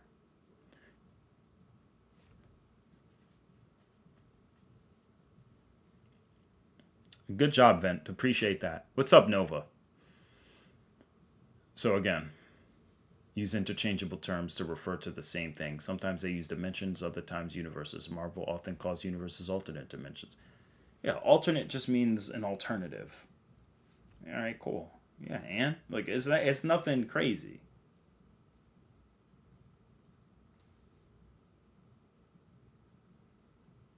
Correct. Yes, Vent, you are correct. Choetsu does have a completely different like meaning in that context. So for example, if we look here, Choetsu, to far surpass other standards or be outstanding, to be transcendent. Okay? To go beyond, to leap over the norm and attain a high level or rank. Dragon Ball's human world, Ningenkai, is infinite. We already know it's infinite because they literally say it is. So if you're going beyond that, you have to be a higher dimension. And I think that's where people forget. So, again,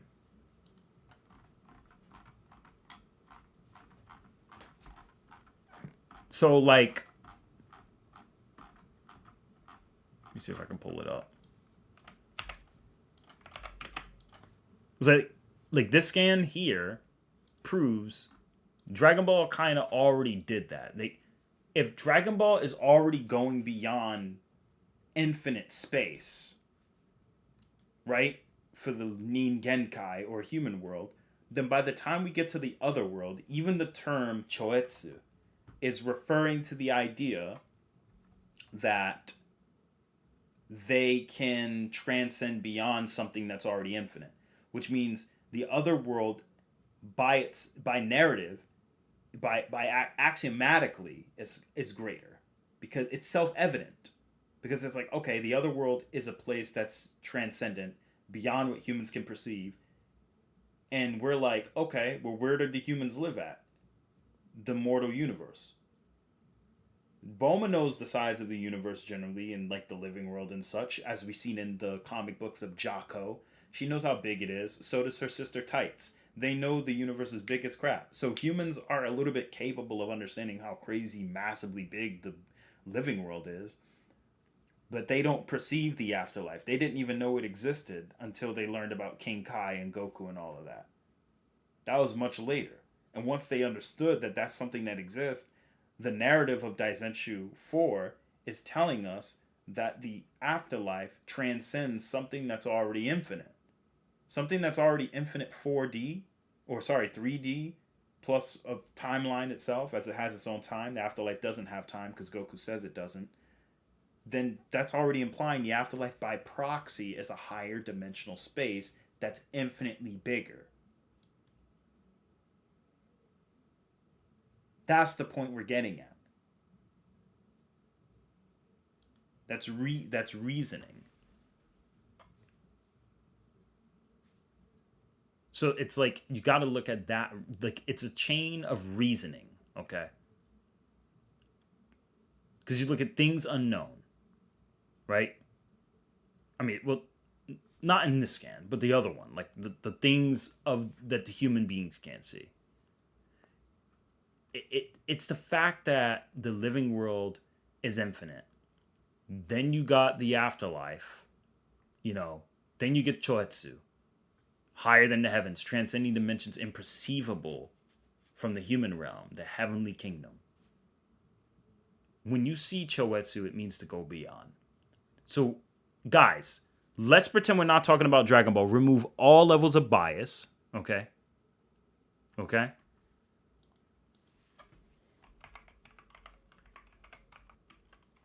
We're going to remove that. We're also going to remove suspension of disbelief. Well, not remove it. We're just going to acknowledge the suspension of disbelief that realms like this exist.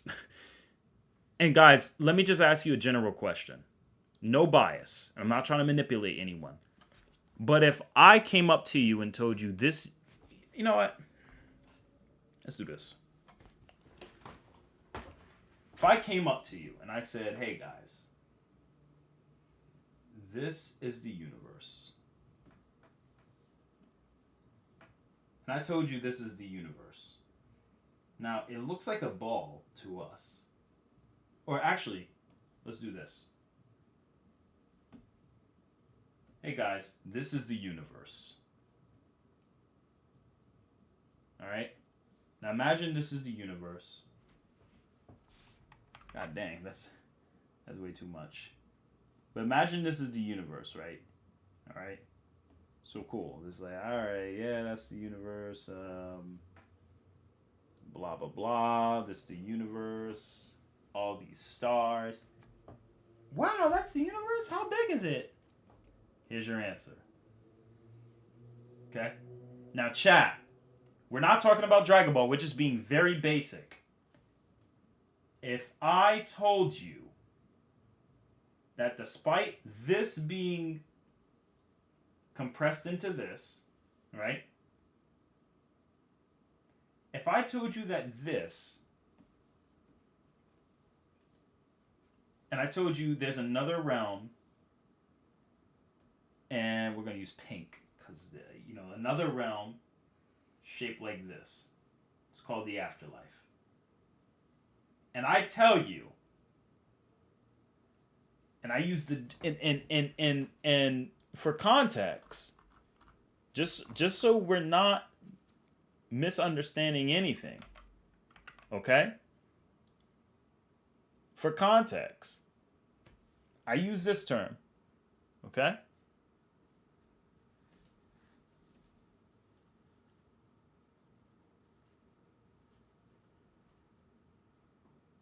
Oh, you know what? We're gonna simplify it. I'm just gonna shorten it.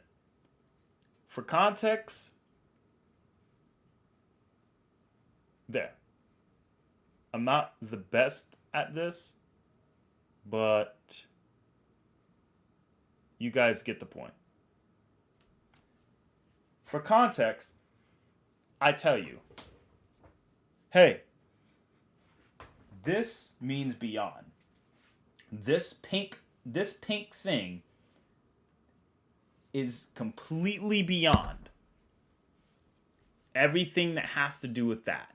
In fact, the people who live here, rather it be regular people or super powerful people, all of them, all the people in this group are oblivious about this. Pink ball is choetsu. Far beyond this. Transcended on a completely different level.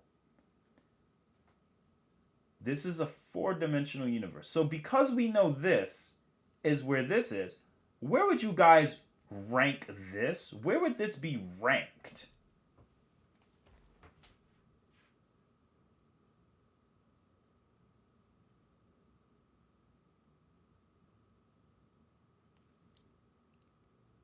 Vent, ding, ding, ding.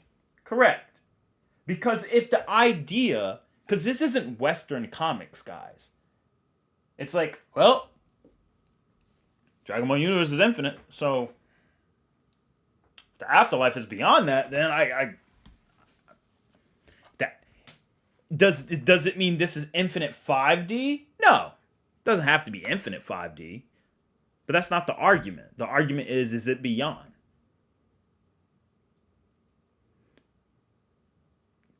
Correct, Shadow.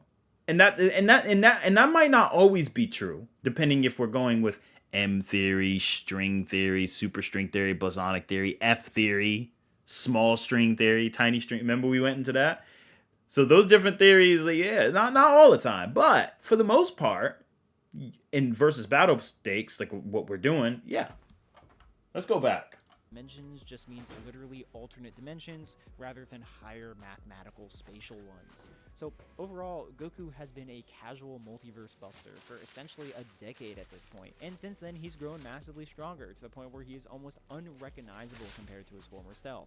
But is the Saiyan raised on Earth strong enough to take on Superman?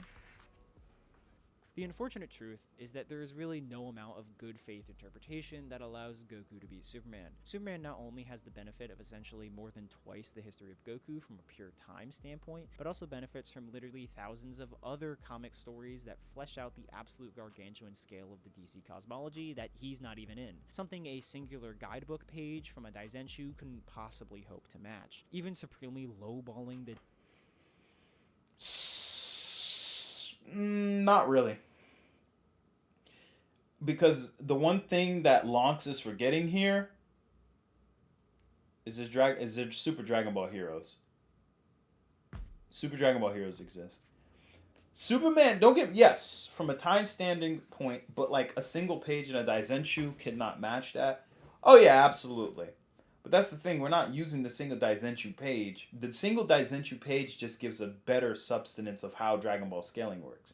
Because Dragon Ball scaling works with a different perspective. They don't make statements in the same. Well, they make statements, but you have to lay it out. You have to know everything about Dragon Ball. And with Dragon Ball Daima, that's the multiverse just got bigger. Look at the all right. So Demon Bane says, look at the cosmology Doom, for example. There is a realm called Hell that is superior to the realms below, where Doom multiverse is located, and Hell can interact and influence the multiverse. There you go. But you have to find the statement. Like DC, it's a comic book, so it's different. If Dragon Ball was some light novel in the same vein as Fate or TTI Grass, Atari scaling would be instantly accepted by the wider power scaling community as a low ball. Oh yeah. Yeah, because they give light novels the benefit of the doubt because of flowery wording. Dragon Ball doesn't use flowery wording. It doesn't. It's a comedy. Wait, he said before that the infinite dimension scanned from DC are infinite higher spatial dimensions and not universal. But for Dragon Ball, he said super dimensions are just interpreted as universes. Correct, Shadow. That's why we have to say that. Because well, the reason he said that, Shadow, is because he had pulled up Twitter scans from JMD. Now the problem with pulling up Twitter scans for JMD is my homie Lonks here, he's good, but he ain't do his research like that. You feel me? Ain't nothing against him. Ain't no thing but a chicken wang, but nothing personal against him, but hey bro. It's like hey little bro. You doing good. Don't get me wrong. Your video is still solid, and you did a good job in trying to present a very solid argument.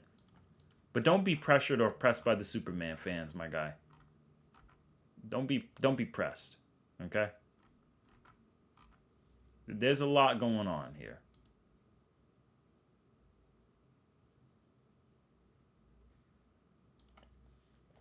Example. In addition, there's a subspace that does not belong to any of the worlds. There's no concept of time or space, and it is between dimensions that are separated from another area. Oh. Why didn't we use this scan? You know what I mean? Why? And that's where I'm coming at. It's like, all right, we're using all these scans, but we can't use this. Why didn't we use these?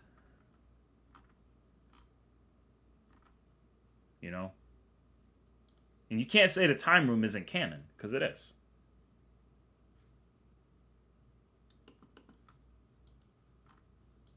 What about this?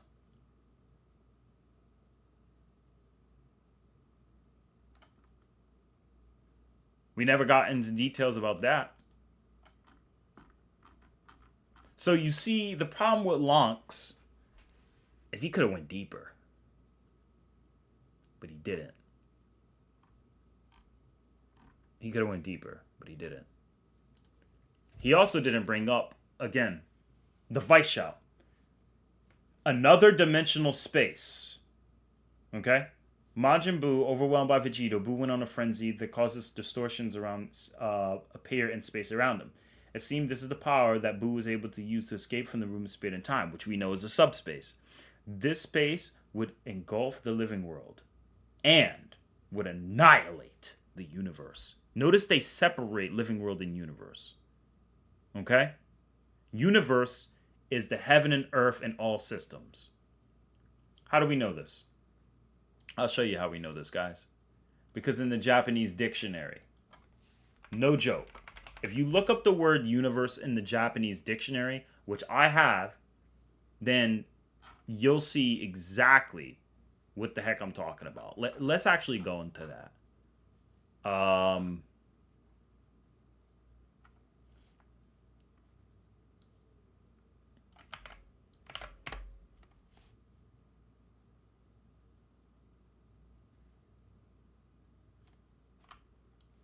Let's go to the Kojian dictionary.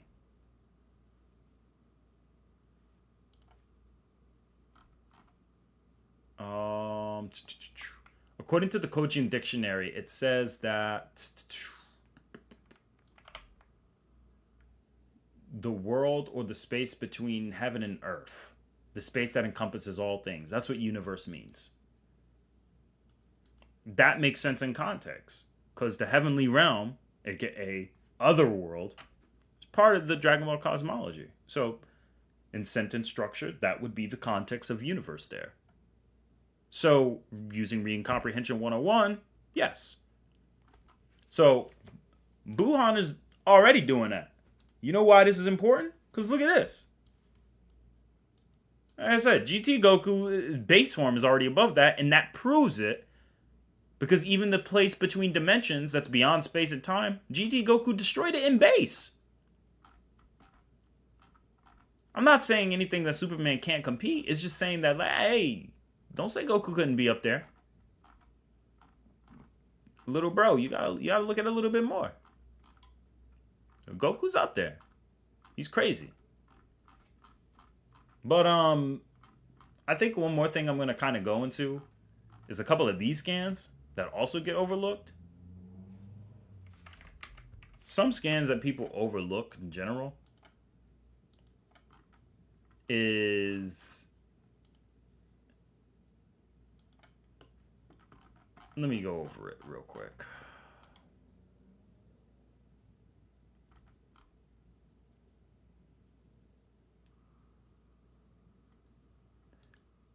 When people ask questions like,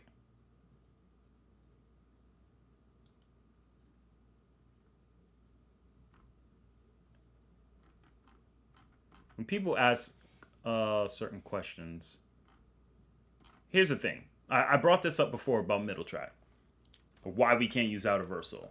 Even when they ask Koyama, are all these infinite in size and other worlds, and are they inaccessible gaps? And then, even then, Koyama is like, I think, do you need such difficult knowledge to enjoy Dragon Ball? Of course, the viewer is free. He's saying you're free to interpret your own interpretation, is what he means.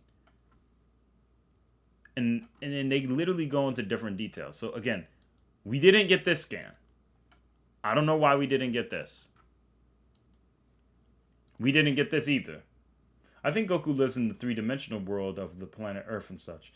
It is the same as the Earth, as an Earthling. I think it is reasonable to think that the gods, including the god of the world, live in at least the fifth or sixth dimensional planes.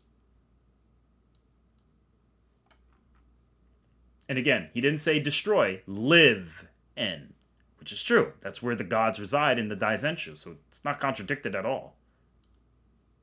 Then again, the views of the author Koyama are probably primary, but in my personal opinion, I think it is a world of higher. Does that mean the afterlife transcends space-time?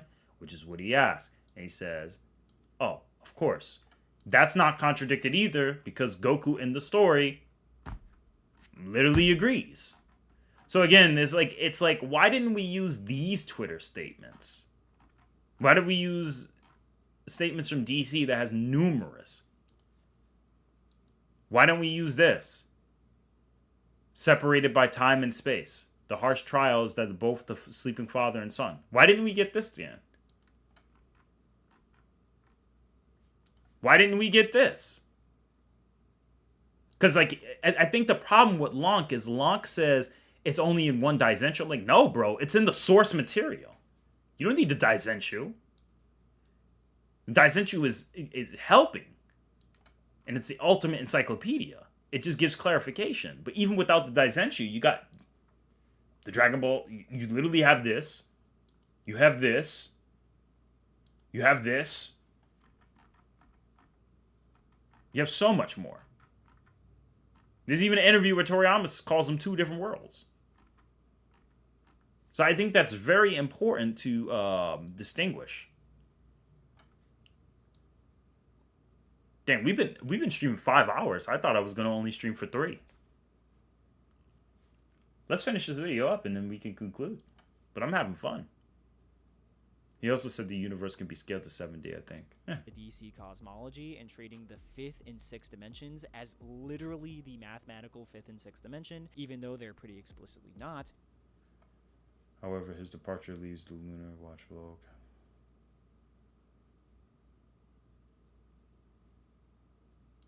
Superman is Wait, that scan didn't prove anything. The mother of everything stirs within the foundation of the hand. 6th and highest plane of existence. literally the mathematical 5th and 6th dimension, even though they're pretty explicitly not. I mean, yeah, they're not. Like, well, they are. They just don't scale to that.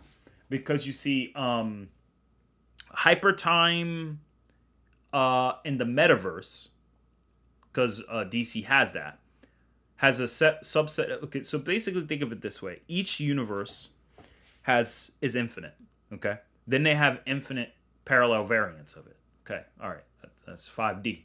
Cool. Then there's infinite variants that create infinite variants, the metaverse. All right, we're going to get into that in a little bit. When that does that, that's like, okay, now we're in 6D. As far as versus battle goes. Then you have infinite variants through the hypertime. All right, now we're going to talk about 7th dimensionality. Cool. Then we got the God Sphere. And then we got 5th dimensional imps. That's like 8th dimensional. And it goes on and goes on. So it can get kind of crazy. You know, DC does get crazy. And yeah, mathematically, even even a conservative Perpetua should be like 10 to 11th dimensional in terms of like versus battle wiki scaling. Going by the aspects of how crazy it still is. Because you still have crazy scans. Essentially says exactly that hell transcends the living world, but it cannot interact with the Enma realm because it's, yeah.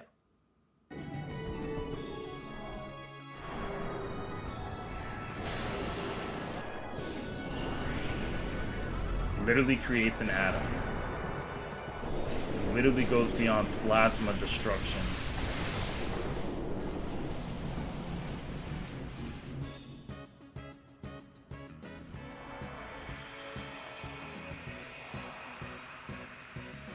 Yeah, god dang. Yo, Final Fantasy is on some crackhead stuff right now, bro. People need to not sleep on Final Fantasy, that's for sure. But thanks for sharing that, Roz. Shout outs to Roz for that. Shout outs to Final Fantasy series for being crazy broken too. Not only that, Scans debunk his arguments because in the comic it comes from Shazam fights 5D beings, and it is stated that like Shazam is from a 3D world. Yeah, I mean, yeah, I know. I think he needs to clarify. Lonks is fine. I mean, I think Lonks, I'm still going to give you a B plus for your grade on this video. In other words, a 7.5 to 8 out of 10. Because you still put in effort. I mean, I'm not going to knock you for not knowing every little tiny nuance. Because in the video, you even said there's too much about Superman to cover. And I think the problem with that, my friend, is that when you try to gloss over Superman quickly, you kind of just said, you know what? He got way too much stuff going on. And so you kind of just gave him the victory without going into the different nuances about it.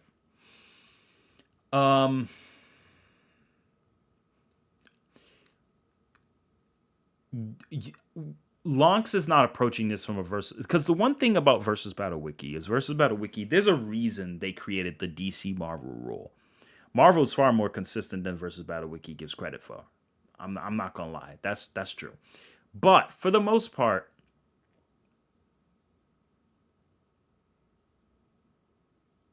oh yeah, Vent, you're right. That is true. That did happen. DC is what I'd like to call funny scaling. DC has funny scaling. So what I do, and me and Harvado, I think it was Harvado I talked to, we usually, what we do, and like Roz and Andre, like what we usually do in our Discord is we separate chapter or eras. We don't combine them. Because it can't, it's hard to make that happen.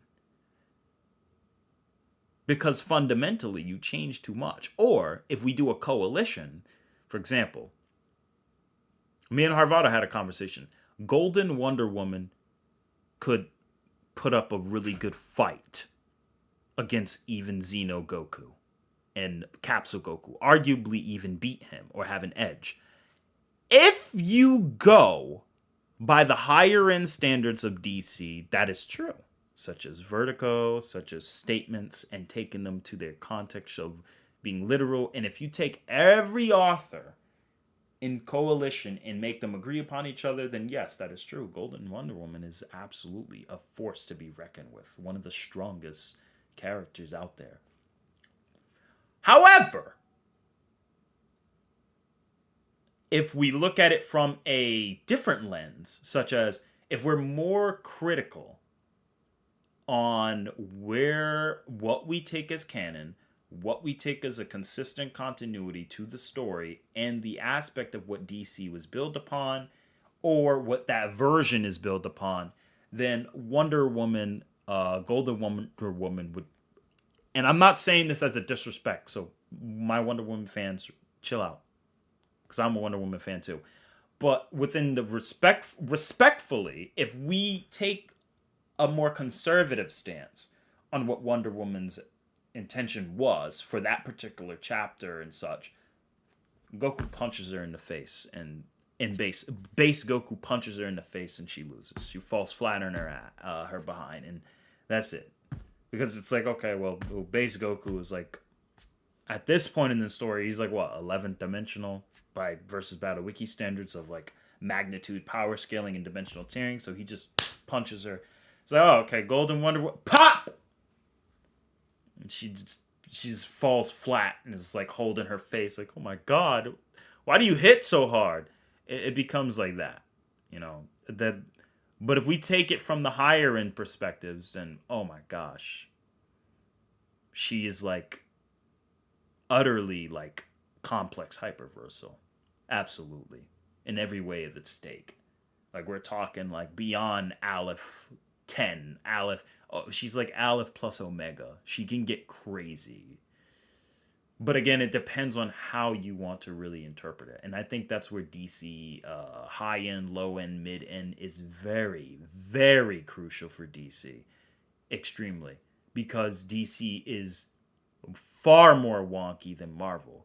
Because Reed Richards in Marvel has been consistently fourth dimensional. I've said that, and Harvado just gave me scans to confirm it. Your boy is crazy. Marvel is far more consistent when it comes to having characters be powerhouses. They really don't even contradict themselves as much. They do sometimes, but not that much. Because even when like the Beyonder lost to Rachel in one of the comics.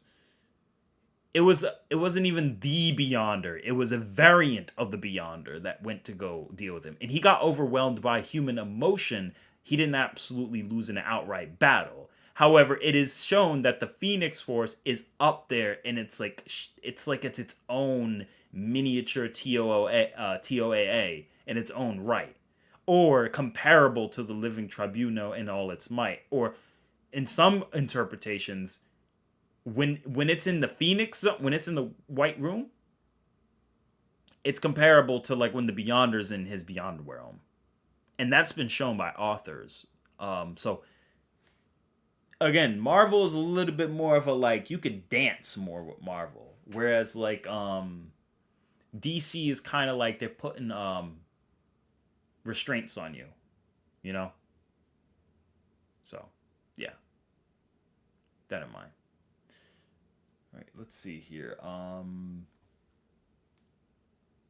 Oh yeah, Bashida cosmology, Dragon Ball. Look at the diagram of how the worlds intersect in Final Fantasy II Ultimate. I will check that out because Roz has been showing me that Final Fantasy might be top 5 in terms of like one of the stronger.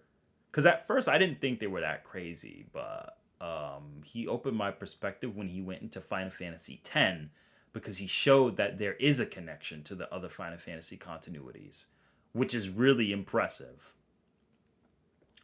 This is because we were talking about Final Fantasy 16 versus 7. And, you know, Roz was even saying, he's like, hey, Clive is a beast, but, you know, Sephiroth is a monster.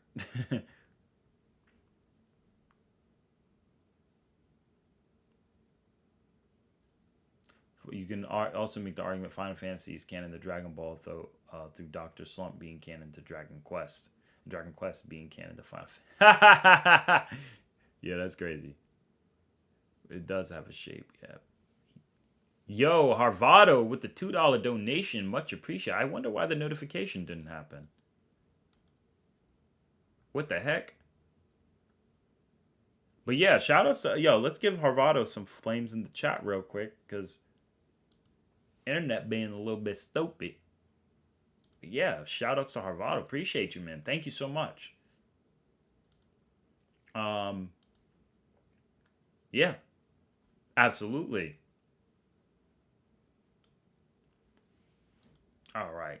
So Superman is still able to shatter the 6th dimension, which is an entire dimensional tier over the high-end 5D low-complex multiversal Goku. This analysis has only... Oh, man. Did he just say that's a high-end? That's not a high-end, my brother. That's not a high-end Goku. That's not a high-end. Because you immediately dismissed the argument. And look, yo, Drip. I can't say Drip because, you know, Drip is, he's cool. But like, for like Cosmic Kingdom or anyone pushing the Outerversal Goku argument, let me tell you something, my guys. I gotta talk to you real quick. Hold on. Let me holler at y'all for a moment. Peep game. So look, I'm not gonna say this to toot my own horn, but Scripture, the Bible says, give credit where credit is due. And there's nothing wrong with acknowledging what you are, right? So look, when it came to the Dragon Ball cosmological tiering list, I was a pioneer, all right? I got made fun of in Seth the Programmer's Discord for that type of ideology, and look, I proved a lot of it was right and true, for the most part. So I still kept chasing, I pioneered that. So give your boy some credit, all right? When somebody brings that up, give credit back to the origin finder. Well, not the origin, because, I mean, I didn't write it. Somebody could have came up with that argument in 1998, for all I know. But the bottom line is be like, hey, guys, Atari was the one who made the amino and was piecing together the cosmological structure of Dragon Ball. So give credit to the boy. Any arguments you guys make after that is up to you. But at least give some credit to the guy who brought forth the scans to the public eye. Okay? Now, that being said, the problem with you guys doing this outerversal argument is it turns people like Lonks It takes people like Surfbone. You guys like turn them away from like even hearing what you have to say because you're so driven off of the high end. You're not even making a compelling argument. So like Harvado, I don't know if it was Harvado or Roz, but one of them brought their boys in the chat. And I told him, I said, well, look, man, see, I'm not like any other scaler. Okay, let me give you an example. You don't think Dragon Ball is multiversal. Let me ask you a question here. What do you think this means when you see that? And I gave him an example of a scan and said, okay, well, what do you think it means at this? If a character, like for example, when I did this, I pretty much did the same diagram here. And then he just kind of was like, damn, that I see why you have the followers you do, Atari, because that was a really compelling argument. I'm like, thank you.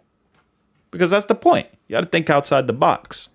When you have an argument for something, you got to think of how someone's going to counter it. I looked at the Versus Battle Wiki and say, what does it take to get Goku to this? It takes this, and this. All right, cool. So I have a checklist. Cool. I got my checklist. Then I think, what are some counter arguments and how would I counter that? So I think about counter arguing myself.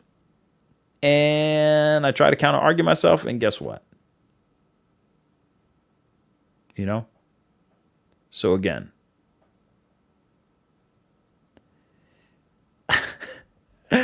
Yo, shut up, Harvado. I'm talking like this because this is...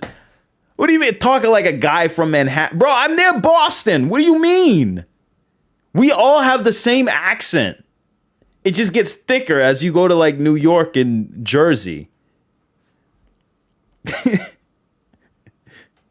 See, it's like this is a Boston accent. Same with Rhode Island. Same with Connecticut and New Hampshire. And even Maine. Then as soon as you get down to like New York, it starts going like this, like it's something out of the Godfather movie. And then the people start talking like this. In fact, you know, me and my wife, we gotta watch a Godfather movie once I get some food for us.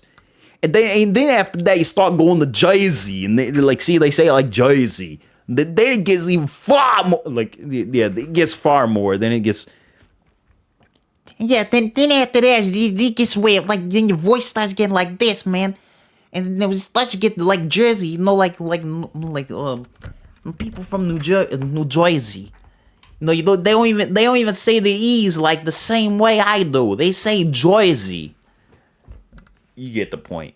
Hey, I'm going to Chicago. No, well, my mom, she grew up in Philly and she says Chicago. So, oh man, y'all better not go out there. It's not safe in Chicago. I'm like, damn, why do Philly people talk like that? I was talking to Punk on his stream before too, and I was like, Punk, why y'all say it like that? He's like, yo, what you talking about? He's like, bro, what do you mean, man? I was like, bro, y'all say things like drawn. He's like, yo, you mad drawn. He's like, dang. He's like, yo, Atari with the 100 bits. Yeah, we do say that like you drawn. Like, that's like...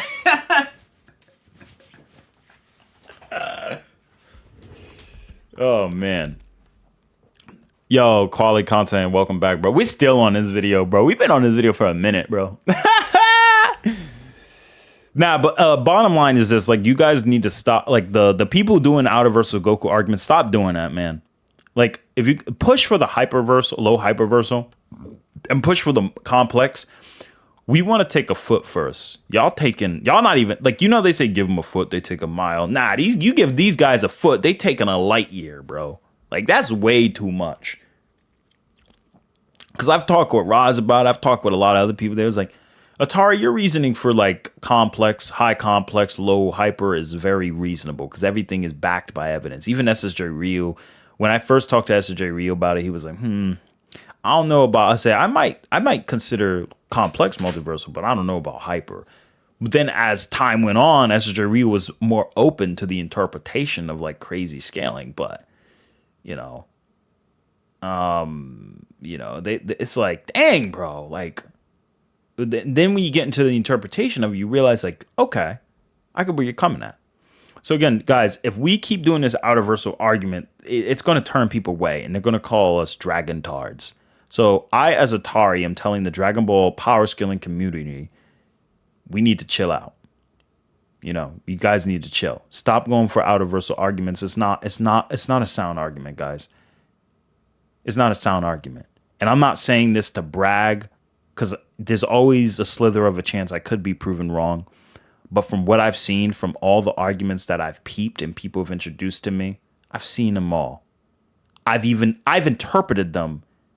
Before these arguments of out-of-versal came up, I've already interpreted variants of them to counter-argue, because I knew they would come up, because I knew the Versus Battle Wiki would reject them. And when you guys come up with arguments like that, Versus Battle Wiki will say, oh, we're not going to have this discussion no more. Stop doing that, because you make other people not want to talk about Dragon Ball no more, and you make people get annoyed. Because not only is it inherently mathematically wrong, it shows that your reading comprehension is very cherry-picky selective. I mean, you can't do that, man. And it shows you don't even understand what out-of-verse truly means. Well, okay, maybe you do, but it shows that you're doing, you're going way too far. You're doing what this guy does. It's like, hey guys, I'm just gonna let you know, like, I think that personally, like if you take like Goku and you get like the afterlife, you gotta think about it. Like transcendent and metaphysics are like oh my god, like dude, like listen, like you gotta think about it, man. The transcendent is like you're taking like these universes, and like you have to remember that like they transcend each other, and that just means like, and if we're talking metaphysical, that means that it's not actually a material, because in not just Yama Buddhism, but like we're talking like beyond that. Like if even like in Berserk, you can see these concepts. Like if you read The Casual Body and Ego from E. Powell, like the monad triad, like if you go to the astral plane, it's beyond every form of materialistic plane, which means that that means like even if you had like 100 dimension, that's still spatial and technically material. So the astral plane is not bounded by it. So that goes to show that you can go even beyond that. And the mental plane's even higher. Dragon Ball sort of follows this concept, because in that, like, you get the point. Like, shut up, bro. Like, damn. Like, no, it's not like that at all. Like, you're taking it way too far, bro. Dragon Ball doesn't work like that at all. You're overshooting it. Dragon Ball doesn't use the casual body and mind and ego like E. Powell wrote. Like, no. Does Berserk use that? Yeah. But does Dragon Ball use it? No. Hell no. That's like if I said Evangelion and mentions they show the tree of life. So that means they must follow the Sefer Yetzirah. And thus the Neon Evangelion scales to like outer verse. I'm like, no, stop. You can't do that, man. I get what you're trying to do, but like you have to remember, even if they mention a specific science, there's different variants. Like we said, which version does string theory does Ijimu follow? Back to that argument. You know what I mean? So with Dragon Ball, although you can really scrap together some crazy arguments, I don't think it's something you should be going for personally. I think if you're going to talk about dimensional tiering in Dragon Ball in any form or shape of the matter, it needs to all be cohesive, coherent, and all be structured to make sense within the confines of what the author intent is. Because if you go beyond that, then it just becomes a big mess. And nobody's going to take you serious. Because I could pretty much checkmate a lot of people who argue Dragon Ball isn't complex multiverse. I could checkmate them. I could checkmate you right now and say that this is not even a highball. I could checkmate you. I can checkmate you into accepting a 8th dimensional or 9th dimensional Goku. I got arguments on every aspect and corner that will prove it. And when I ask you it, unless you're incredulous, you're not going to really disagree for the most part. Hey, Tari, do you read the Chainsaw Man? I personally love the series, though I feel there isn't much to discuss on it, either scaling or story-wise. What's your opinion? I don't really have much of an opinion because I never got to see it, but if it's worth a watch, I'll watch it and determine what they're capable of, and also from a story perspective. What do you think of high outer-versal Kratos scales? Believe it or not, many God of War fans believe in this scan. Kratos is a little bit different because it's a video game, and the writers have spoken more on it, and they seem to be well more aware of math than mangakas. Not that mangakas don't know math, is that God of War, it's like it's like how some some authors have been on battle boards forums. So they kind of understand what power scaling is. So they sometimes have crazy stuff. Like, I don't know if this author has been on it, but if you've read of Her Summon, Lord YouTuber, who is like crazy, the dude does some crazy feats. I have a feeling the writer has looked at battle boards before just because of the stuff they do. You know, it's like with me. I'm a writer, but I've power scaled. So when you read my stories, you know I could get crazy if I want. But yeah. Only focused on power, but in pretty much every other metric, Superman consistently has Goku beat. Speed feats and consistent speed scaling, Superman blitzes. Hacks abilities, Goku doesn't have anything Superman hasn't seen before, and the stat difference leaves no opportunity for conditional victory. Goku might be a more skilled martial artist than I don't think the Superman has seen Hakai. No, Superman hasn't seen Hakai. Because the Omega Beam is not comparable to Hakai. Hakai is completely a metaphysical lawbreaker. That move is a conceptualized move. I don't think Superman has seen that.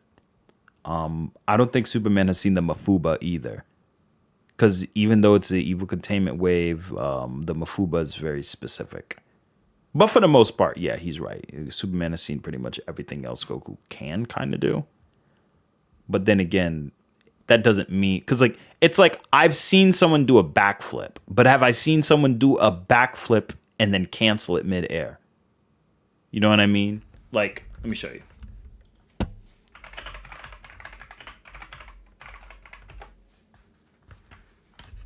Like in this video.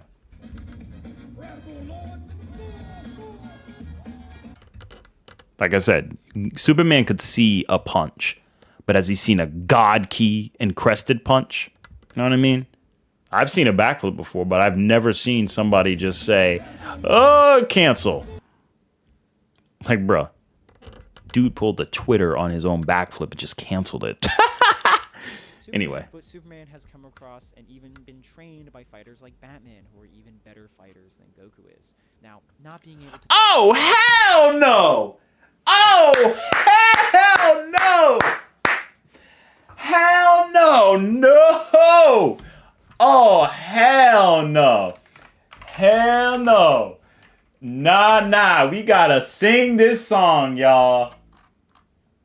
We are singing it. Hell no! To the no, no, no! Hell to the no! Hell to the no! To the no, no, no! Hell to the no! To the no, no!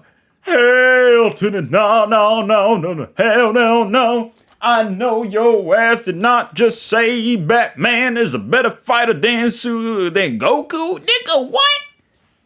Dang, I wasn't even supposed to say that. I might get demonetized for saying nigga, but nigga, goddamn, what the hell is wrong with you, man? Now you just awaken a different side of me, man.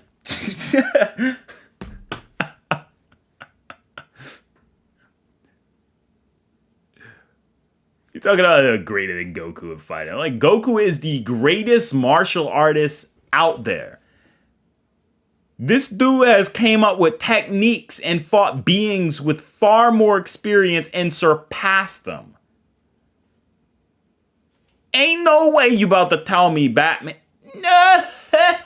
You should have just left that statement out, little bro. To beat Superman, there's like Batman, who are even better fighters than Goku is. Hell no, he's not. I love Batman. But you ain't about to tell me Batman's a better... That's like, all right, Batman knows how to use a sword. Batman can use a sword. All right, yeah, that's cool.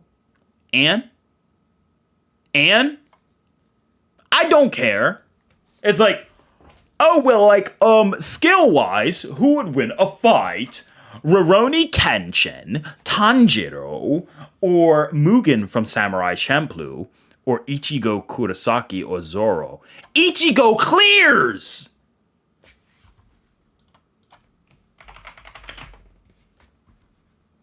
Ichigo clears! Ichigo has fought people. It's a 15-year-old boy who has fought people who've been freaking sword fighting for thousands of years.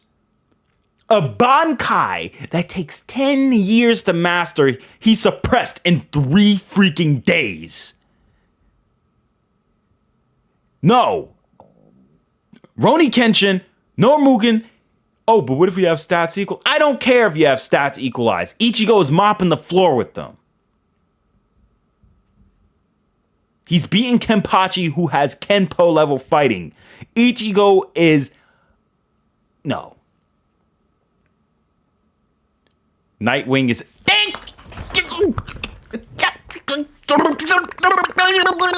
That's what I'm talking about, Harvado. Nightwing is better. Nightwing is better. I will argue. And yes, I'm not going to say I'll die on this hill. I will argue Solid Snake can beat. W reaction. Would you be open to others?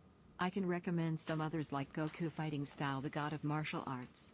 Or the other long vid like Gout Does One or Xeno scaling or others. Oh, yes, absolutely. W Detective, I do appreciate that. If you're going to do it, leave it in the comments below. I do got to eat. It's been about 5 hours, and I definitely got to... I gotta help. Chi did not cook this time, so Chi wants to eat. But I really appreciate you, man. Thank you for coming in with the donation. Shout outs to the W Detective. Let's freaking go, man. But yeah, I will argue that Solid Snake is a better martial artist than Batman. Go ahead, say it. Say it. Go ahead. Who wants to challenge me? Nah, I'm just playing. Actually, Harvado, what do you think of that? Because you can actually make an argument. I'm not saying Batman isn't an amazing fighter, but hey, Snake is a better fighter. I'm just saying, bro.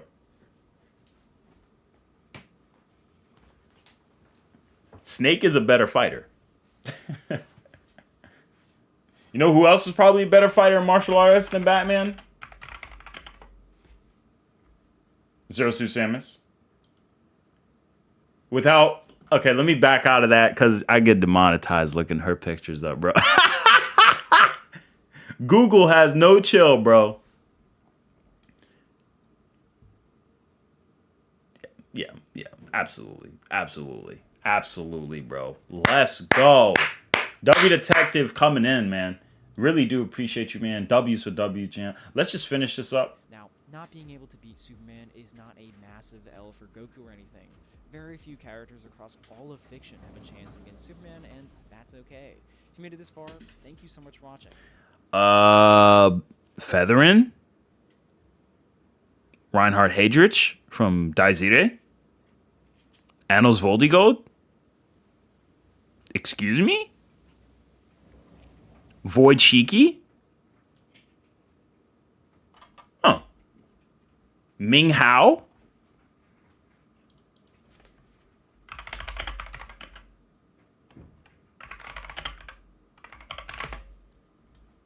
Are we gonna forget about Ming Hao?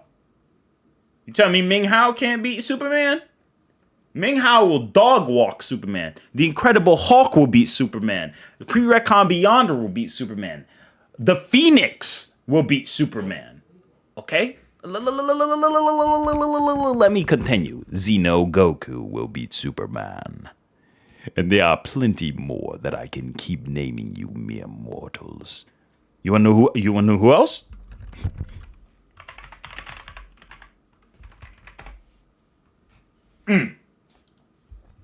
Excuse me? You think he can't beat Goku? Well, he could be Goku too.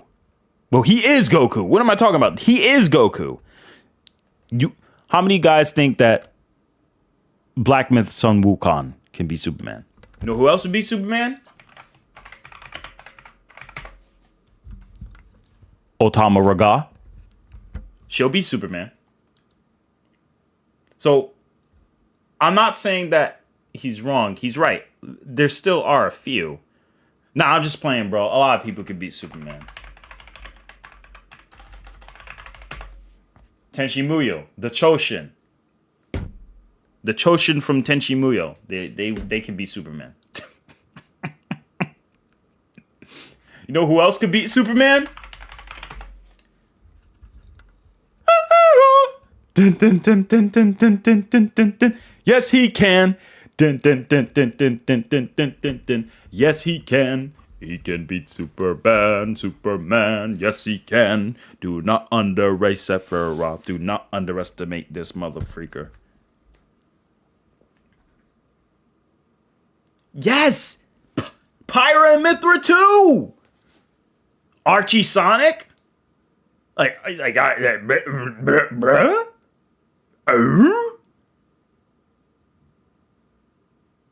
But obviously, like, you got versions of Superman that a lot of these guys can't beat. Sorta. But for the most part, come on, we gonna act like, come on now. Come on. Come on, guys. I'm not even, like, glazing him. We gonna act like this man ain't gonna beat Superman. God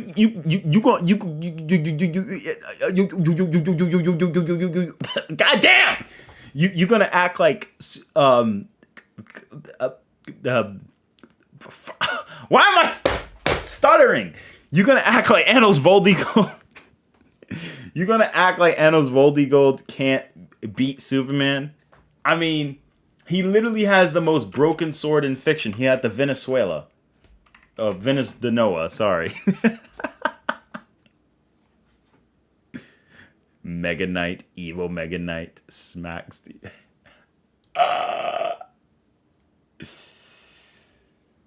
Bro, watch somebody clip me stuttering like that and put it on the top 5 worst stutters. I will beat your ass. Anyway, somebody do... We're gonna edit that out. Anyway, you got the Venezuela. The Venice de Noah. I call it the Venezuela. Wow. Thank you so much. And yeah. Yeah, Años Voldigold. See, the Venezuela, yo, Anos is, you know what? Anos Voldigold, guys, it is official. His name is Anos Voldigold. I think because his sword is called the Venezuela and his name is Años, bro, he's a Latino. Anos Voldigold is Latino. Yo, it's officially canon. Anos Voldigold is Latino. I don't want to hear it. Nope. Nobody's going to convince me otherwise. Anos Voldigold is a South American Latino. There. It's canon. Because I said so. Okay?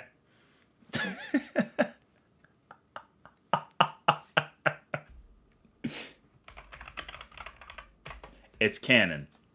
Anos is Latino. So anyway. Thanks to my members who got to see this video early, and I'll catch you guys in the next one.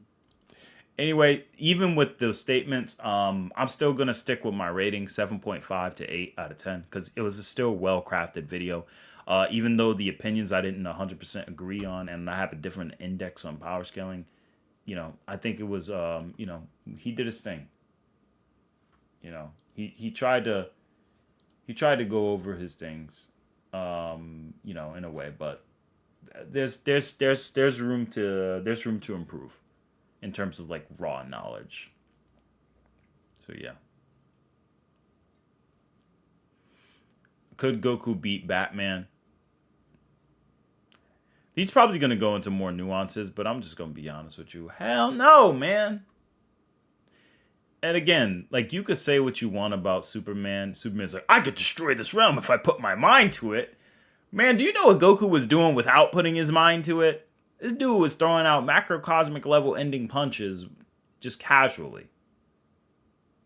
Goku's left hook in his base form is strong enough to destroy all the orrery realms in DC.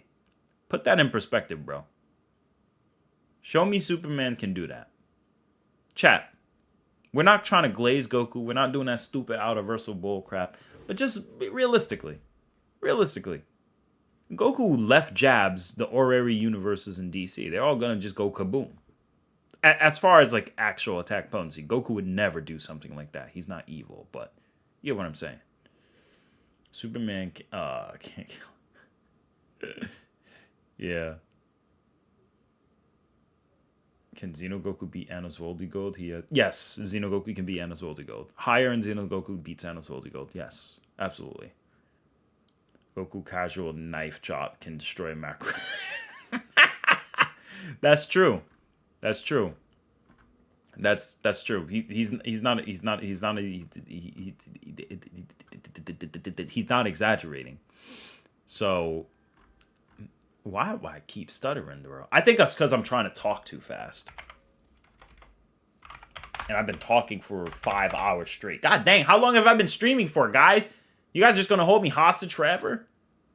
I probably could do a 24-hour stream if I wanted to. Bro, shut up. Let's see. We're gonna look up every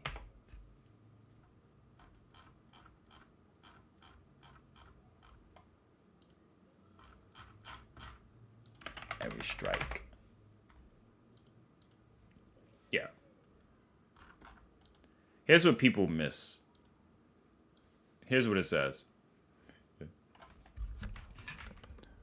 Beerus, the god of destruction, and Son Goku, the two continue their brawl, hitting each other again and again, with power capable of destroying even the universe itself.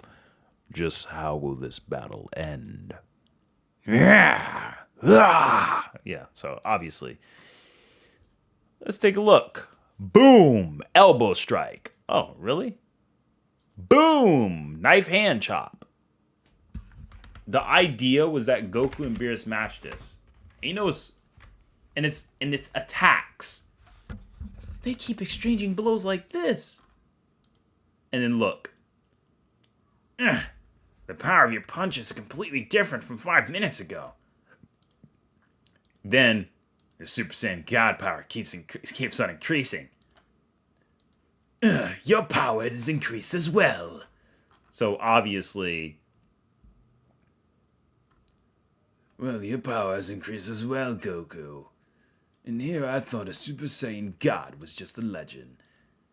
And look, making casual faces like, laughing it all off.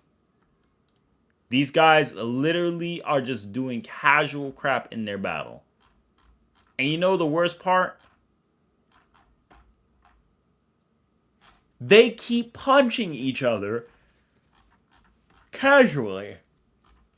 First off, if every punch Goku throws is equivalent to destroying the Macroverse, then you gotta ask yourself,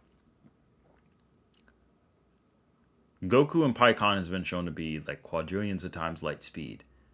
Put the Super Saiyan God multiplier on it. You're at least in the sextillions. Even if we say he's sextillions of times faster than light. Let me see here.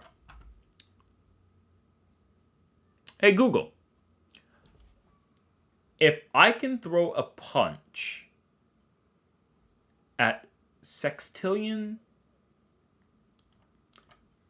If I can throw a punch 10 sextillions of times faster than the speed of light, how many punches can I unleash within a second, consecutively, punching back and forth? Let's see. Let's see how many punches can be unleashed in that second.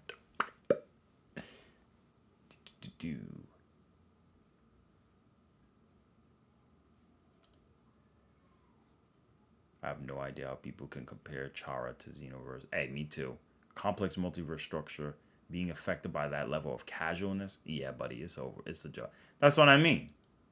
It's like, it's not the same at all, bro. Like, a single left jab from Goku will destroy ordinary worlds.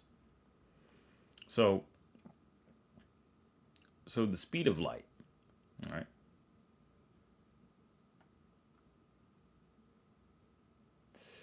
Travels per punch. If by 10 sextillion times faster than light, let's see. All right, so length, a forward strike of a punch.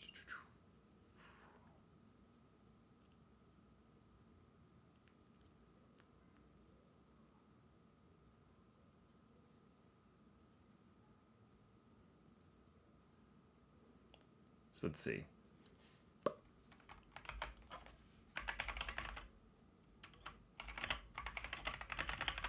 Let's see here.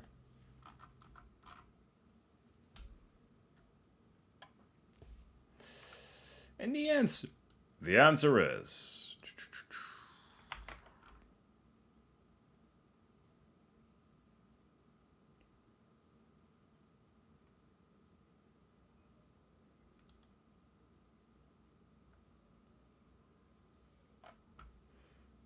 actually, I got a website thing that's gonna allow me to do this. Hold on, let me see if I can do this. We're gonna name big numbers. Big numbers, big numbers, big numbers, big numbers.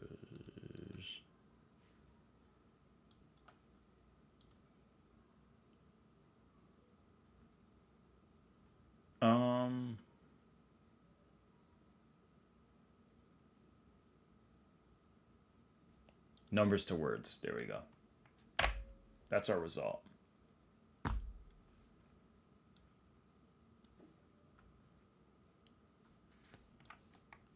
And if you... What? What? So you're telling me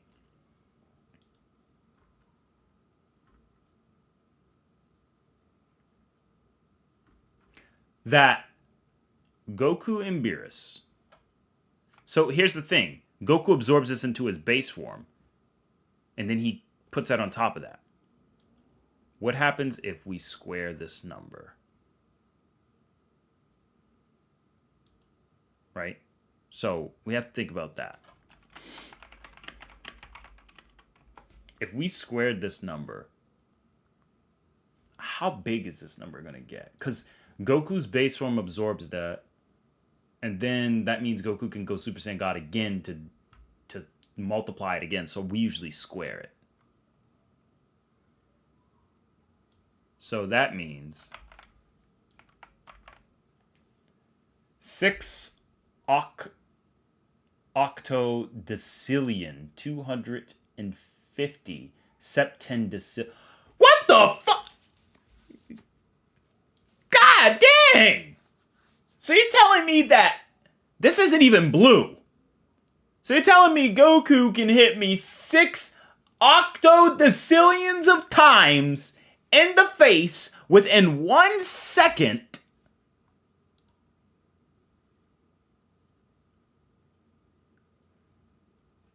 Hold on. Let me. 6 octodecillion times in 1 second. And then Super Saiyan got blue.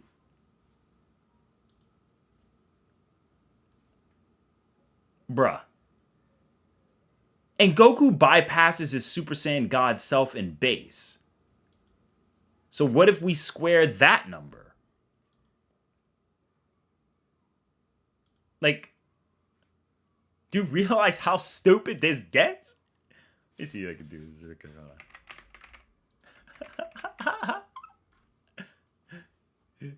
I don't even know if we can do it. Let's see if we can square this number.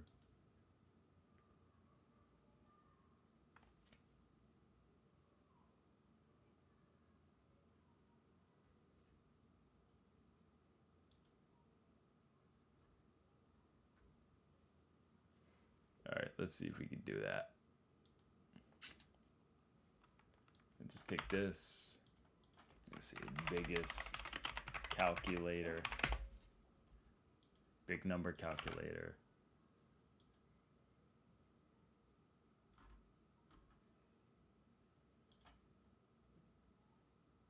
There we go. Appreciate you.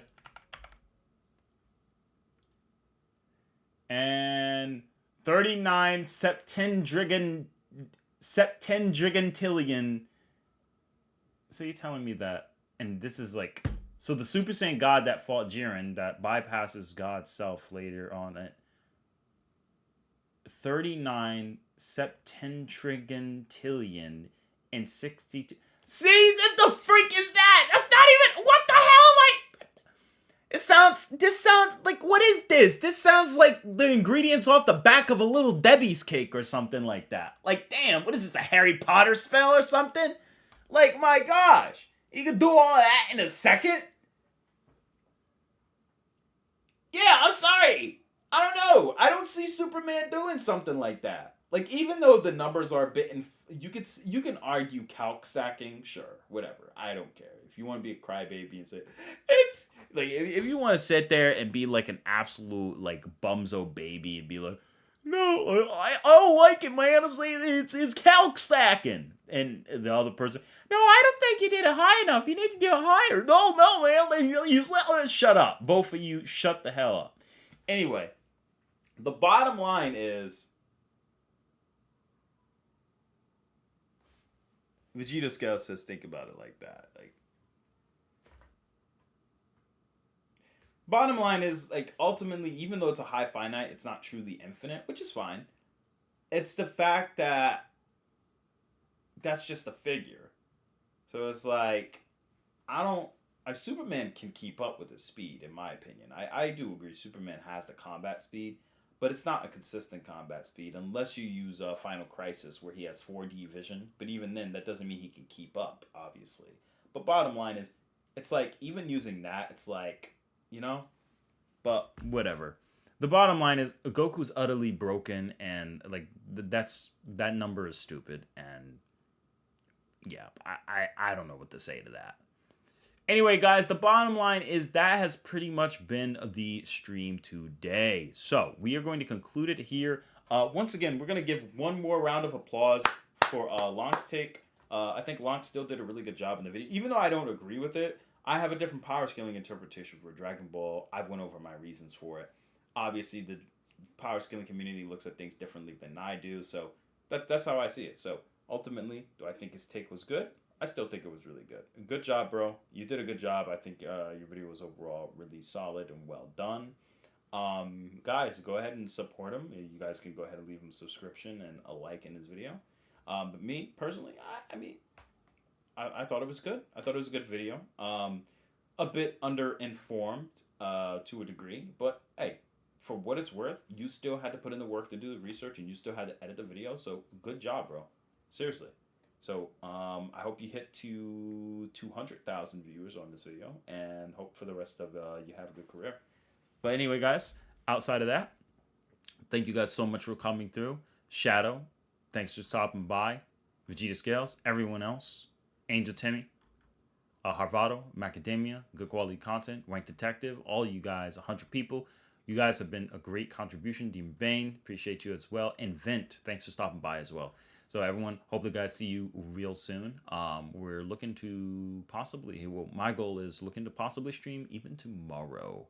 Either tomorrow, and if not tomorrow, then we are going to try to put out a Monday stream for you guys. So hopefully we'll go ahead and do that, and then we'll go from there. So I'll see you guys either tomorrow or Monday.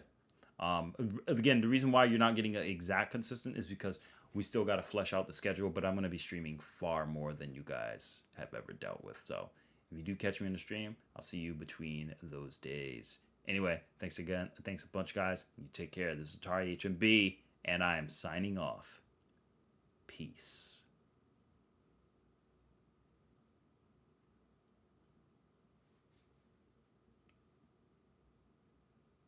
Appreciate you, man.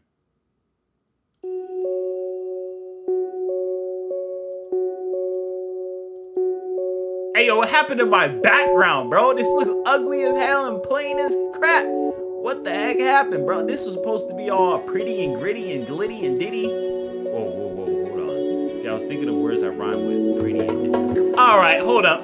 No, bring your ass back here. See, pause. I did...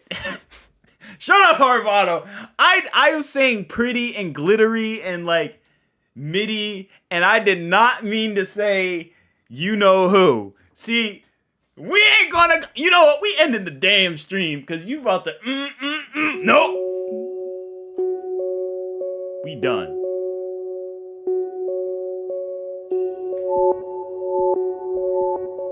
I'm done. No, shut up, Harvado. See, I can't even, you can hear the beautiful music. It sounds so good. And then all you gotta think about is the fact that Harvado is just bothering me with this goofy. Shut up. It's like.